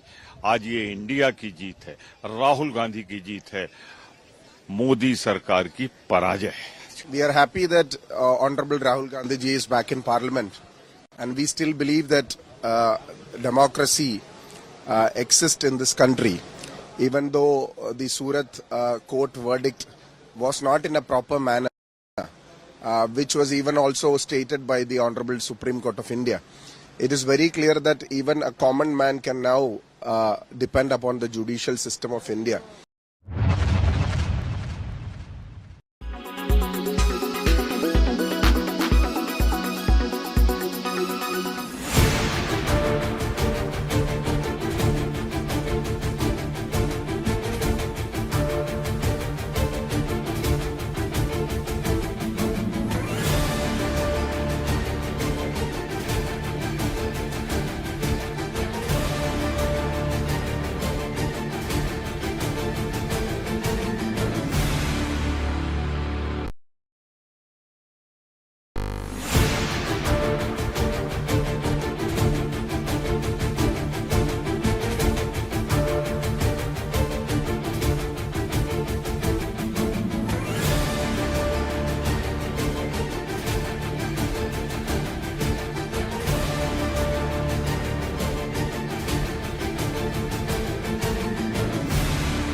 Make your media plan smarter with India Today Live TV on your connected devices. Amplify your brand with 100 million smart internet viewers. To advertise, mail us at sales@aajtak.com.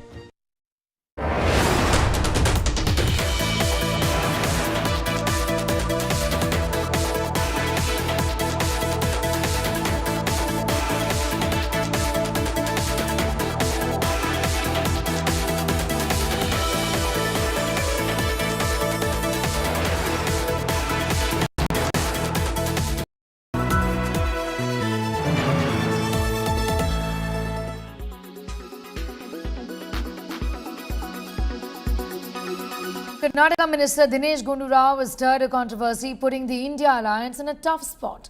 Dinesh Gundu Rao called Aam Aadmi Party's Mohalla Clinic overhyped after visiting Panchsheel Mohalla Clinic in Delhi city. Meanwhile, AAP claims the Karnataka minister changed his stance after receiving a phone call. Here's more. The opposition India alliance is in a spot. War of words erupt between the Aam Aadmi Party and the Congress over Mohalla clinics in Delhi.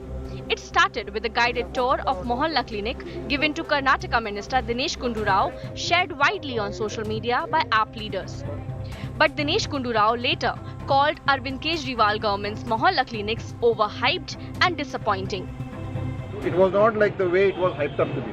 So in that way it was a disappointment. It was not like the way it was hyped up to be as a model for the whole country. I think there are better models in many other states also. And even in Karnataka also we've got our own good model. Now Congress leader Sandeep Dixit has slammed Arvind Kejriwal's governance.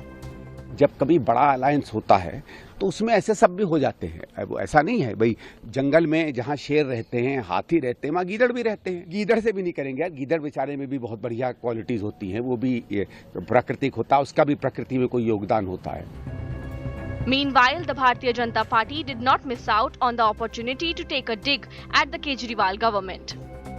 These two parties that cannot see eye to eye have only come together not because they have any mission or vision. It is only because they want to save their corruption, their commission, their politics of division and their obsession and ambition for position. AAP claims Dinesh Gundu Rao changed his position on Mohalla clinics under pressure from some quarters. Dinesh Rao ji बहुत तारीफ कर रहे थे, मोहल्ला clinic देख रहे थे, अखबार वाले साथ में थे, मीडिया साथ में, अचानक एक फोन आया, किसका आया तो वो बता सकता है और उनकी भाषा बदल गई. The open fight between the Congress and Aam Aadmi Party has come as an embarrassment for the newly forged opposition alliance, India. Will the two parties be able to bury their differences ahead of elections? Bureau Report, India Today.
Make your media plan smarter with India Today Live TV on your connected devices. Amplify your brand with 100 million smart internet viewers. To advertise, mail us at sales@aajtak.com.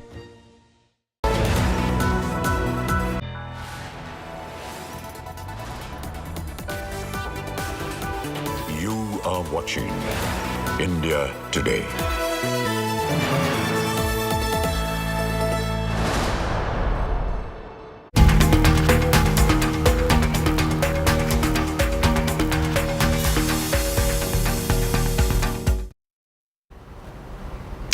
Rahul Gandhi gets his parliament membership back. Congress MP attended his first Lok Sabha session after 4.5 months today. Right after he entered Sansad, he paid tributes at Gandhi's statue. He got a grand welcome by India bloc as soon as he stepped inside parliament premises. The Lok Sabha secretariat cleared Rahul's return 3 days after Supreme Court stayed his conviction. Congress hailed his comeback as a moral victory. With his return now, the stage is all set for Rahul's participation in the no trust motion debate against Prime Minister Narendra Modi. Celebrations erupted outside Congress headquarters moments after his membership was restored. Congress cadres rejoiced with dhol, dance and firecrackers for Rahul Gandhi. Rahul Gandhi was disqualified on 23rd March after Gujarat court convicted him in a defamation case over his Modi surname remark and sentenced him to 2 years in jail. It's a welcome decision by Honorable Speaker that implemented the Supreme Court order, and we all were hearing conspiracies by the government to stop Mr. Rahul Gandhi ji, but Honorable Speaker has overruled that thing and he has prevailed on the justice. We welcome and thank the Honorable Speaker for the decision. यहाँ पे आप देखिए कि तमाम कांग्रेस के सांसद किस तरह से विक्ट्री साइन दिखाते हुए, तो यहाँ पे देखिए विक्ट्री साइन जो दिखाते हुए तमाम सांसद खड़े हुए हैं और कांग्रेस के सांसद खड़े हुए हैं, बीजेपी के राव इंद्रजीत सिंह भीतर जा रहे हैं। आज बड़ा दिन आप लोग के लिए, हमारे लिए नहीं, देश के लोकतंत्र के। जब एक सत्ता के अहंकार में चूक सरकार ने अपने एक एमएलए से एक फर्जी गैर संवैधानिक स्कीम करके किया है, तो निश्चित रूप से आज देश के संविधान के लोकतंत्र के लिए बड़ी दायरे में सिमट के आया है, हर रवायत से हट के आया है। आंधियों को जरा खबर कर दो, शेर वापस पलट के आया है। राहुल गांधी जी की सदस्यता बहाल हुई, हालांकि शनिवार को ही हो जानी चाहिए थी, लेकिन हम सब इंतजार कर रहे थे कि जल्दी से जल्दी हो, देश इंतजार कर रहा था कि जल्दी से जल्दी हो। धन्यवाद, देर आए दुरुस्त आए, अच्छा है। राहुल जी आए, संसद की दीवारें उनका इंतजार कर रही हैं। बिल्कुल प्रोसीजर होता है कि जिस तरीके से उनकी सदस्यता रद्द हुई थी कन्विक्शन होने पर, और उनका और स्टे आया है सुप्रीम कोर्ट का, इतना उनको समय लगा उनको रीइंस्टेट करने के लिए। उस पर ही सवाल उठ खड़ा होता है कि किस तरीके की हिपोक्रेसी है कि आप सदस्यता रद्द तो कर देते हैं, बहाल करने के लिए आपकी इतनी रिक्वेस्ट करनी पड़ती है। साथ ही साथ अभी भारतीय जनता पार्टी के MP का कन्विक्शन हुआ है, क्या उनकी सदस्यता रद्द हो गई है, क्या उनसे घर खींच लिया गया है? तो ये सारी चीजें हैं, अभी हिपोक्रेसी दर्शाता है, but we welcome him back. Hopefully वो अपनी आवाज फिर से बुलंद करेंगे। माननीय सुप्रीम कोर्ट को बधाई, जिसकी वजह से पूरे देश की जनता का लोकतंत्र पर भरोसा बढ़ा है, न्यायालय पर भरोसा बढ़ा है।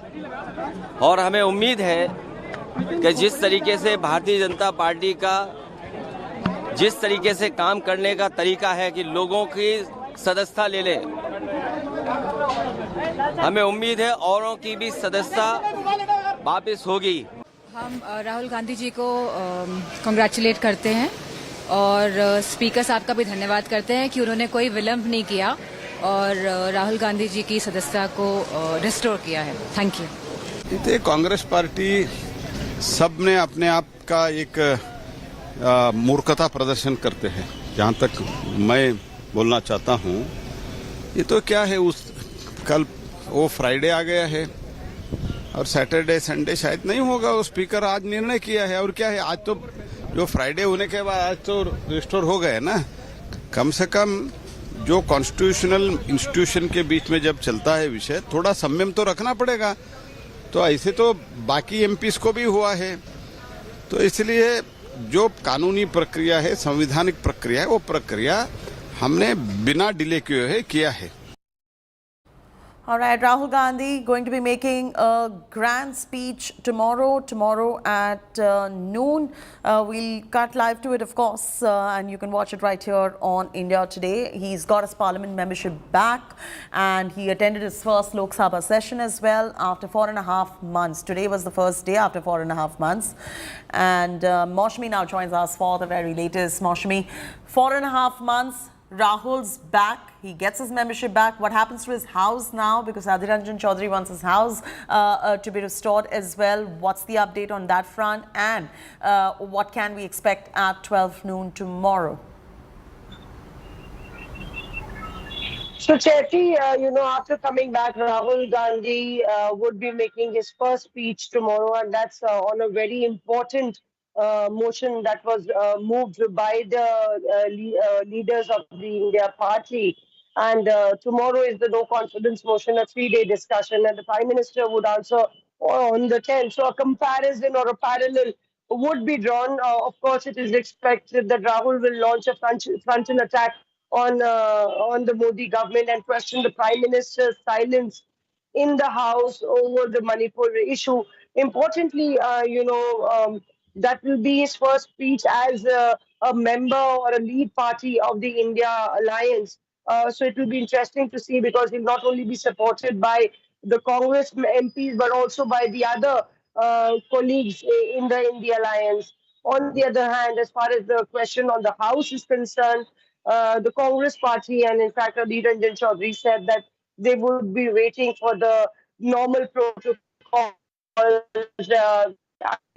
There should be a response from the Lok Sabha Secretariat, or perhaps from the Urban and Development Ministry's department, as far as allotting Rahul Gandhi a house is concerned. Even though there's a question mark whether he will get the same house, plus Tughlaq's laying back, as we've learned that it has not been allotted to anybody else. All right, thanks Maushami for joining us with the very latest details. The BJP and Congress are at loggerheads over the New York Times investigative report that prompted the BJP to accuse the Congress of having links with China. The New York Times investigative report on how the Chinese government has actively peddled propaganda across the world, including India, echoed in the parliament and outside, as well as the BJP demanded answers from the Congress party, levelling serious allegations against the Gandhis of having links to Beijing again. BJP's Anurag Thakur raked up funding of Rajiv Trust once again, demanding a detailed investigation. Thakur also lashed out at Congress, accusing them of attempting to shield news website NewsClick when they were raided for alleged China links back in 2021. So what exactly has the New York Times report claimed? Their detailed investigative report has claimed that a US billionaire, Neville Roy Singham, is linked to multiple network outlets across the world and has financed their Chinese propaganda on behalf of the Chinese government. The report also claims that in India, news website NewsClick was also financed by Singham to write propaganda pieces masked as independent content in favor of China. Congress, China, NewsClick are part of a umbilical cord. Rahul ji की नकली मोहब्बत की दुकान में चीनी सामान ये साफ नजर आने लगा है। चीन के प्रति प्यार ये दिखता था, और भारत के खिलाफ दुष्प्रचार ये विदेशी जमीन पर भी और विदेशी न्यूज़ एजेंसियों के माध्यम से भी प्रोपेगेंडा के तहत होता था। एक एजेंडा था, anti India, break India campaign, ये लोग चलाते थे। कांग्रेस ने विदेशी लोगों के साथ हाथ मिलाने का प्रयास किया, और यही नहीं,